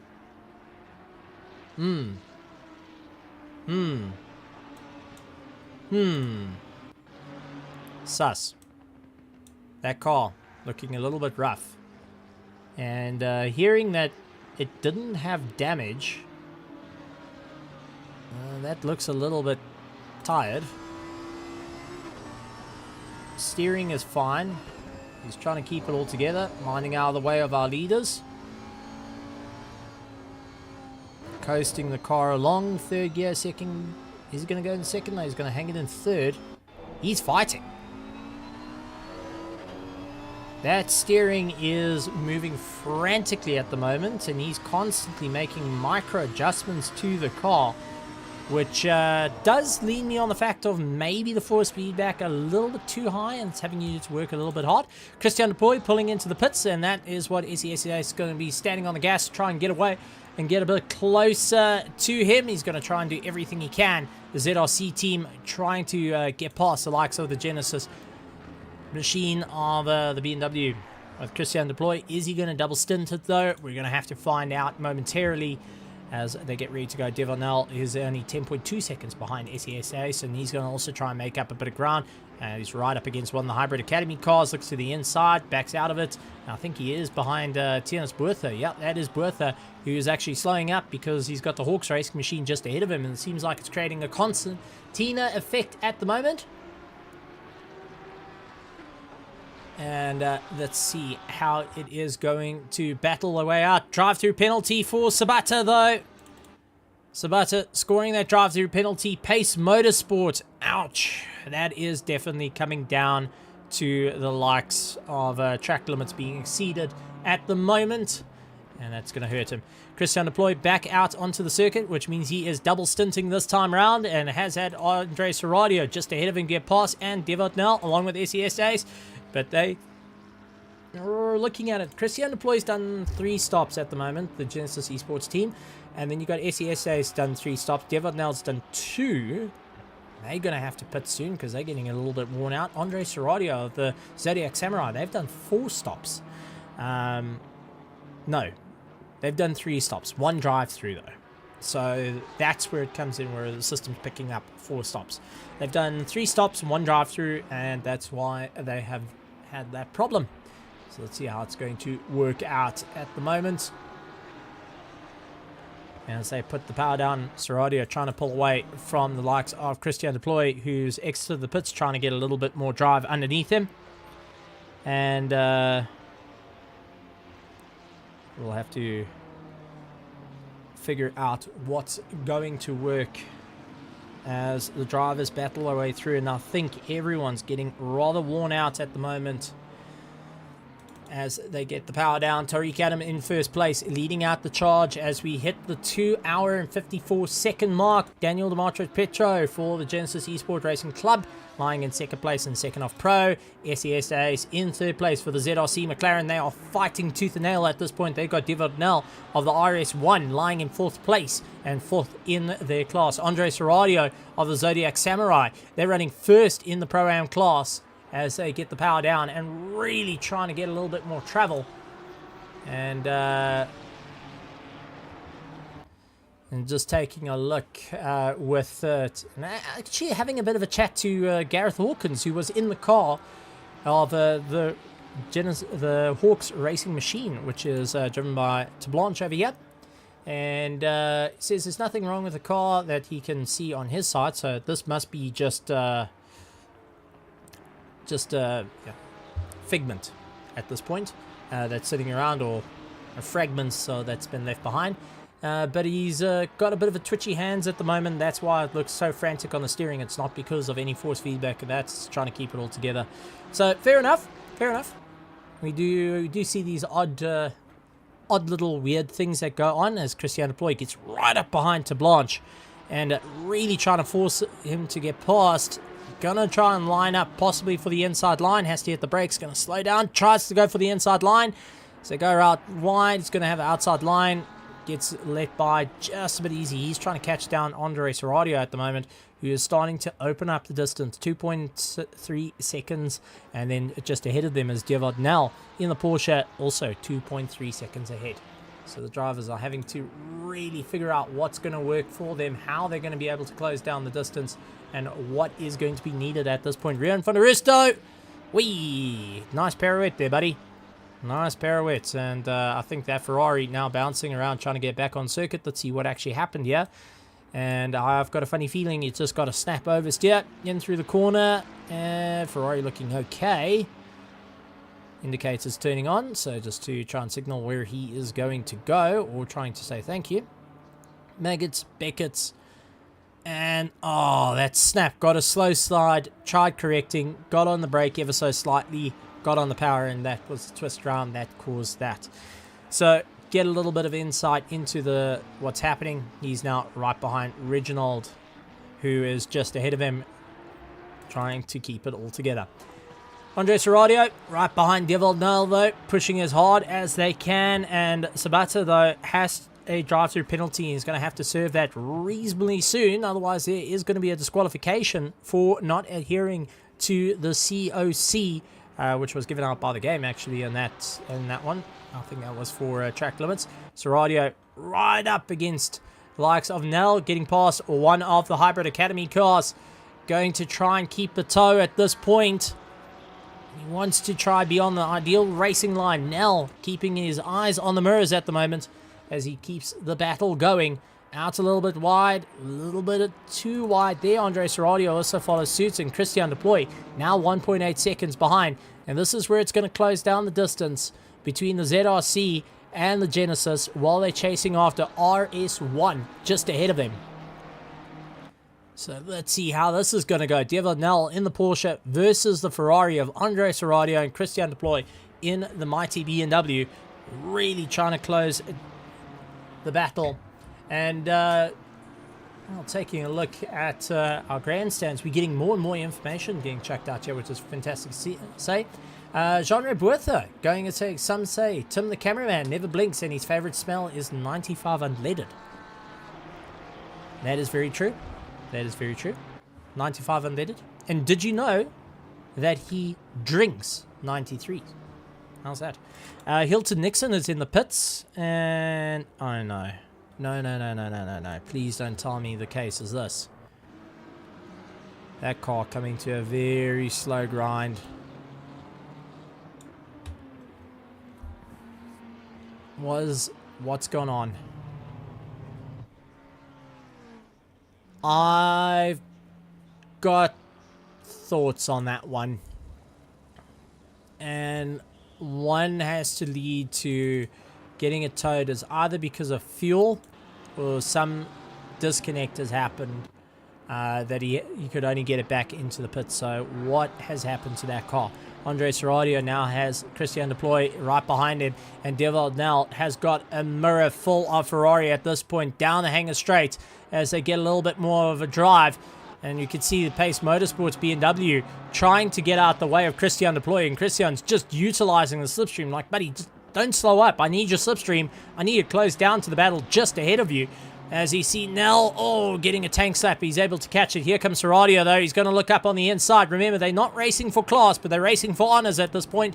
And getting past Devon Nell, dropping down the position, tries to fight back. Now has got Christian Deploy, getting the step up on him. Going to go on the inside, locking it down. Contact between the two, just rubbing and racing as they get a little bit more of a drive. Kayla Mauer's got a drive-through penalty, just seeing that.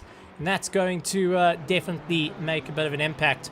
So the guys are properly keeping it together as our drivers now pushing the boundaries. An hour and 55 minutes. Christian Deploy up on the inside of Andre Serradio.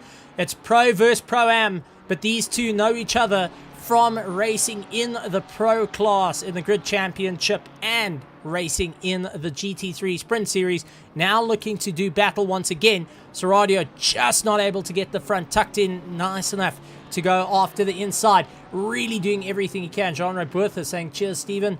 Cheers, Mr. Buertha. Glad to have you around. And would like to have a chat with you because you've been running away from me. You owe a bit of an interview, buddy. I know this. Mr. Bertha of Kerigma Racing. We know this. And you seem to be friends with Tim, so I've got to get some info from you. So our Kerigma Racing team, who are trying their best to catch up to Gerald Pretorius. It's first of the AM class. They are lying second in Pro-Am. Christian Deploy, though, gets past Andre Serradio and seems to be opening up a distance. 1 second. Diaval, though, starting to close down the distance to the likes of Andre Serradio as they put the power down and fighting their way through it. So good to see it, and getting some messages from Leanne Strock and also giving a bit of hints of what's happening out here. Jukka Kutsa, I do apologize. Ugh, I forgot my English. I forgot my Afrikaans. I forgot all of it. Forgive me. I have been mistaken. The team trial McLaren going and braking, gets a rotation and back onto the power. Did it lighten up under the steering? There's Reginald right behind. And yeah, oh, just not getting the drive. Both Reginald and Jukka Kutsa coming into contact with one another and trying to pull themselves back. Reggie just a little bit too close, and unfortunately that tunnel vision coming into play. Kutsa, who is dropping a little bit down, lying in 22nd position and 4th of the Pro-Am class. He's trying to go after Ferdy Besta in 20th position for the team Try Hard Lightning, as making up a bit of ground. So it's good to see it out there. Absolutely fantastic stuff. And good to see guys chatting all over, not only in the grandstands over at RaceFace on YouTube. And once again, if you're out there, hit the subscribe button, hit the bell notification icon, leave us a thumbs up or a thumbs down, depending on if you're enjoying the content or not. We love to see it. We love to get that type of feedback. And it's definitely something that we go through every single time, trying to improve and figure out what's going to work. And also, I know that we can been getting private messages coming through as well, not only on the Discord, which is fantastic to see, also on my WhatsApp has been blowing up like no tomorrow, and absolutely love it. A couple of guys taking a look. Rian van der Rust, though, drive through penalty for the GSR 23. Oh man, track limits coming into play, and that very, very sad trumpet, that bwah, bwah, bwah, coming into play there. AJ the Cock all over the back of Gerald Pretorius, and Gerald doing everything he can at the moment and running out a little bit wide. He's got a mirror full of AJ the Cock chasing him down, getting into the battle. SRE Apex going strong so far. Might lose a position to De Kock. It's going to be close though, and considering they're not fighting for class, De Kock is lying third in the Pro-Am class, while Pretorius is first in the Am class. I think it's going to be that way up of how much is it going to be lost? They've got an hour and 51 minutes left. Is it worth continuing to fight out against people that are not in the class, or is it going to be, well, let's, got to go for it, maximize the points. If we're here to race, we're in 12th, let's go for that top 10. They are going to take it down to the wire, and I would love to actually just find out, what's sort of going in there. As I see De Kock trying to go around the outside, Skuman giving him the gap. Sorry, that's Gerald Pretorius giving him the gap. Skuman busy actually saying that they would give up the position. And Graham Moll now getting a little bit closer.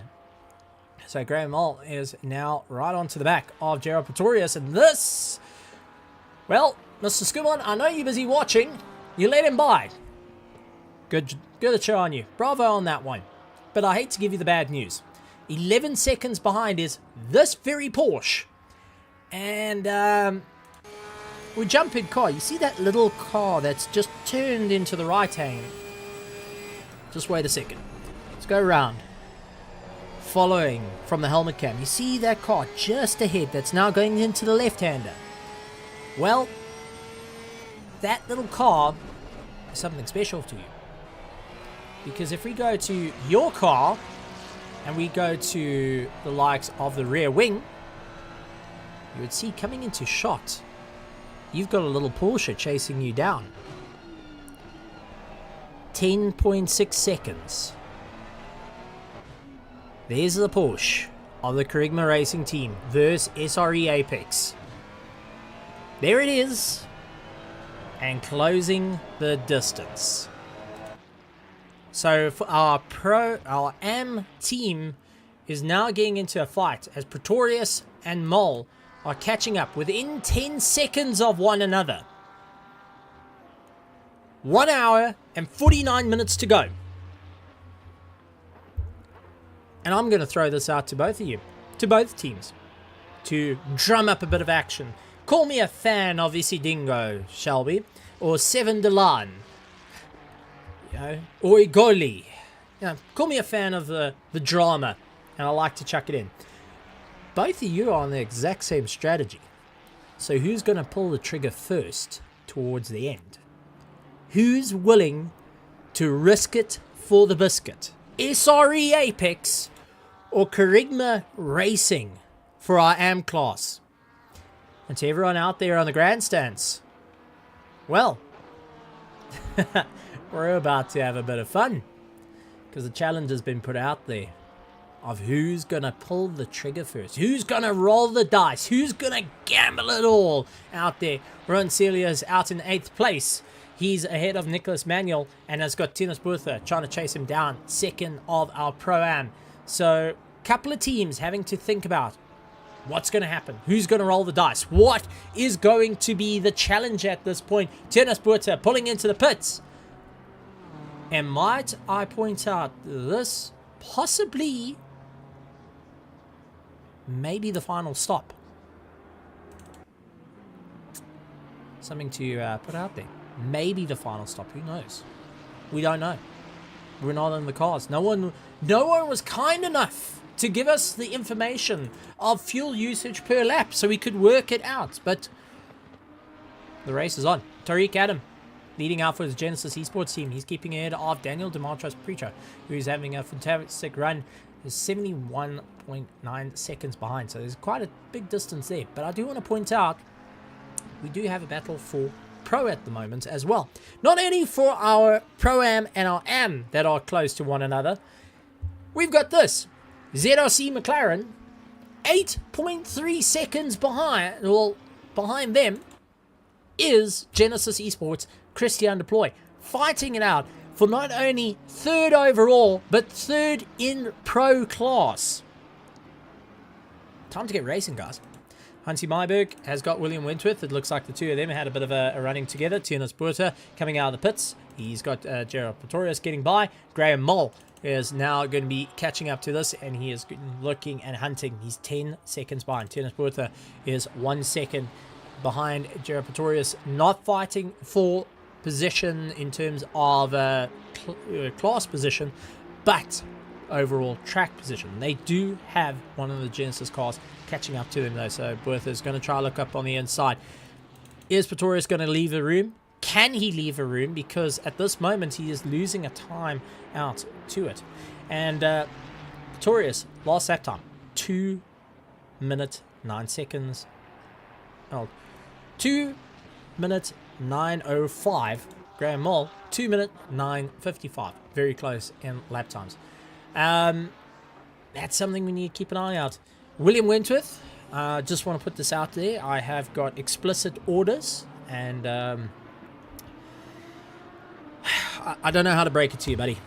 The Skop, Skeet, and Donna team, well, you're going to have that type of name if you don't drive faster. I have been informed. You will feel it if you don't drive fast enough. You will have your team name coming to you. So I don't know how to break it to you, buddy, but out there, it's heartbreaking to inform. You know, brings a tear to my eye every time. Pretorius gaining a little bit of drive though. He's trying to catch up to Tennis Bertha as they battle it out. It is going to be a monstrous run to the wire as they fight their way through. And let's see how it's going to go. And just getting a bit of information here. We've actually got Cody Sherritt, who usually we see racing. He's meant to be in this car at the moment. And a driver interview with him with the SRO Mobile Eye, or the Mobile Eye GT World Challenge America Esports Championship, sponsored by Fanatec. And just a shout out to Cody Sherritt, because he is the 2023 champion of the silver class in an international championship. So Cody Sherritt from RaceFace, we'd like to say thank you very much. You're not in this car, but now we understand why you're not in this car. And congratulations on becoming a 2023 champion for the silver class of the Mobile Eye GT World Challenge America. Thank you to Gareth Hawkins actually giving in that little bit of information. Because I wasn't watching, perfectly honest. I'm watching on the action all here because we've got some amazing action out on the track. Because 7.2 seconds ahead of this car is SESA's Fighting for Pro. They are going and battling it out. And let's see how that's going to work out. We've got our likes of our Pro-Am, where we've got AJ de Kock, who is only, and I'm going to put this, AJ de Kock, you best get on the throttle, buddy, because Tiernas Puerta is 5.4 seconds behind you and is going to be right up your tailpipe quicker than you can think about it. Gerard Pretorius in first of Pro-Am. You better step on the throttle as well, because Graham Mole is only 6.2 seconds behind you as they battle it out. I see that 585, and that is Devin Ellis landing up with a problem, and Heinrich de Wet also, that BMW. Oy, not looking so great. Comes back, oh, nearly into the Pace Motorsport. Kalen Mauer just scoring a position, and I think at that point, changed the color of his seat. That is for certain. There is a definite change of color in that seat. I can confirm it. Wow, lots of things happening here, folks. We have got lots happening. The racing is so close amongst everyone. And, well, like this, SES Days is only 6.6 seconds away from Christian Deploy. This is third of Pro. Now, I'm just going to put that out there. 1 hour and 42 minutes to go. Third of Pro, still up for grabs. Go further down, though. 11th place, second of Pro-Am, has got Tiernas Puerta 5.4 seconds behind him. Okay, second of Pro-Am is that close. First of Pro, Gerard Pretorius and Graham Mole battling it out. It's just amazing that we're getting this close into the race after 4 hours and 17 minutes done and dusted racing. It's going to be an interesting one. Devonell pulling into the pits. He's going to lose out the positions. But out of the front, Tariq Adam leading out the field, along with Daniel Demartris Pretro, along with SES Days, Christian Deploy. Devonell is in the pits and trying to keep away. Justin Lotus is going to be coming around. He's lying in 6th at the moment. Ruan Cilliers is in 7th. 8th is Nicholas Manuel. I do want to point out Cilliers, though, for the Zodiac Samurai team, is first of the Pro-Am. And they are really on a monstrous charge. Nicholas Manuel currently lying in 8th. Mahath Musa in 9th place. We saw him on an early charge, along with Isam Domingo. The Project Vapor team really sticking in their teeth for that one. Brandon Kruger in 10th place. 11th place and second of our Pro-Ams is AJ de Kock. Only 5.3 seconds ahead of Tiernas Puerta. Third of our Pro-Am class. First of our Am class is Gerard Pretorius. He is only 6 seconds ahead of this car here, Graham Mole. That is on a monstrous charge, lying second on the Pro-Am. Oh, no! I just saw a drive-through penalty coming in for Sav, who's got caught out. Kalen Mauer has got Heinrich de Wet all over the back of him. That BMW really hunting by. Gets past Kalen Mauer. They're battling it out. Oh, man, they're fighting out for 4th in class. It's something you don't want to lose out. You got to keep going. So Mauer down into 16th position. Vesselwood right behind them in 17th position. He's on a hard charge. William Wentworth is in 18th position with Hansi Myberg, one of our solo drivers, in 19th position. And he is soloing this whole thing, which is absolutely incredible. And Sevasav coming in 20th position. 21st is likes of Bono Funamova. I see Sevasav going and saying he's got a drive-through penalty. Maloso Sabata, Mario Senecal, Eugene, Johan Tablanche, Devin Ellis, Reginald Motalani, and Hilton Nixon.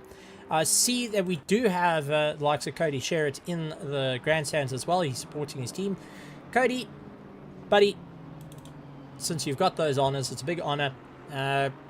Interview room's open. If you want to come through, have a quick chat, quick 5 minutes, just to talk about, the feelings or emotions. Because, I mean, you gave the other guys the opportunity to interview you. What about us South Africans? Come on, buddy.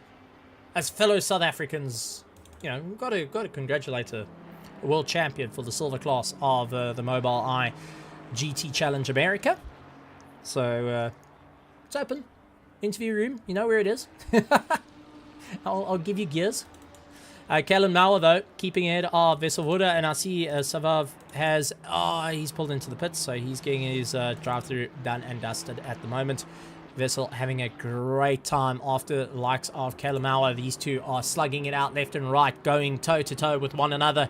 It is a swung dance between them.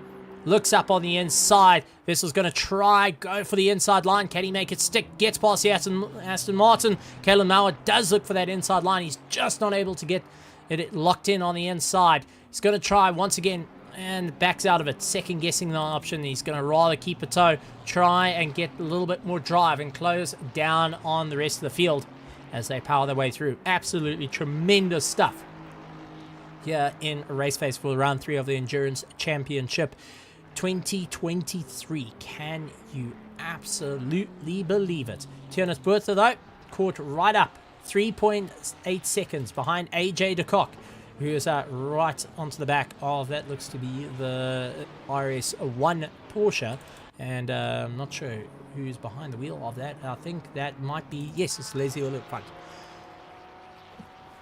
That is just ahead of the likes of AJ de Kock, and they are battling it out for their class honors, second in class. And you've got the likes of Gerald Pretorius, who is 7 seconds ahead of the Correctma Racing team.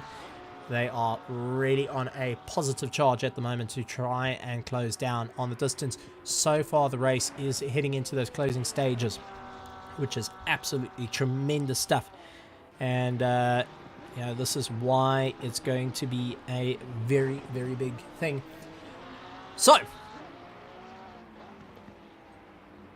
this is going to be an interesting one, because I have been informed by Leon Strachan to look at the comments.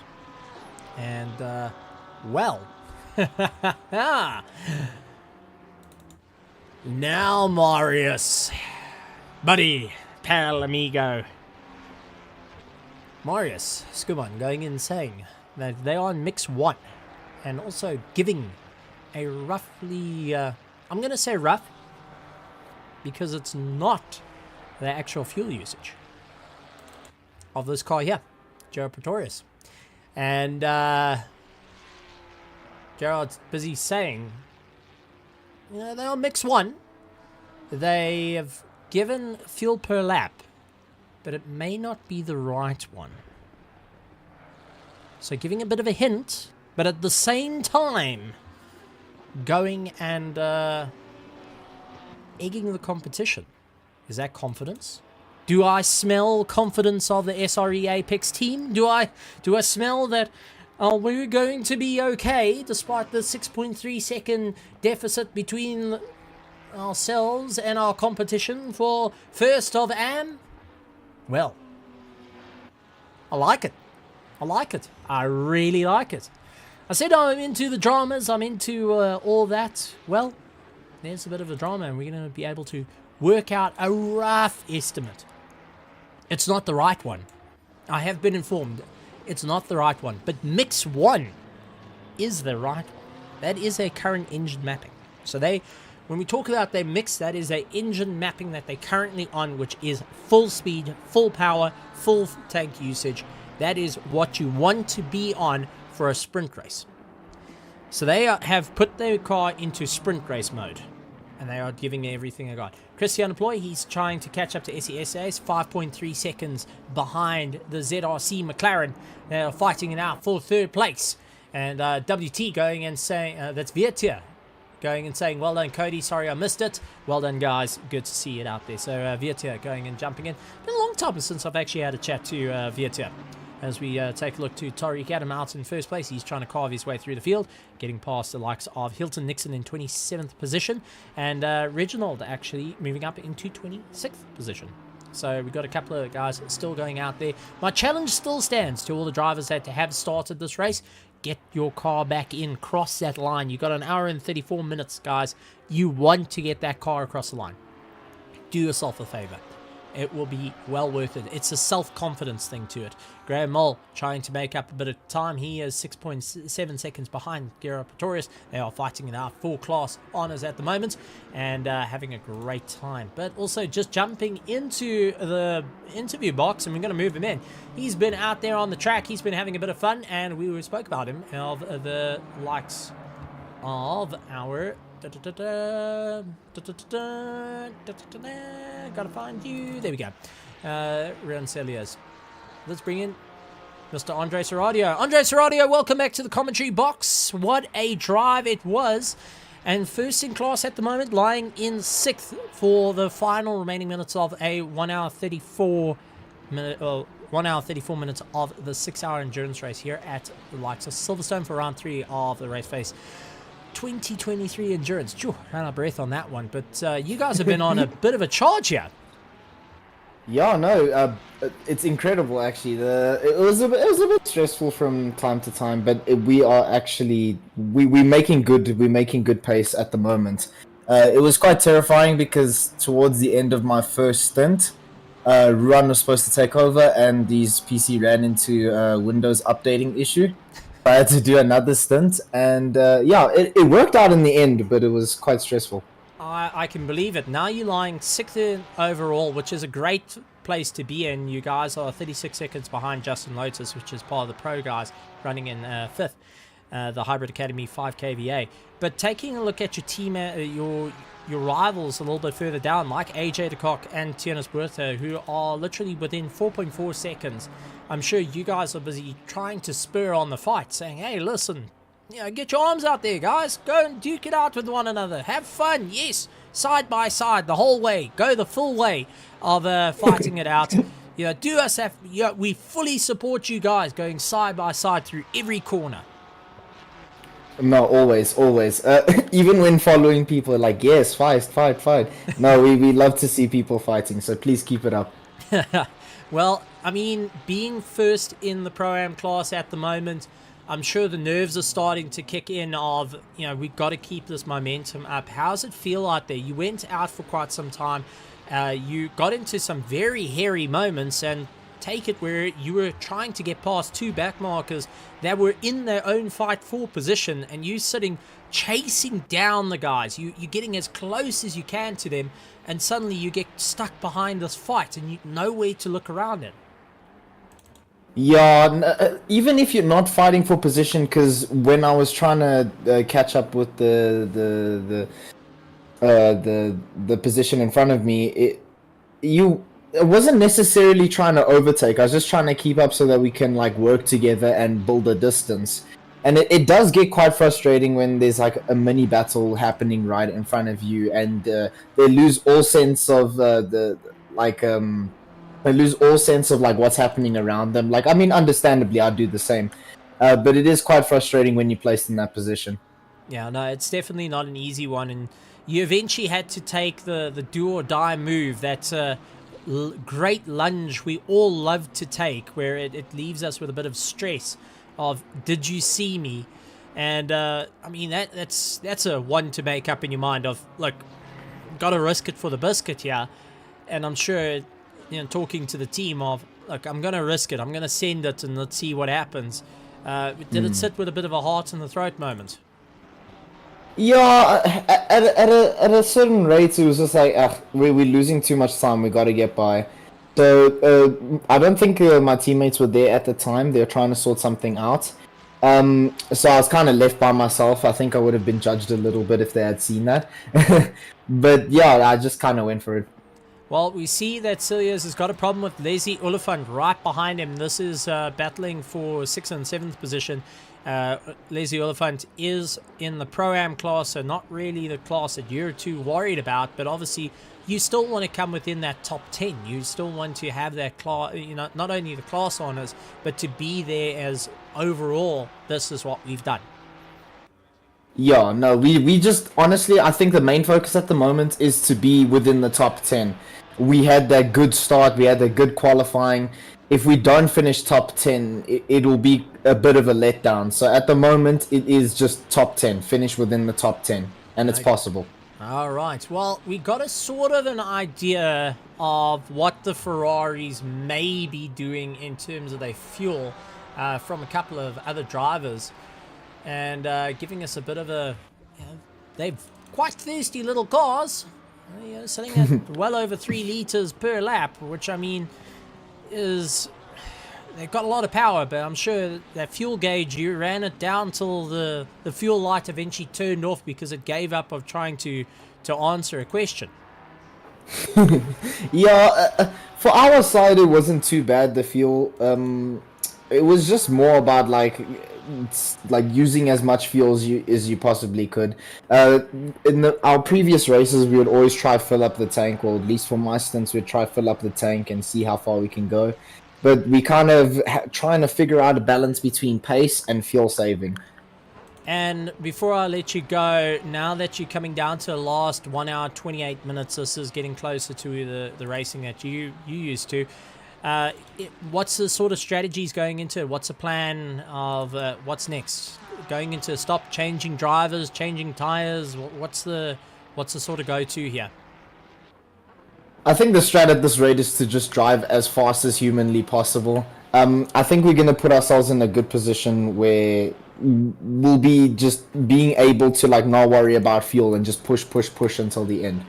Okay, well, I'm going to leave it at that because I'm sure that you're getting a little bit stressed considering you got 2 cars within a second of you and your teammates. So big shout out to you guys. Good luck, the Zodiac Samurai team, hoping to see the sun and be the master at the end of it while they sit behind the what's it, the blossom tree that's on the car? I guess it works, yeah, a blossom tree. There you go, you're sitting there and you're contemplating. Yeah, my time has come. You know the meme of the turtle from what's it, Kung Fu Panda. Finding Nemo. No, Kung Fu Panda. There's a turtle that says, "My time has come." I think that's what you guys are having. So I'm going to leave you be. I'm going to leave you to go back to your teammate because at the moment I think he is a little bit stressed. And he's got Leslie Oliphant and Nicholas Manuel behind him. Andres Saradia, thank you very much for joining us. And here comes Nicholas Manuel past likes of Leslie Oliphant. Bye! Okay, thank you. Cheers. Well, it's a bit of insight there, getting to chat to the guys and get a bit of an insight to what the plan is. Just stand on the gas, get it going. Nicholas Manuel getting past Leslie Oliphant. We saw that on screen, but now Celia's going and battling. Their whole idea is to keep within the top 10. They've got 2 positions that are fighting them out for that, both in 7th and 8th position. They don't want to lose it. They're currently running for class honours ahead of AJ de Kock and the likes of Tennis Bertha. They're still 4 seconds apart from one another. A little bit further down, we do have our 13th and 14th position, which is Gerard Pretorius and Graham Mole. They're on top of one another. They're 3.8 seconds. Heinrich de Vet has got Vessel Wooder right behind him. Vessel trying to go for the inside line, that GSR 23. Doing everything it can to go after the KSR Force Enduro 2 car, and that BMW just able to leg it out. It is getting darker though, it is getting cooler. We're now at that track temperature of 21 degrees, ambient temperature 20 degrees out there. Guys are doing a lot of their pit stops. They've got to start contemplating when those final pit stops are going to happen. How far can they run the tanks? That's the question. That's what's sitting in everyone's minds at the moment of how far can we go. SES Days, who's currently lying in 3rd place, is keeping an eye on 4 seconds of Christian Depoy, closing down the distance as well. We know that these cars are very, very thirsty, and that's where it comes in. Rancelius has got Nicholas Manuel all over the back of him. He's trying to push as hard as he can. Manuel really doing everything he can. Justin Lotus now pulling into the pits. They're getting their final, I think this would be, if not their final pit stop, done and dusted. Nicholas Manuel pushing as hard as he can, trying to get onto the Zodiac Samurai team, doing everything to keep within that top 10. And Manuel, who we saw had a bit of a collision earlier on, now trying to claw his way back through the race and battle it out. Leslie Oliphant trying to keep within the grip of him and seeing exactly where it's going. But ladies and gentlemen, boys and girls, this is where it gets so exciting. The final, the planning. 1 hour and 25 minutes to go. We have now hit 34 minutes past 10 here in South Africa at night. So these drivers are worn out. They are done. They are dusted. They are waiting for their checkered flag to come out. They are begging for the checkered flag to come out in the 6-hour endurance race here at Silverstone. And Silverstone is one of these tracks that will grab you, shake you about, rip you apart if it needs to. It will really challenge you as a driver. It's one of the hardest tracks, in my opinion, that you can go and race on in a Assetto Corsa Competizione, because it is so mentally too much. Roncelius though gets caught out, goes out wide. Oh, Mario Assetto going and for the team Tryhard Daredevils actually clamping on the brakes in the middle of the circuit. Cilia's had to go out wide. So did Nicholas Manuel. Leslie Oliphant dived to the inside there to take evasive maneuvers. Otherwise, they would have went into the back of that McLaren as hard as they could. And that's not exactly how they want their race to go, especially fighting it out within the top 10 like this. Heinrich de Wette and Wessel going and battling it out. Good to see Wessel having a fantastic time getting into the toe. Looks to the inside, looks to the outside. Not able to get by just as yet. Heinrich de Wette trying everything he can to keep up the pace at the moment. So let's see how it's going to work out for them as they are 0.4 of a second between them. Into our top 10 though, Nicholas Manuel has caught up to the back of Cilia's. Now we know Zodiac Samurai wants to be in that top 10. So does Nicholas Manuel of the Genesis Esports. They want to be within that top 10. There's the Oliphant of the RS1. They want to be within that top 10. They're going to do everything they can. And while they're fighting it out, one person that has been closing down the distance, he is 24 seconds behind, is Ryan Ottens. And he is starting to just get a little bit closer to the battle. They're starting to get that little bit more of a challenge, that bite between the teeth, starting to come into play. AJ the Clock still 4 seconds ahead. Lee is second of our Pro-Ams and keeping 4 seconds ahead of Tennis Bertha in the Ferrari, with the likes of Gerald only 5 seconds away from Graham Mull as they fight it out. But now Leslie Oliphant onto the back of Nicholas Manuel. This is 5th, 6th and 7th, still having a great time out there. So he's really trying to keep onto the gas. We heard that they're just going to keep the power down. Now it's into the slipstream, towing themselves along. Nicholas Manuel's going to try look for the inside line. Is he going to do it? Cilia's going for the outside, moves to the center of the track, and Cilia's locking down that inside. Can he stop it and slow it down enough that he not get caught out through the apex? Nicholas Manuel tried his luck, just wasn't able to get the drive. He's going to look for it again, backs out of it. Knowing that the time's running out, you've got to be patient. You've got to think about it. Slowly working out the strategy to it. Wessel getting past the likes of Heinrich de Wette. Heinrich not having too much of an issue there as he goes back in for the fight. So that is our closest battles on the track at the moment. We keep an eye on this one. This is 5th, 6th and 7th. Still so close to one another. Cilia's, Manuel, Oliphant, all keeping within a second of one another. The Porsche slowly closing down, trying to figure out where can he get by. Oh, Nicholas Manuel up on the inside. Cilia's driven out wide, lost out one position. That's killed his drive, and here comes the Porsche of Leslie Oliphant. Tries to look up on the inside, couldn't get it going, gets it tucked nice and deep underneath that, and we go into the front splitter. This is what he's going to look for. Inside line, and not able to do it. Oh, Cilia's outbrakes himself though into the corner. That's going to allow Leslie Oliphant to go around the outside. So just too hard into the braking zone, and now has to back it out, figure out where he's going to go, get back onto the power and really chase it down as they make their way through. But we do have an interview coming in, and one of the drivers coming and having a bit of fun with us, and good to see it while we keep an eye on this battle. It's just honestly amazing stuff. But ladies and gentlemen, boys and girls, I'd like to bring out and introduce our driver, introduce himself, because this is actually the first time we've had him in the box. So good evening, Stephen.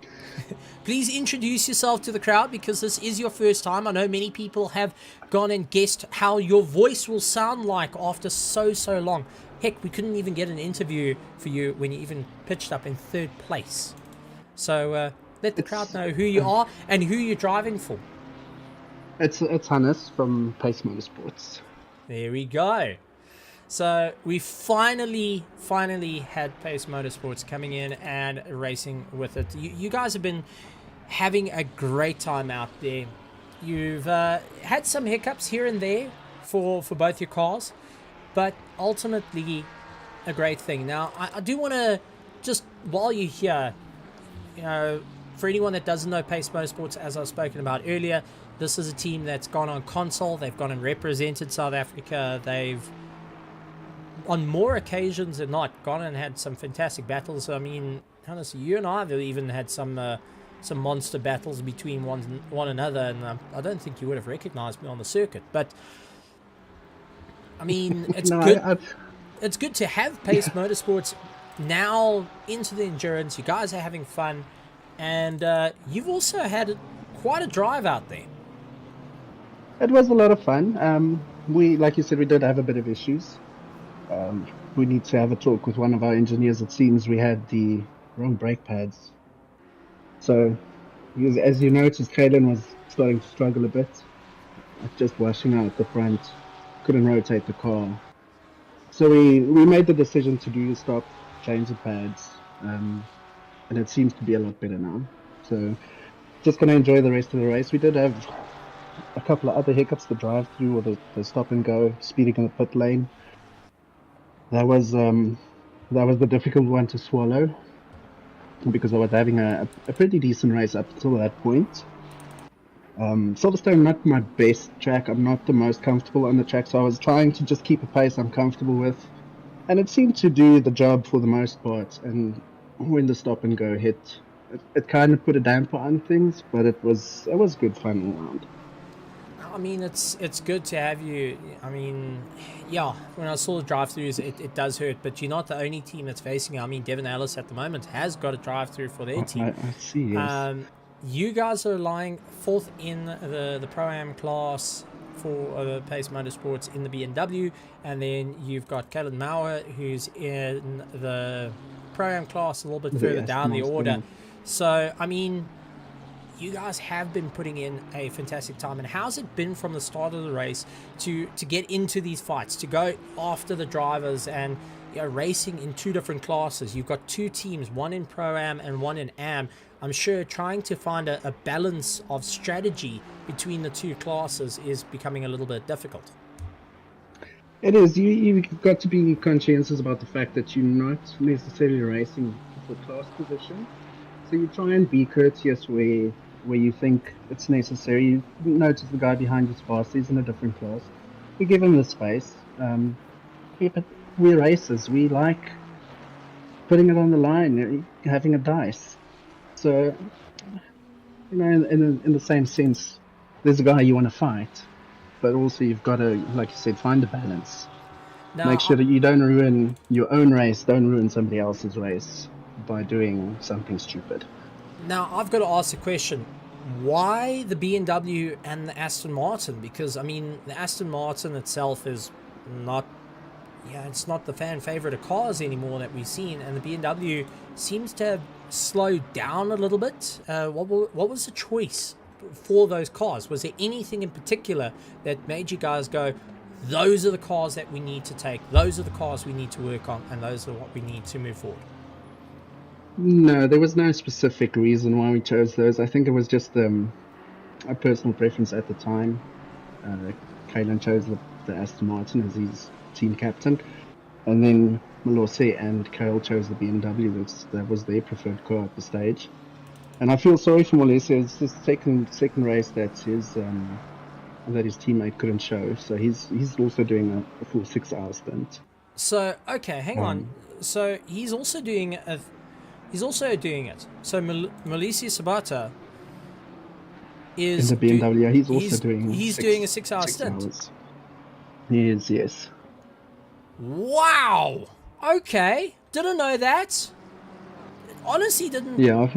Wow. Okay. Sorry for him, because Kaylen had some family obligations, and it got to the 3.5-hour mark, and I could feel myself getting tired.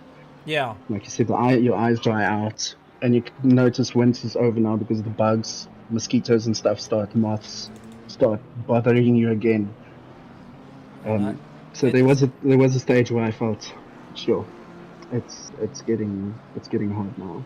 But that's what sim racing is. A lot of guys tend to think we just sit in the sim rigs, we fiddling around on a steering wheel that's got nothing into it. But you know, from the driving perspective, you got that force feedback. The only feedback you get from the car is not even the rumble through a seat. You're holding onto a steering wheel that's telling you all the little bits of information. On a circuit like this, where you're running curb to curb, you're feeling out what the car's doing.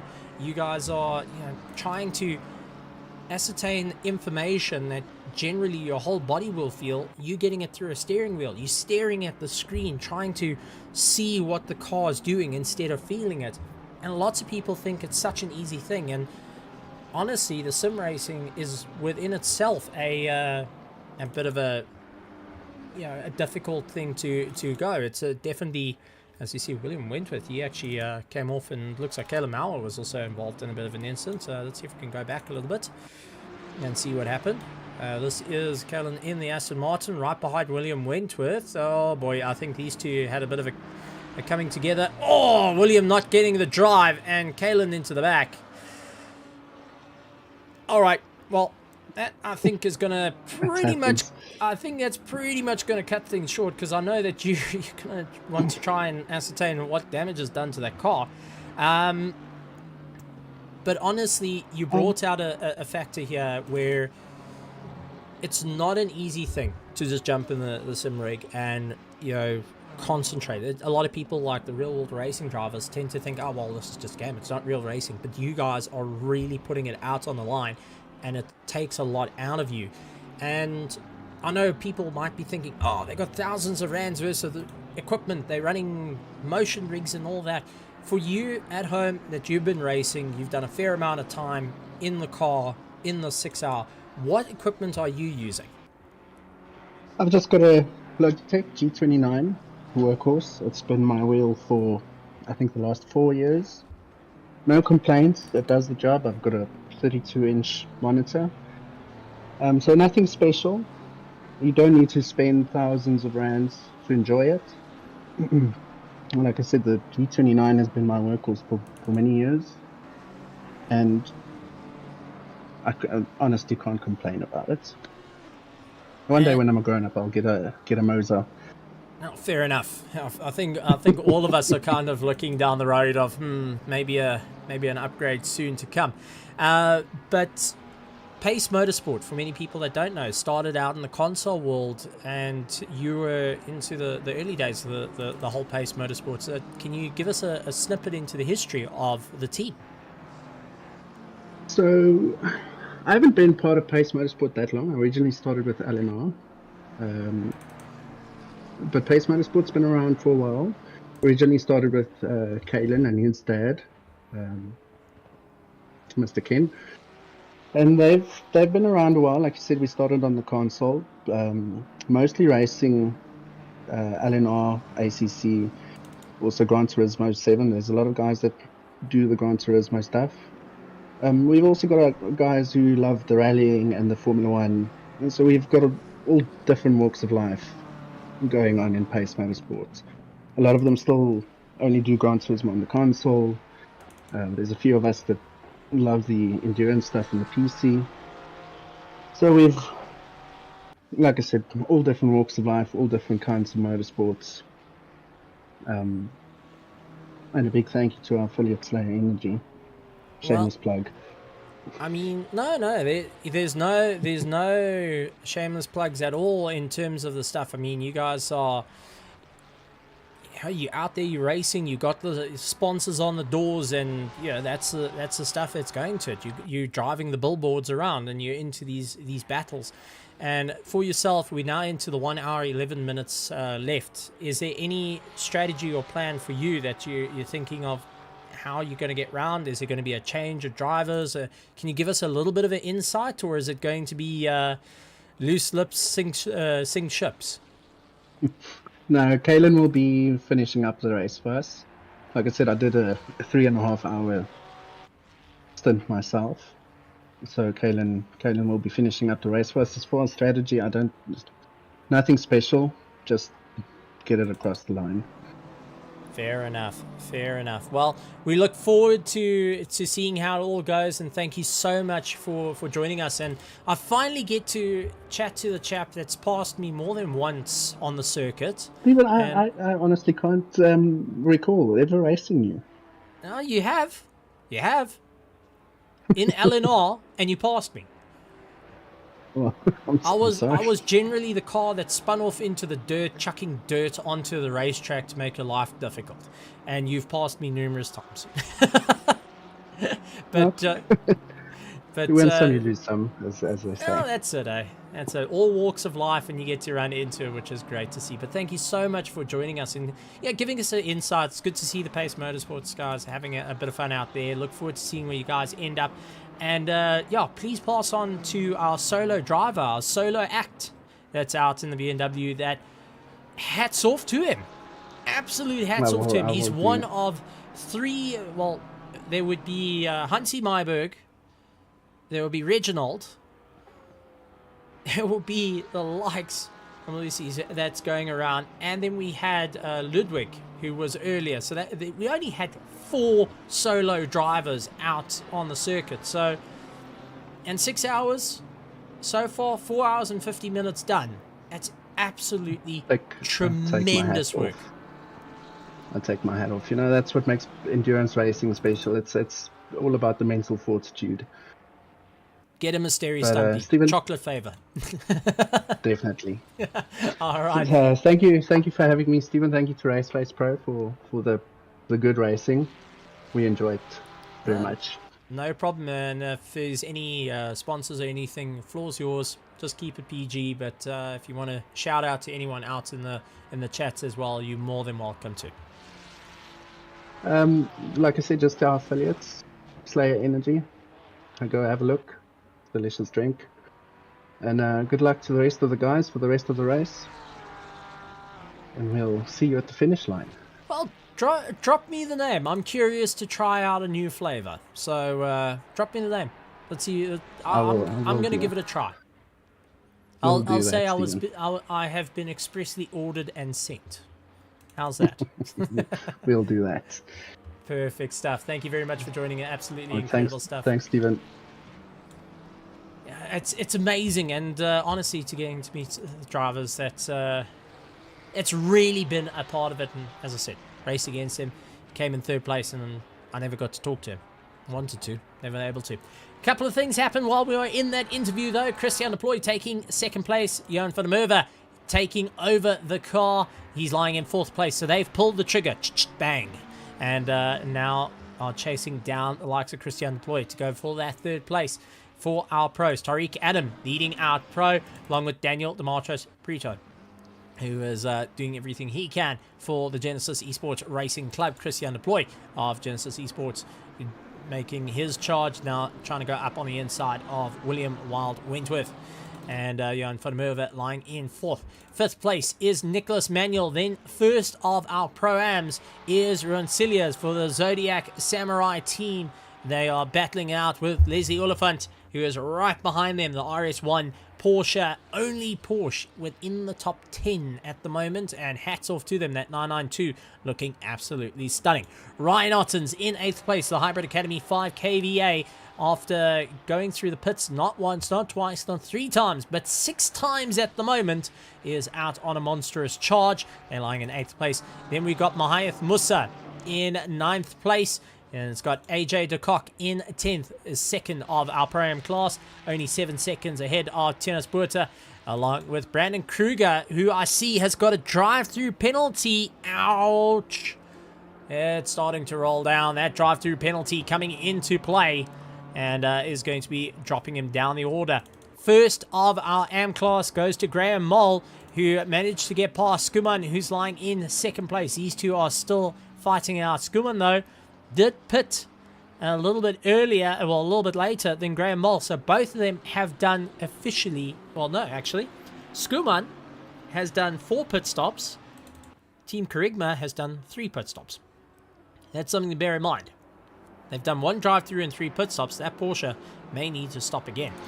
And then you got likes of Vessel, who is out in the GSR 23, down in 15th place. Heinrich de Wet of the KSR Force in 16th place, followed by Hunty Myberg, first of our solo drivers in Team Tryhard in PL, followed by William Wild Wentworth of our Scoop, Skit and Donna, who's about to get a whole lot of that from his brother if he's not driving fast enough. Kalen Mauer is leading out he's in 19th place, leading out the Pace Motorsports. We are Pace out on the car. We just had a chat to the teammates, going and giving us a bit of insight. We know that Kellen Mauer will be finishing up, and he's just going to try and keep it all together. Slight bit of damage to that car, you definitely can start to see. Sub of the ZRC Lambo in 20th position. Barnard van der Merwe and Team Tryhard Lightning is in 21st. 22nd, Pace Motorsport, Melissa Sabata, which is absolutely tremendous stuff. He is also a solo act at the moment in the car, 22nd, and is second of our solo acts in the 6 hour. Mario Senecal, who is of the Team Tryhard Daredevils, in 23rd. Jan Blanche of the Hawks Racing team, they're lying in 24th position, having a good charge out there. And Lambo looks fixed. So, whatever's gone on, Lambo is now fixed. So Gareth, you can now see Lambo is all together. Devon Ellis in 25th position for Team Tryhard Racing D&G. 26th is Reginald Mitteleni, who is going and battling out third of our solo acts out on the circuit for Nubwa. And Hilton Nixon of ZRC shot left of both Gerald and Hilton battling it out in that Aston Martin and really putting up a monstrous fight at the moment. They are trying to make up some ground after a few disastrous incidents that dropped them further down the order. But Ron Celias has got Leslie Oliphant chasing him down. These two are going to be taking it down to the wire. And Ryan Ottens is only 4.5 seconds behind them, so he's starting to close the distance down. Remember, he was originally 24 seconds. He's now made up that time and has got onto the back of it. Ryan Ottens also set the fastest lap time of the race during his stint. 1:57.9 is his quickest lap time. Last lap time at 1:58.3, as he's doing everything he can. The Zodiac team pulling into the pits. So they're going to keep an eye out on this car lying in 10th place, making its way around. So AJ de Kock now having to push a little bit harder, as Tunis Burto also getting the radio in that Cilias has pulled into the pits. The Zodiac team now needing to just get a bit of juice into the car, get some new tires onto the car and get it back out. Otherwise they're in for a world of hurt between losing out on the Pro-Am. So they are now just parked in the box. Mayath Musa making his way by and keeping the power on. Mahath Musa has been on an almighty charge at the moment with Isam Domingo. The whole Project Vapor BMW on a proper run as they make their way through. Celia's now dropping down, and that's going to allow De Kock to get a little bit closer to them. Oh boy, this is going to be close. Celia's still sitting in the pits. De Kock still coming around. Oh, this is going to be a close one. This is going to be very, very close, because remember, they both have officially done 4 stops each. There goes the Zodiac team. They're going to keep an eye, because AJ de Kock, part of the Pro-Am, also done 4 stops, is going to try and close down the distance to them. And we'll have to see. Is though managing to get out ahead of AJ de Kock. And AJ now having to claw down the distance, but is within earshot of the battle ahead of him, so he's going to keep an eye on that. Tianis Burta, third of the Pro-Am class, so all 3 Pro-Ams are now together and looking to duke it out as time goes on. So all 3 Pros are together, all 3 Pro-Ams are together, and the first 2 of our Am class are in a proper run. Brandon Kruger, though, of KSR Enduro, he's definitely having a great run out there and doing everything he can, but has got a drive-through penalty looming over his head at the moment, having to try and figure out what's going to work for him. Graham Mull, though, ahead of Mario Skuman. Those 2 are keeping a very close eye on one another, and we know that Skuman tried giving a bit of false information to throw the competition off, which is a little bit of an interesting one there. It's an interesting tactic. I love it. I absolutely love it. Guys trying everything in the book to keep the guys at bay and say, look, here's a bit of info, may or may not be right. Here's my fuel usage for Zandvoort, not for the likes of Silverstone, but the Kerygma Racing team now coming into the box. So Mario Skuman's into the box. That's going to be an interesting one. Brandon Kruger coming out of the box after his drive-through. So Mole in the pits, William Wentworth into the pits. 1 hour to go and 17 seconds. So we are now heading into that final race. How many pit stops are going to be left for these guys? How far can they run it in? I'm guessing that the front, likes of Tariq Adam, Daniel Demarchus-Petro, Christian Deploy, Johan van der Merwe, they will be looking at 4 to 5 stops as they pit stops. I think that is going to be the ones that is going to make or break it. Tariq Adam moving up 1 position. The team originally started in 2nd. Daniel Demarchus-Petro pulling into the pits. They are up 2 positions. Christian Deploy up 3 positions. Johan van der Merwe up 6 positions. The ZRC McLaren team having a great time out there. Nicholas Manuel down 2 positions. Leslie Oliphant down 1 position since he started. Ryan Ottens down 1 position as caught right onto the back. Oh, that looks to be AJ de Kock as they fight their way through. Maeth Musa up 5 position. The Project Vapor team doing everything they can. Rowan Celias in the pits. They are down 1 position. They started in 8th. Now they are 9th. AJ de Kock now pulling into the pits. Ooh, this is going to be interesting because now we have got Pro-Am in the pits, folks. Both in the pits getting it done and dusted. Tianus Buerta, though, is going to keep going. So Buerta is going to try keep the power down. He's up 9 positions and looking to try jump. His competition does so, gets past AJ de Kock. He will get close to like of Cilias. And he started the team of Hybrid Academy Cobalt. They started in 20th position. They up 10 positions at the moment. Brandon Kruger has moved up 9 positions. So the KSR Enduro team. Then we've got the SRE Apex. They have moved up 15 positions. Vessel Wooder in the GSR 23. They have moved up 2 positions. Jean-Ray Bertha back where they started in 15th position. Heinrich de Wet of KSR Force. They are up at 3 positions. Hansi Myberg, who has been solo driving the act for the Team Tryhard NPL. They go up 5 positions.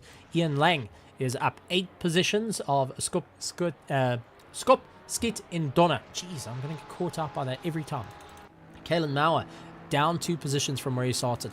Savasalva is down 8 positions from where he started. So the ZRC Lambo having a bit of a problem. The We Are Pace down 2 positions.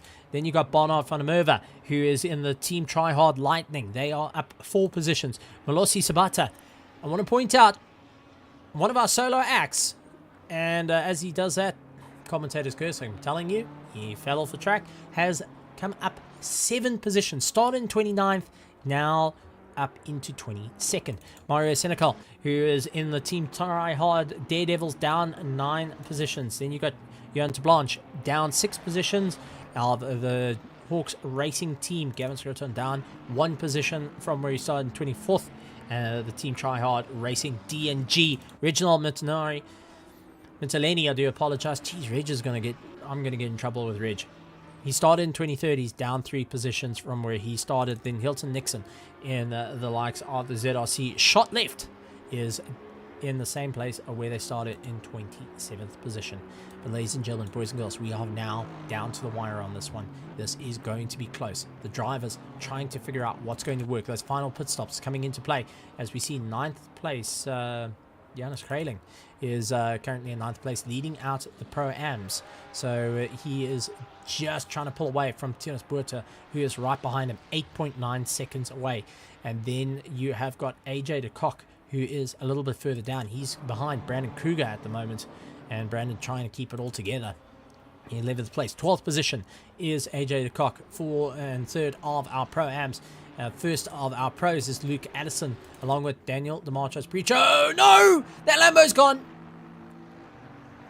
Can he keep it together? Try and pull it back. He's going to lose our time. And Christian Deploy is closing down the distance. He's going to see his teammate has just gone launching off a circuit. He's going to close it. He's going to close it. He's going to try. He's going to have the run. And I think Daniel Demarchus-Petro might have changed the color of his seat right there and lose it out. It is going to be an absolute mastercraft race if he can try and keep it all together. I think the tires have taken a huge beating right now, and Christian Deploy in third place of the pros, going and battling out Johan van der Merwe, who is trying to keep it all together and wants to try and get back into the top spot. He's lying fourth in position at the moment, chasing down the likes of Christian Deploy. I see Simcat Racing going and jumping in and saying it's absolutely amazing racing out there, and it's good to see Simcat Racing. Thank you very much for the compliment. I really do appreciate it. But I've got to admit, I'm not the guy that's making the whole story here. What we're seeing out on circuit, these phenomenal teams and drivers, they are writing the stories. I'm just talking in your ear and talking about what we're seeing out on circuit, this amazing story, the stories unfolding, the championships, all within grasping distance of one another. And that's what I truly love, is we get to see legends fighting it out like this. And tell me this, you go and watch NASCAR because the racing's close. You watch IndyCar because the racing's close. The Formula One, the racing's close. Well, what we're seeing here in the world of sim racing, right here at RaceFace, we're seeing championships on the line. Drivers, teams, all pushing the boundaries. They've so far been on the track for over 5 hours right now. 54 minutes left of the 6-hour race here at Silverstone for round 3 of the RaceFace Endurance Championship. And it's so close. Everyone within arm's reach of one another. Everyone looking for that checkered flag, and we're standing waiting for it. We are now past 11 o'clock at night. These drivers are worn out. They have given it everything they've got, and they've got to just dig deep right now. The teams, the families, everyone standing on the sidelines that has put all their focus, all their support into the drivers on the circuit right now, seeing the battles going on and saying, right guys, let's get it there, let's get across the line, let's get these guys to go for it. And I think that is the most important part here. Anyone can be a voice and talk about racing, anyone out there, and I challenge people to do so, to come into the world of commentary, come into the world of stewarding, everyone. But mainly because I'm in the world of commentary and I get to see the talents. I know the voices out there, and I challenge any of you guys. If you think you've got it, you think you can do this, well, no. You know you can do it. You talk in front of the mirrors. I challenge you to come out. Send me that personal DM. Let's get you on live on the air and let's go and have a chat to you guys. But what I'm going to do is something a little bit different now. I'm going to really do something and flip the script. I'm going to get in trouble for this, but you know what? It's going to be totally worth it. In the description of this video, there is the RaceFace Discord. Go to it, link it, be a part of it. And I want to see one of you guys, the spectators, the family members, not the teams, the spectators. One of you, I want to see you come to the media room, on the Discord, into the interview room, and I want you to come and have a live on air. I want to get that feeling from you guys, seeing the battles going on as we see Christian Deploy pulling into the pits. This is going to be a change-up because now Johan van der Merwe is going to be trying to close down the distances. Tim, the cameraman, in the helicopter, I gotta say, love Tim, works incredibly hard. So does Jim. Jim, Bob's there with the speed camera. He's caught a few people out. But I challenge you guys, the spectators and the families, I'm opening it up. You guys come to the Discord, come to the interview room. Let's get one of you on air to come and talk about the racing right now. What you're seeing, how you're feeling about it, all the excitement, the emotions are going through, the back and forth that is currently sitting on as you watch these teams, especially when they're sitting in the pits like this, knowing it's all going to change. So I challenge you guys. There we go.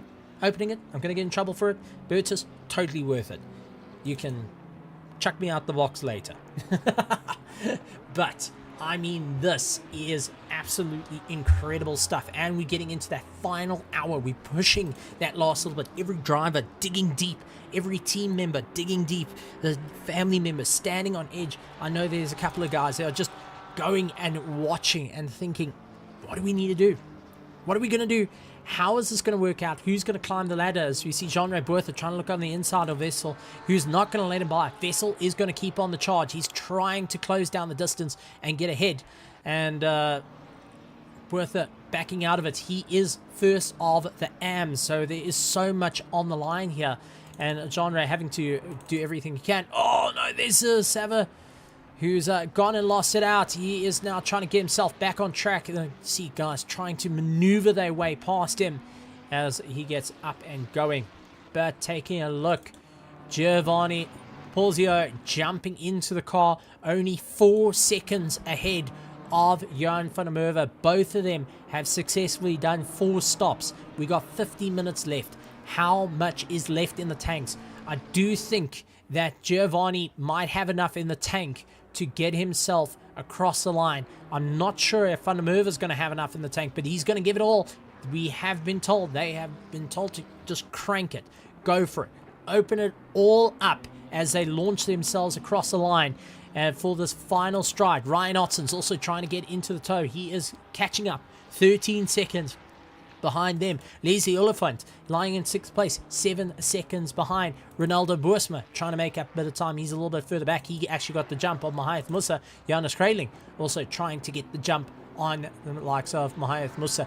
First of the Pro-Am class is going to be a monstrous run down to the line. But Luke Addison, head of the Genesis Esports with Tariq Adam, dropping a wheel onto the dirt. I think they're starting to get a bit tired in that car, and little mistakes starting to creep in. Daniel Demetrios Petro, though, is trying to make his way through the back markers and do everything he can to make up a bit of ground. Closest battle lights on the circuit, though, is a battle for 13th and 14th position. Jean-Ray Buerta versus the likes of Vessel. You can see trying to look up on the inside, carry a bit of momentum at the moment. And while talking about it, I'm going to bring in a driver that I really wanted to talk about, who is battling out. Essie SAs, finally get to chat to you, Essie. It's been so long. I mean, 3 years I've been going and commentating, and this is the first time I'm actually going to chat to you properly. You guys are lying 4th at the moment, 4.3 seconds. The charge is on. 48 minutes to go. This is a sprint race now. Yeah, it's basically a sprint race. But I've got all the confidence in Johan. He's got everything he needs to bring it home. So it's gonna be close. So we are looking forward to seeing what happens. We've had a close race with the guys in the BMW for the entire race so far. So yeah, it's gonna be a nail biter coming down to the finish. Now, you guys have been in a bit of an interesting one. You started in 10th, you up 6 positions from where you started. Was it even a thought that you guys would be battling out not only for the pro class, but also battling it out for an overall 3rd place at the moment? Was it a thought at the start of the race, or was it a let's just get it to the line? What was the thought process going into this? I don't think we ever aim for specific places necessarily. We know what our own capabilities are, and we drive to those limits, and maybe sometimes beyond it. So I can't say that we specifically said, no, we're aiming for a top 3 or a top 5. But we know, like Jan said, all 3 of us in the team, we've got basically the same type of lap times, relatively consistent. So it helps that you've got a sense of stability in the team, that you know that at least all 3 of your drivers are roughly on the same level.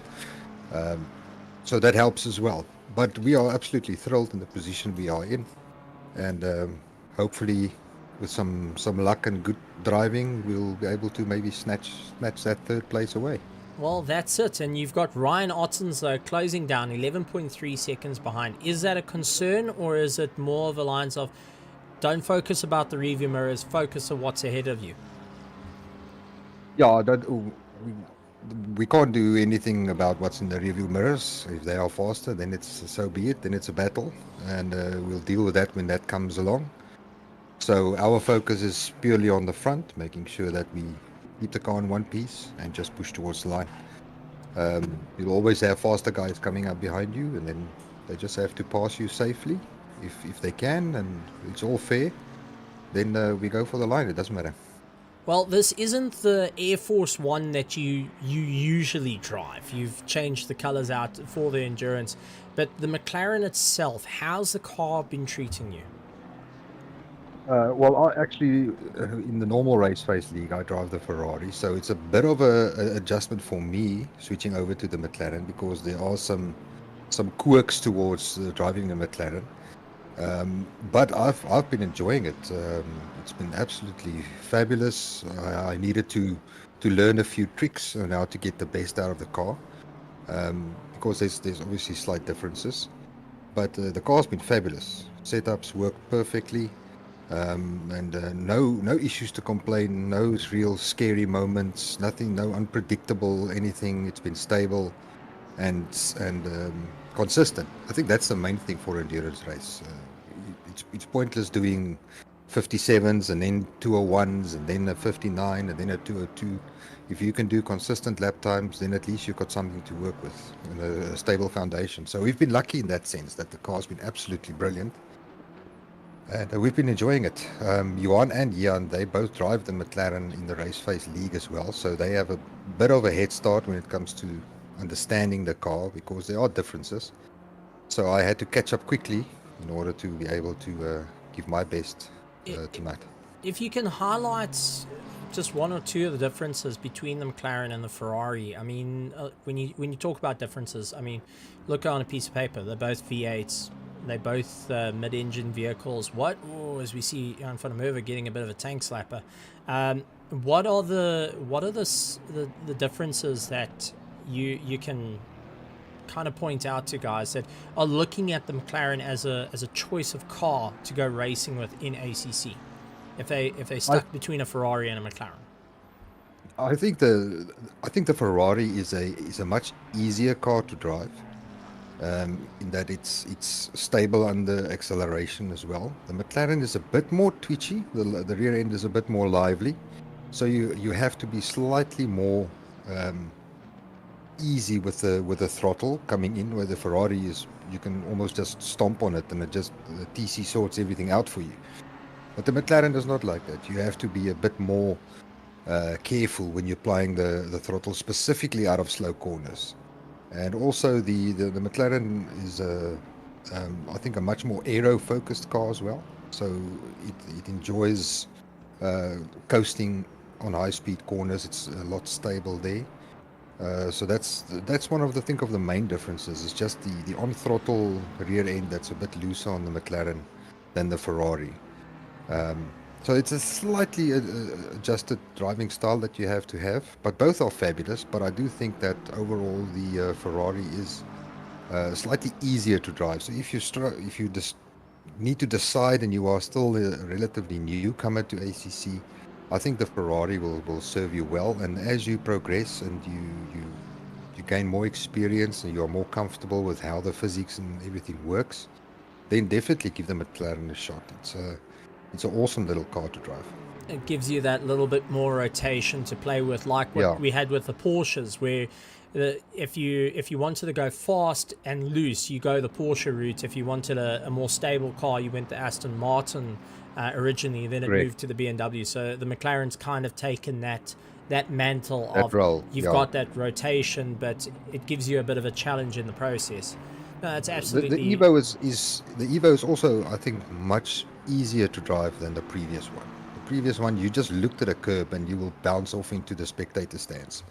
But the new one is much more gentle on the curbs. You can actually sort of survive if you go over a few curbs. So that made it a bit more easier to drive. The old one was a bit unpredictable when it comes to the curbs. Well, it seems like the McLaren has also solved the problem, because there was a genuine problem with the McLaren the first time I drove it. Was the rear tires tore itself to pieces the whole time. You forget about tire management, the thing would flat out kill it. It seems like fuel is a little bit, because it's a big thirsty V8. It sounds awesome. Honestly, if I have my pick of McLarens, it still has to be the MP4-12. MP4. The MP4 or the fax machine. Yeah, the MP12-4C or whatever it was called. That by far is the best looking one. The GT4 McLaren, the new one, looks great. GT3, I don't know, it feels like it's been a bit stretched out. It's like feels like a piece of taffy that was grabbed on both sides and stretched, but it seems like it's working at the moment. While I got you on, and before I let you go for the last 40 minutes of the race to join your teammate that's fighting it out, 8.4 seconds behind Giovanni at the moment, is there any shout outs that you want to go to the team, or any mentions to any sponsors or drivers or families? Because, I mean, let's be honest, without our family members allowing us to race and putting up with us racing, we wouldn't be able to be doing this. Very true, very true. Yeah, so we have to thank them for allowing us to pursue our hobby. And obviously, a big shout out needs to go to Bertus and Hansi and the whole RaceFace team for their amazing efforts that they put together to host this lovely event. And also not only the endurance, but also the normal RaceFace season. I think it takes a lot of effort, and it takes special people to make a success of it, and they've really been doing an excellent job. So we have to congratulate them and commend them for their efforts. Other than that, I'd just like to say well done to all the teams competing tonight, and I think it was a relatively clean race. There were no huge big pileups that I could see, and I think a special word of thanks must go out to anybody that's ever been under the blue flags. I think the guys that fell under blue flags tonight, they were very accommodating. So I have to thank all of them, specifically Gabriel in the taxi, our teammate. I mean, he's just been, even though he's slow, we can say it, we're allowed to say that, even though he's slow, I think he's been one of the most considerate guys. So it's not easy being a back marker. When I started out, I was one for a lot of times, so it is not easy being one, and these fast guys coming and you're scared out of your wits, not knowing which way to go. But I think the back markers tonight and the blue flags, they need a special mention. They really did an excellent job tonight. Absolutely. Now I've got a question. What does ZRC mean? Zodiac Racing Team, I'm guessing. Yeah, it's the Zodiac Racing community. So okay. We're not necessarily a team. We're just a community of fun-loving guys that like to have fun, race together. We race all sorts of things, even Wreckfest to blow off some steam, and just go and kill each other on a course somewhere. But mostly we're just a community. So we're not focused on any specific league like the Pro League or the Pro Am League. We've got guys from all skill levels, and anybody's welcome there to join us. We're just a fun-loving bunch, and we just love racing, and that's what we're all about. So that's where the ZRC comes from.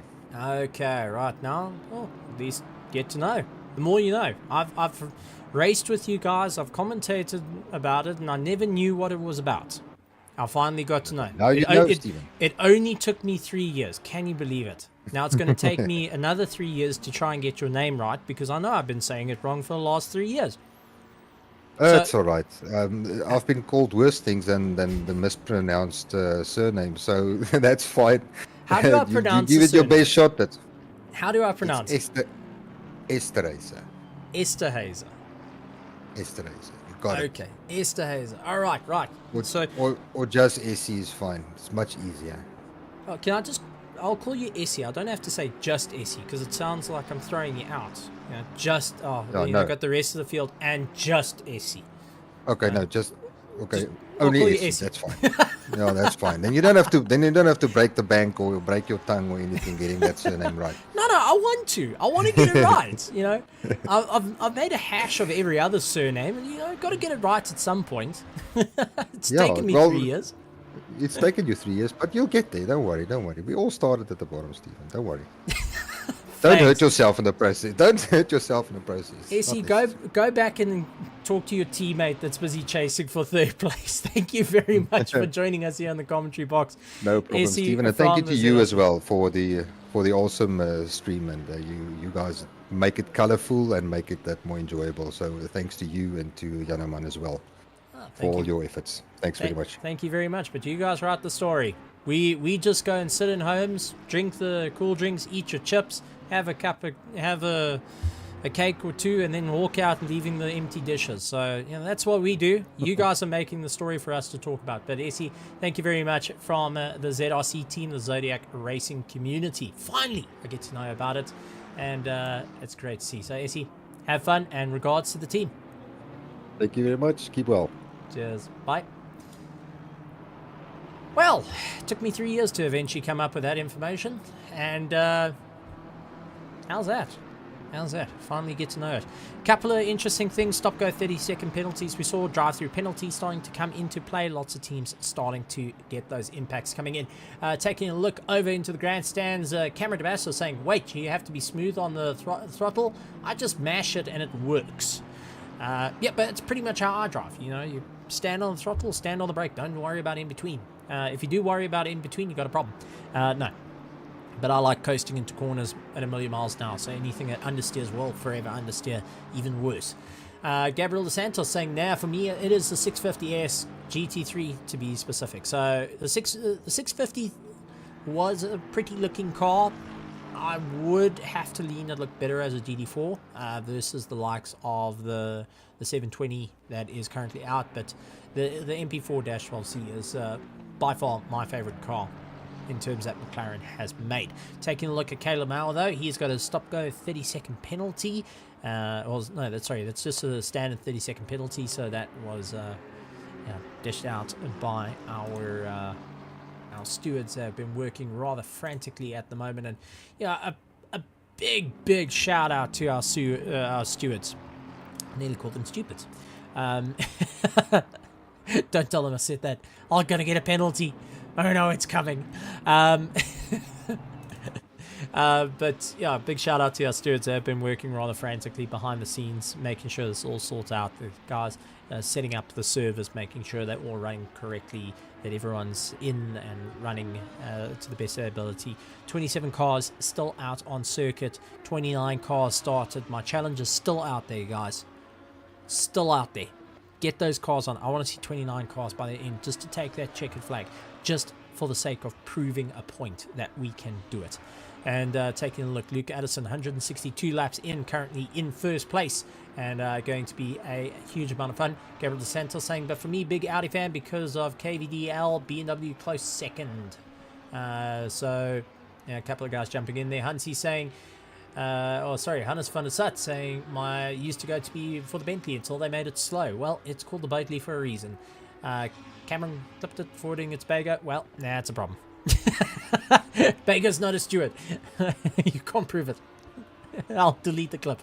But Luke Addison for the Genesis Esport currently in first place. Daniel DiMartro Petro in second place for the Genesis Esport Club and second in pros. Giovanni Hosio in third place. They are now 9, going 10 seconds ahead and holding that third place of the pros and third overall. Jan van der Merwe for the ZRC McLaren is running in fourth.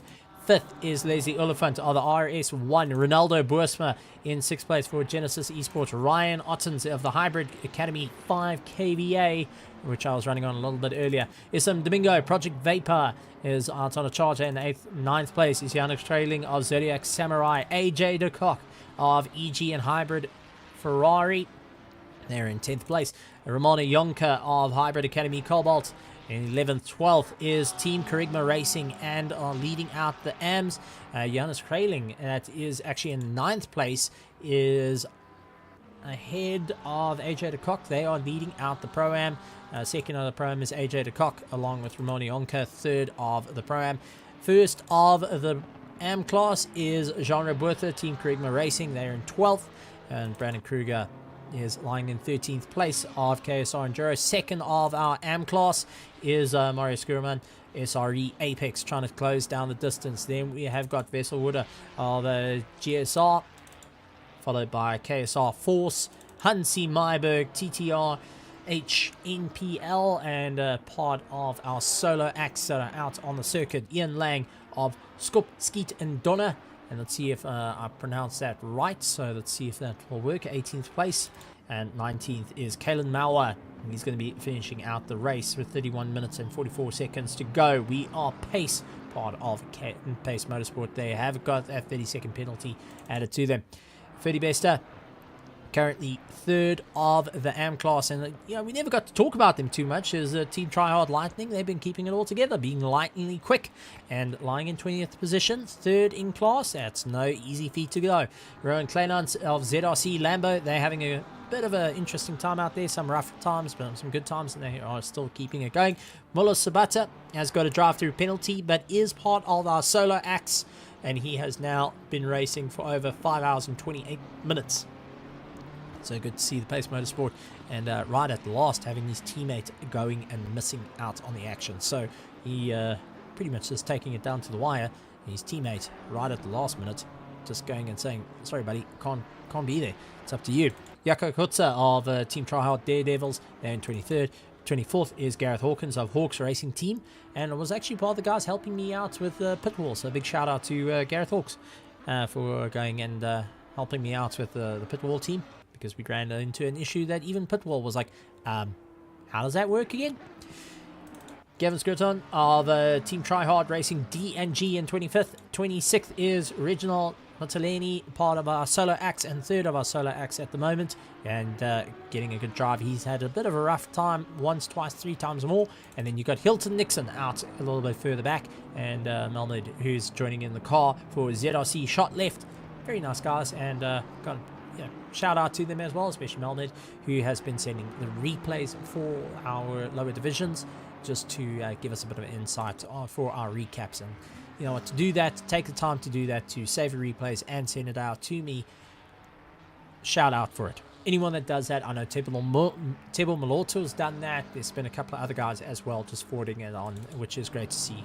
And we get to show the Pro-Ams racing, and I'd love to show AMs, gold, silvers, the whole works. I want to show everyone in the recaps as well, showing off the fantastic racing that we here have at RaceFace. I'm losing out a bit of time here, and a couple of guys still getting into the chats of the final cars as we keep an eye of the 296 Ferrari.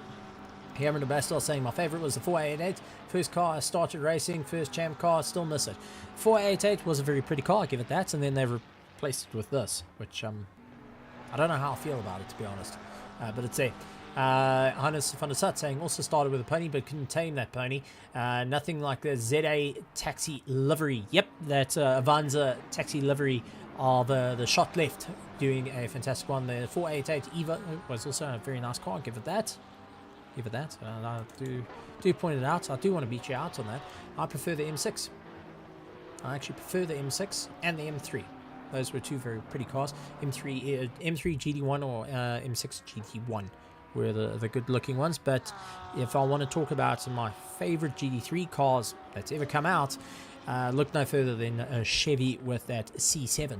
Not the mid-engine, but the front engine, the brutal V8 supercharged monster that they also had a GT1 version of, that they took the chassis of a GT3 Chevrolet C6R.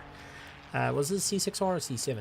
Any case, they had that thing, and they rebuilt it, and it's currently racing in the Asian GT3 series that's out, so go and take a look at that. Gabriel Dos Santos, I have to agree, the Z4 monster car, absolutely stunning. My GT3 racing actually started in iRacing in the BMW Z4 in a Spa 12 hour. I did a race with a team, I think people would know them. It was run by Jason Isherwood at the time, and that was part of Retro Esports. So Jason Gray, Jaco Foster, Jason Isherwood, who else? There was a few of us that managed to get into this, and we raced that BMW Z4. It was my first time out. I lasted 2 laps before I got clouted by a Ferrari going into the bus stop chicane at the lights of Spa. So just a if de facto of that. Ryan Ottsen's catching up to Ronaldo Boersma, 3.3 seconds, and it's going to be a good one. We might get the C8 are next year in ACC. I really hope so. I'd like to see that. I'd like to also see it come into the iRacing, because you can race it in the GTE class, which is a lot of fun. So we'll see. I wonder if it's going to be a very interesting car to race, but once again, we'll only find out as time goes and tells. Ryan Otson's though, 3 seconds behind 6th place Ronaldo Boersma. They're into a great fight. That is one of our closest battles on track at the moment. Everyone else is about 15 seconds, so everyone is just running that last little stride, trying to get themselves going. They're really focusing, digging deep at the moment of what they can do. 25 minutes of the race, and my heavens, we are sitting here 11:30 at night in South Africa. For you guys that are watching this either in the future or watching it overseas, we are sitting at 11:30 at night with still 27 teams, 3 solo acts going and racing at the moment. Pro-Am, all still fighting it out right to the last. Who has done and dusted? Has the pit stops worked? Who's got enough fuel in the tanks to keep them going? So far, the average in terms of pit stops, I mean, it's been insane looking at all the pit stops here. We've got our first place, done 4 pit stops. Daniel Demartris Petro, second place, they've done 4 pit stops. Third place, done 4 pit stops. Fourth place, done 4 pit stops, so they're on the same strategy. Leslie Oliphant, though, don't know how this car is still going. RS1, they have only done 3 pit stops. I mean, what? I mean, 3 pit stops. You guys still need to pit at some time, and you got 24 minutes left of the race. As Ruin Kleinant, so he lands up going off circuit and causing a bit of a yellow flag, trying to rejoin without interfering too much. But yeah, back into it. RS1, 3 pit stops.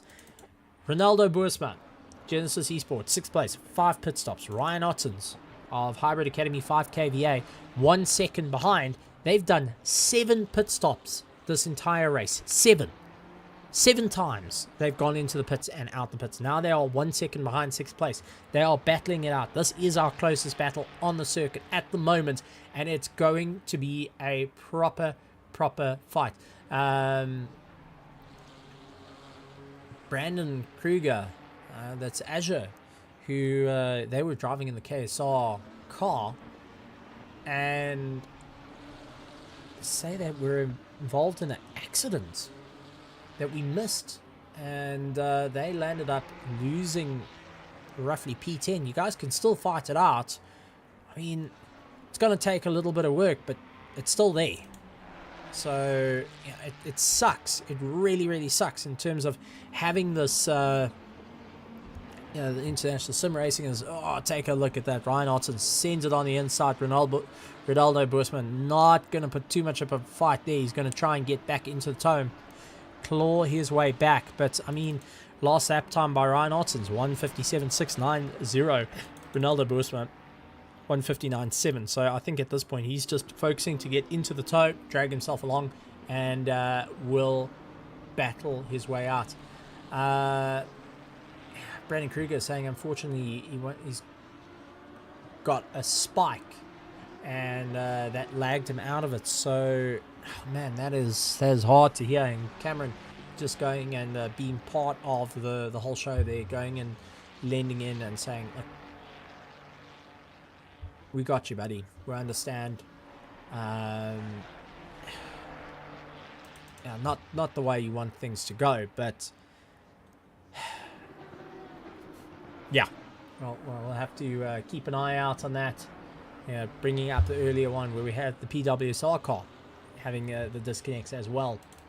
Daniel De Villiers that had a problem where the whole thing dropped out for whatever reason, that had everyone sitting on the fence guessing, trying to figure out what's going to work.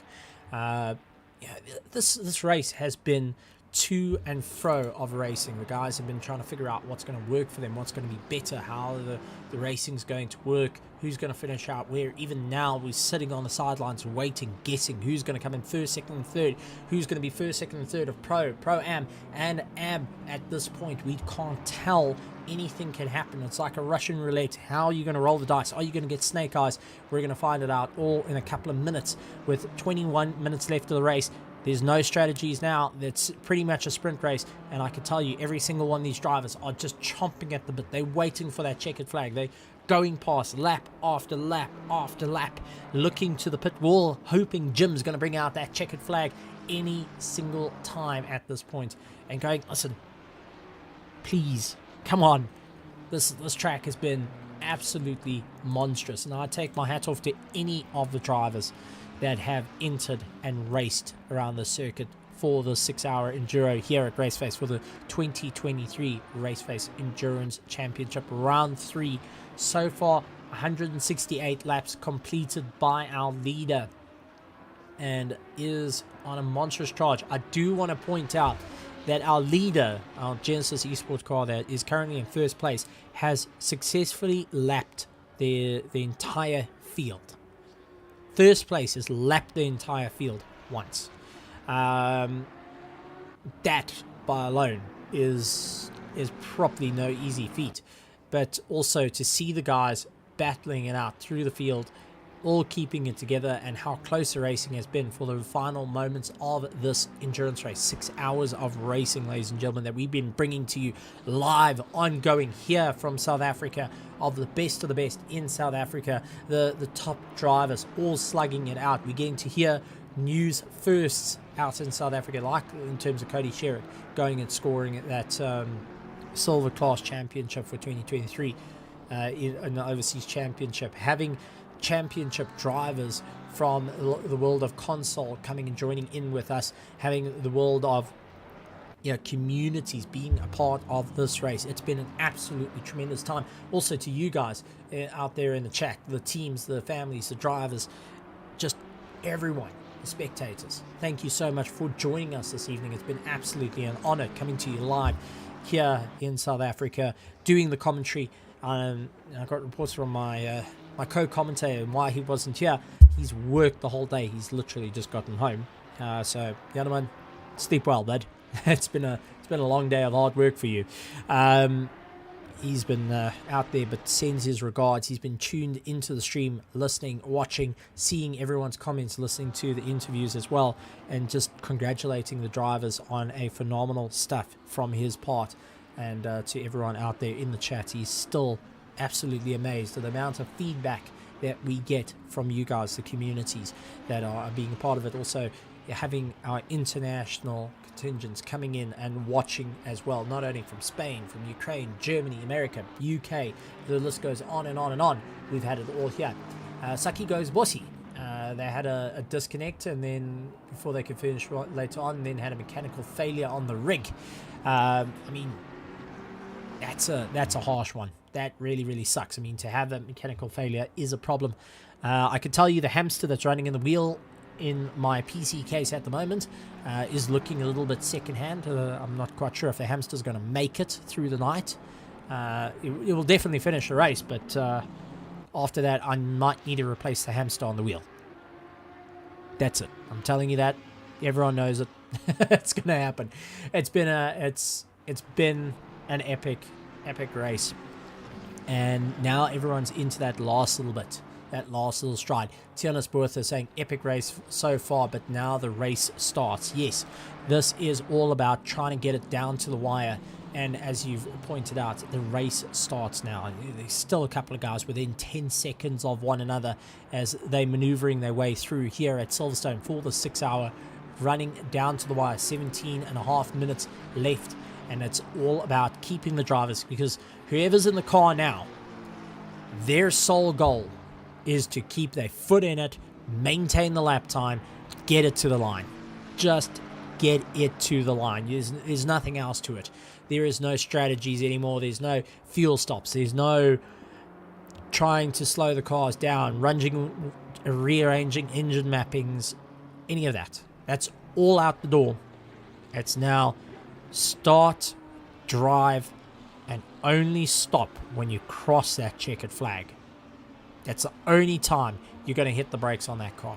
There's not a single time before that you are going to touch that brakes. So that is what I'm seeing right now. The guys are having to really focus onto the limits of what they need to do. How are they going to close down this distance?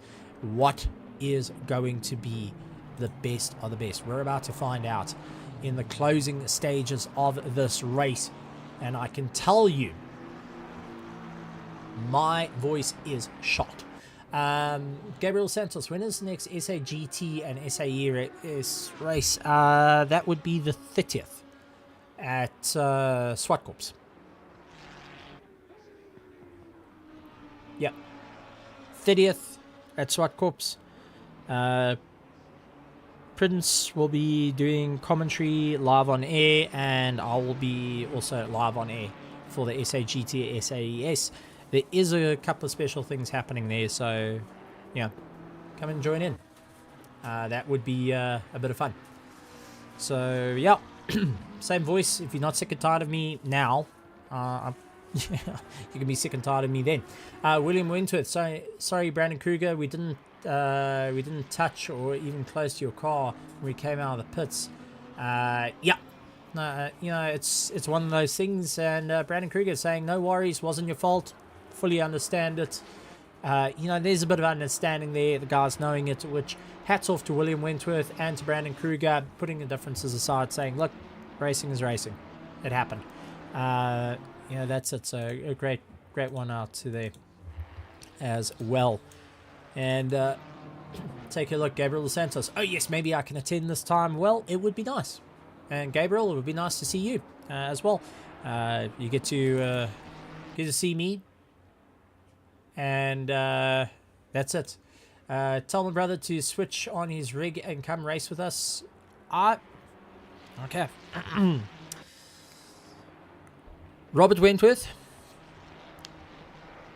stop being lazy. Turn on your rig, turn on your steering. We know it exists. Come race. Or get the family to come race because they're not as lazy. I mean, come on. You can chirp and throw stones from the sidelines. Now you've got to climb in the rig. It's time to put up or shut up. You told your brother to go faster. And Robert, the only time that you've been quicker than your brother is getting to the YouTube comments to throw shade. So, game's on, buddy. Game's on. Challenge is there. Let's see what's going to be faster. You throwing shade or you out on the circuit. So there we go, Robert. And you have no excuse. You've got the stuff. Is that good enough, William? You happy with that? Was that on the nose enough for the race? Heinrich de Wet after Vessel, they are 0.3 of a second behind, and they onto a monstrous chase. Good to see it happening right now as the drivers properly trying to slug their way through. And de Wet getting right up against that rear wing, hoping that he can get a little bit more travel as he powers his way through. It is going to be a close run to the wire. And I do want to point out that during the 6 hours of racing, okay, for everyone out there, for you guys that are watching, we've had 540 views, 540 people tuning in, 540 views, just seeing this, tuning in, being a part of it, being a part of the amazing action that's here, seeing legends being made on this track right now. And I take my hat off. 541, I'm going to put that out there, of total views, which is absolutely incredible to see. Wow. Yeah, 500 odd people that decided they were going to put up with my voice all night. So to you guys, please go and seek professional help. For everyone that sat through me, go and seek professional help. It's definitely needed. And 962 subscribers as well. Tienes Puertas, when are you going to come and race in the Pro-Am series? Not fast enough. I'm not fast enough. Mr. Buertha, I'm really not fast enough to race in the Pro-Am series. I've done grading. I even did grading for this particular race. And I qualified for the bottom half. I was second last of the AM drivers in ACC. How's that? So I did actually try my hand in the grading before any of the commentary, because I wanted to see what you guys are doing.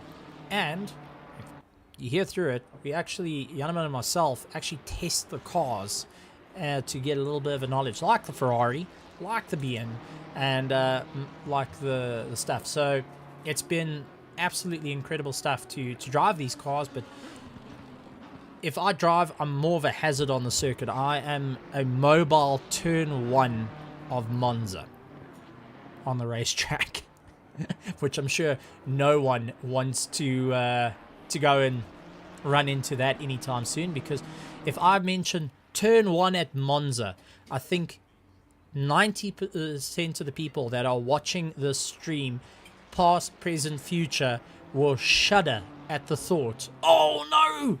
And there we talk about shuddering. Vessel losing out, the vet coming by, he's stuck on the apex, he's trying to get himself in gear and get going, and oh man, just getting crossed out there. Yep, Tim the cameraman following it through. Let's actually take a look, because this is one of the things going on. Third gear, fourth gear, he's holding in third too long. Is he tired? Oh, hang on. Those mistakes.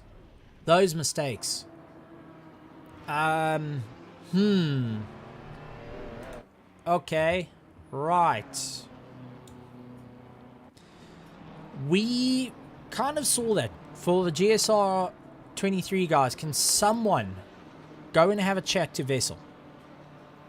He's tired, properly tired, and that's something to show to you guys. Hanging in the gear, third gear for quite some time, not bumping into fourth. He's actually missing out the gearing, and also then having that case of dropping it. So yeah, that's where it's going to be. Someone check on him. He's getting worn out and making mistakes.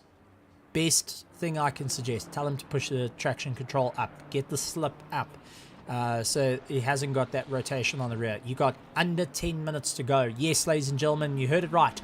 9 minutes and 8 seconds left of the race, and it's all eyes onto this. The drivers are pushing as hard as they can. Lap times are still being set. Our top runner over here, Luke Addison, doing 1:58.9 on that last lap.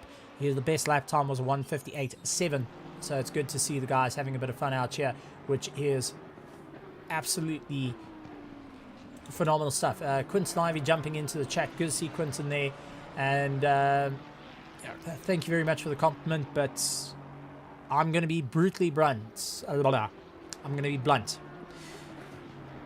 The commentary side of it is I'm telling you what's out on the track. I'm making it like the radio station.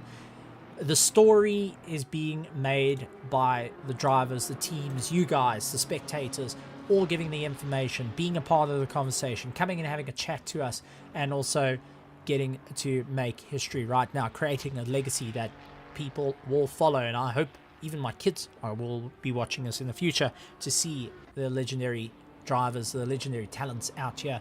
And to you guys, thank you so much. And I'm just talking about what I see on screen. As we see here, the likes of Daniel Petro, he's trying to get away. As you see the likes of, I think that might be Ryan Ottens. Yes, it is. It's Ryan Ottens, right onto the back of second place, giving a bit of chase. So it's absolutely fantastic enough of what's going on. Hannes van der Sat saying 6 hours of racing is hard enough. Yes, it is extremely hard, but you did it.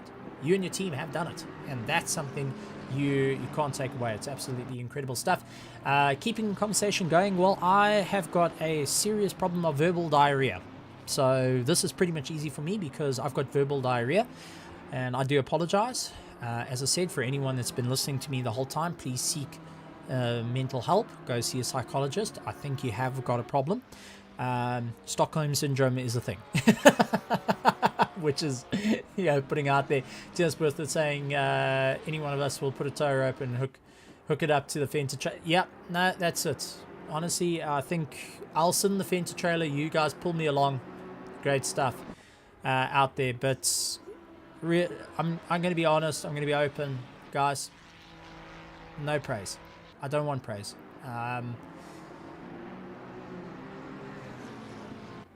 This is what everyone would do. You guys chatting, you guys racing, the teams. This is what you guys would do. This is what the community is all about, is displaying talent. And talking about the talent out here, we've got 6 minutes and 20 seconds left. I mean, just think about it, guys. Just right now, we had 29 teams enter. We have got 27 cars still circulating. We are nearly into the 6-hour mark of racing. We're nearly at 12 o'clock. We'll be saying good morning to one another in a couple of moments' time, drinking a cup of coffee. And I can tell you, I've been talking enough that even my stepbrother is still awake. And shout out to Aiden Hampson. Yes, I am calling a shout out to a family member that actually started the generator that kept it going so I could carry on talking. So thanks, Aiden. There you go. Shout out. He even says pleasure while he's got a cup of coffee. He's dealing with it, which is impressive. But talking about people that are impressive, and one person that's avoided me like the Black Plague at the moment because he doesn't like to hear my voice, because I always tend to go, we've got a problem. And that is the one, the only, Bertus Hugo. We got a problem. What is the problem this time? Hi, Stephen. Yeah, I hope you have like a warm cloth and some syrup for your voice, some honey and tea or something. I've been kept company the whole way through by our amazing crowd, and I love it. I absolutely love it. And the drivers seem to be having an absolute amount of fun. We're into the last 4 minutes of the race. It's been incredibly close from Pro-Am, and Am. I know in the stewarding it hasn't been as chaotic as one would think. Give us a bit of insight into this. So we've only had 6 incidents reported. Not all of them were penalized even. So we basically had an incident per hour. It's great. It's nice to not have to be on it all the time. But yeah, something else that the reason for me being here is just to announce the track for the next endurance race, which will be on the 8th of October. That will be this Sunday. And so as promised, on the calendar it showed to be confirmed, and we promised that we'll make an announcement before the end of tonight's race. So that endurance race will be a 6-hour of Kyalami. All right, well, ladies and gentlemen, you heard it here first. And might I add, the hardest person to get hold of on Discord has come through and freely told us the info. 6 hours of Kyalami. And I've got one question. Am I allowed to race it? Will you accept my invite? I know I was slow in the grading, but I mean, come on. You can even put a server just for me to drive around it. I tell you what, Stephen. Let's do a 1-on-1 at Kyalami. 1v1. Based that. Okay. Yeah. All right. Cool. I'm gonna call up my mate who will run as proxy. But I'll give him my ID book, so don't stress about it. Okay. Wow, that's amazing. We go for it, and then we see. The loser needs to do commentary. The other one can race. There we go. One on one. All right. There we go. Way to go for it. But Bertus, I mean, this has been absolutely phenomenal. We're getting information like Tim Worth is saying that Ryan's still doing a 24-hour spa after this. There's a lot of drivers out there that are doing different races. They attending this race, being a part of it. And the endurance side has been rather special to everyone out on the field. If you can sum up your thoughts for we've got 1 minute and 50 seconds, so it's got to be rather quick. Okay, but I'll try my best. Sum up your thoughts of this racing so far and just the community. We've had so much love throughout this thing, guys supporting each other, and also just being so friendly with one another, even actually apologizing to one another live on air, which is great. Yeah, no, it's awesome. Look, from my side, and I've been a bit out of it in terms of being active on Discord, as you mentioned. We haven't sent out mails. We haven't done as much communication as we used to, and that's mainly, on my part, and I apologize for that. But even with that being said, we still had 30 cars on the grid tonight. For me, that's just amazing. I thought, like, if we could at least have 20 cars, then I'll be happy. But to have 30 cars on the grid and still 27 running, and it's unfortunate the guys who got disconnected a couple of times, and obviously load shedding is still a factor. But throughout it all, still 27 cars on the grid at the end, and the guys still going for it. And just the support and the love we receive, as you said, everything has been very positive so far this race, and it's great to see. And just want to say thanks to all the support, thanks to all the drivers, all the teams, all the fans, and especially the loved ones, the wives and girlfriends, and everyone supporting the drivers. I think it really, for some of us take it more serious than others, but we all do this as a sport that we love, and it's great to have support, from all sides. So thanks again, and thanks to you, Stephen, for doing your 6-hour stint. I don't know if you're gonna take a pit stop before the end, but no, thanks. we can't do that because we're on the final lap, and as you can see, we are following Luke Addison and Tariq Adam, the two-man team. They didn't have Cody Sherritt in the car with them. They have just gone around, and I see Saki Goes Bossy just got disconnected due to load shedding. No. Oh no. Genuine. We down to 24 cars. We just lost right on the last lap. Oh no. Crazy. This is okay. Who All got- right. It's literally we That's have got terrible. 5 more corners. Yeah. Okay. Well, as our leader, they should still be classified. checkered flag coming out. Luke Addison, Tariq Adam, Genesis Esports taking first place of Pro and first overall. Then we have got Daniel Demartros Petro. He's going to be coming out across the line in second place, second of Pro. Giovanni Porzio and the likes of Christian Deploy jumping in behind the wheel. They managed to get third place, and what a run. And Saki Goes Bossy saying on the last lap, they just started the last lap when they had that disconnect. Yeah, but they should still they should still be classified. They'll lose a few positions, obviously, but they'll still be classified, and they should still finish in front of everyone who would be a lap behind. So we'll have to see what the result says.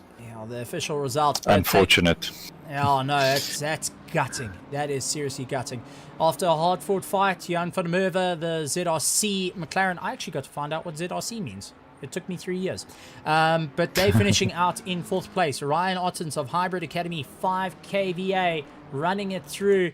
They will be finishing up in 5th. 6th is Ronaldo Boersma. Leslie Oliphant coming across the line. He's taking 7th. 8th place, Issam Domingo with 9th place of the Zodiac team, and is part of the first of Pro-Am. So the Zodiac Samurai, first of the Pro-Am. Second of Pro-Am is AJ de Kock and the likes of EG Hybrid Academy, Ferrari Evolved. Ramona Yonka coming across the line. They are taking the likes of third place of the Pro-Am. First of our AM class is Team Kerygma Racing. What a run for them. It was a touch and go, and they were battled it down with Mario Skuman 13th and second of the Pro-Am, followed by Heinrich de Wet, Wesselwoode, Kurt Glasson, Glashagen, Hansi Myberg, Ian Lang, Ferdy Bester, Ruan Kleinans, Melissa Sabata, one of our solo drivers, Jaco Kutzer, Gavin Scruton, and Hilton Nixon coming across the line. But that's it. That's it. We have crossed the line after 6 hours of racing, and it's done. It's dusted. And can I just point out, Bertus ditched me after all that. Bertus, you bugger, you ditched me. How could you? I couldn't believe in it. But in turn, I've got another victim in the box here who I'm sure didn't want me to pull him out on air, who was one of our drivers out on the track, and that is Hansi Myberg. Hansi, welcome to the commentary box. How are you feeling after your solo run? You really want to know? Or do they really want to know? I am super stuffed. I cannot feel my legs and my shoulders. I can perfectly believe that. What a run. What a run. And to go, for this race into the stuff. But a flood of emotions must be coming through. 6 hours done and dusted. Round 3 of the GT3 Endurance Series.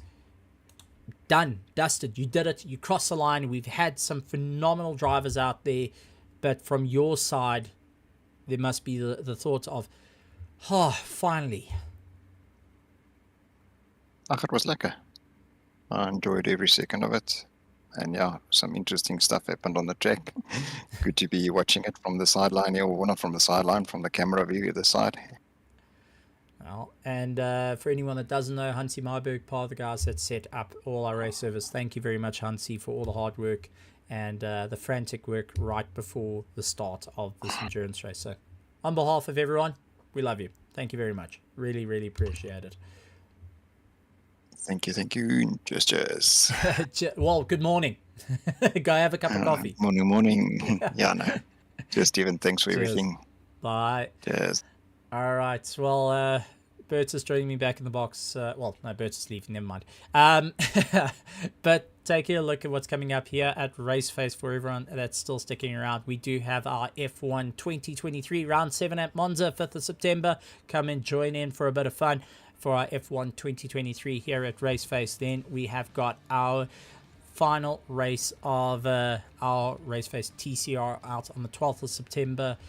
Season 2 of the iRacing TCR Championship brought to you by RaceFace. Looking forward to it. Season 2 going to be done and dusted. Championship still wide open, and it's anyone's game. We've got to battle off 4 different cars to go and battle it out.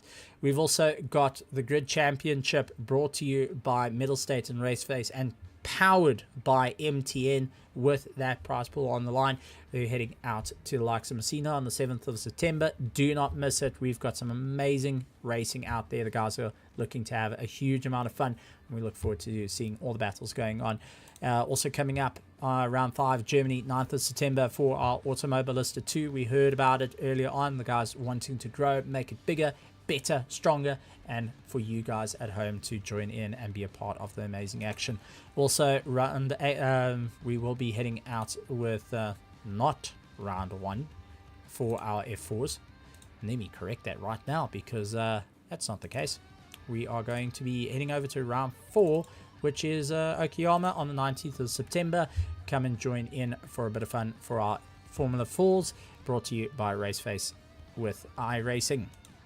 And coming up this Wednesday, 6th of September, Messina, round 6 of the GT3 Sprint Series here at RaceFace. Do be a part of it. Come and enjoy it. All live streamed. Great action coming on. And as you heard, 6 hours of Kyle Army to come on 8th of October, if I remember correctly. I've got a short-term memory. But looking forward to seeing that. The guys looking to push themselves, and 6 hours of Kyle Army, fantastic circuit. And we're going back home after so much time of racing on every other circuit that isn't South Africa. We're heading back to South Africa for amazing action. Ladies and gentlemen, boys and girls, make sure you hit that subscribe button, hit that bell notification icon, leave a like if you liked it, leave a dislike if you don't. We love to have the feedback, and also challenge it out to you guys that want to get involved in the world of commentary, stewarding, all of it.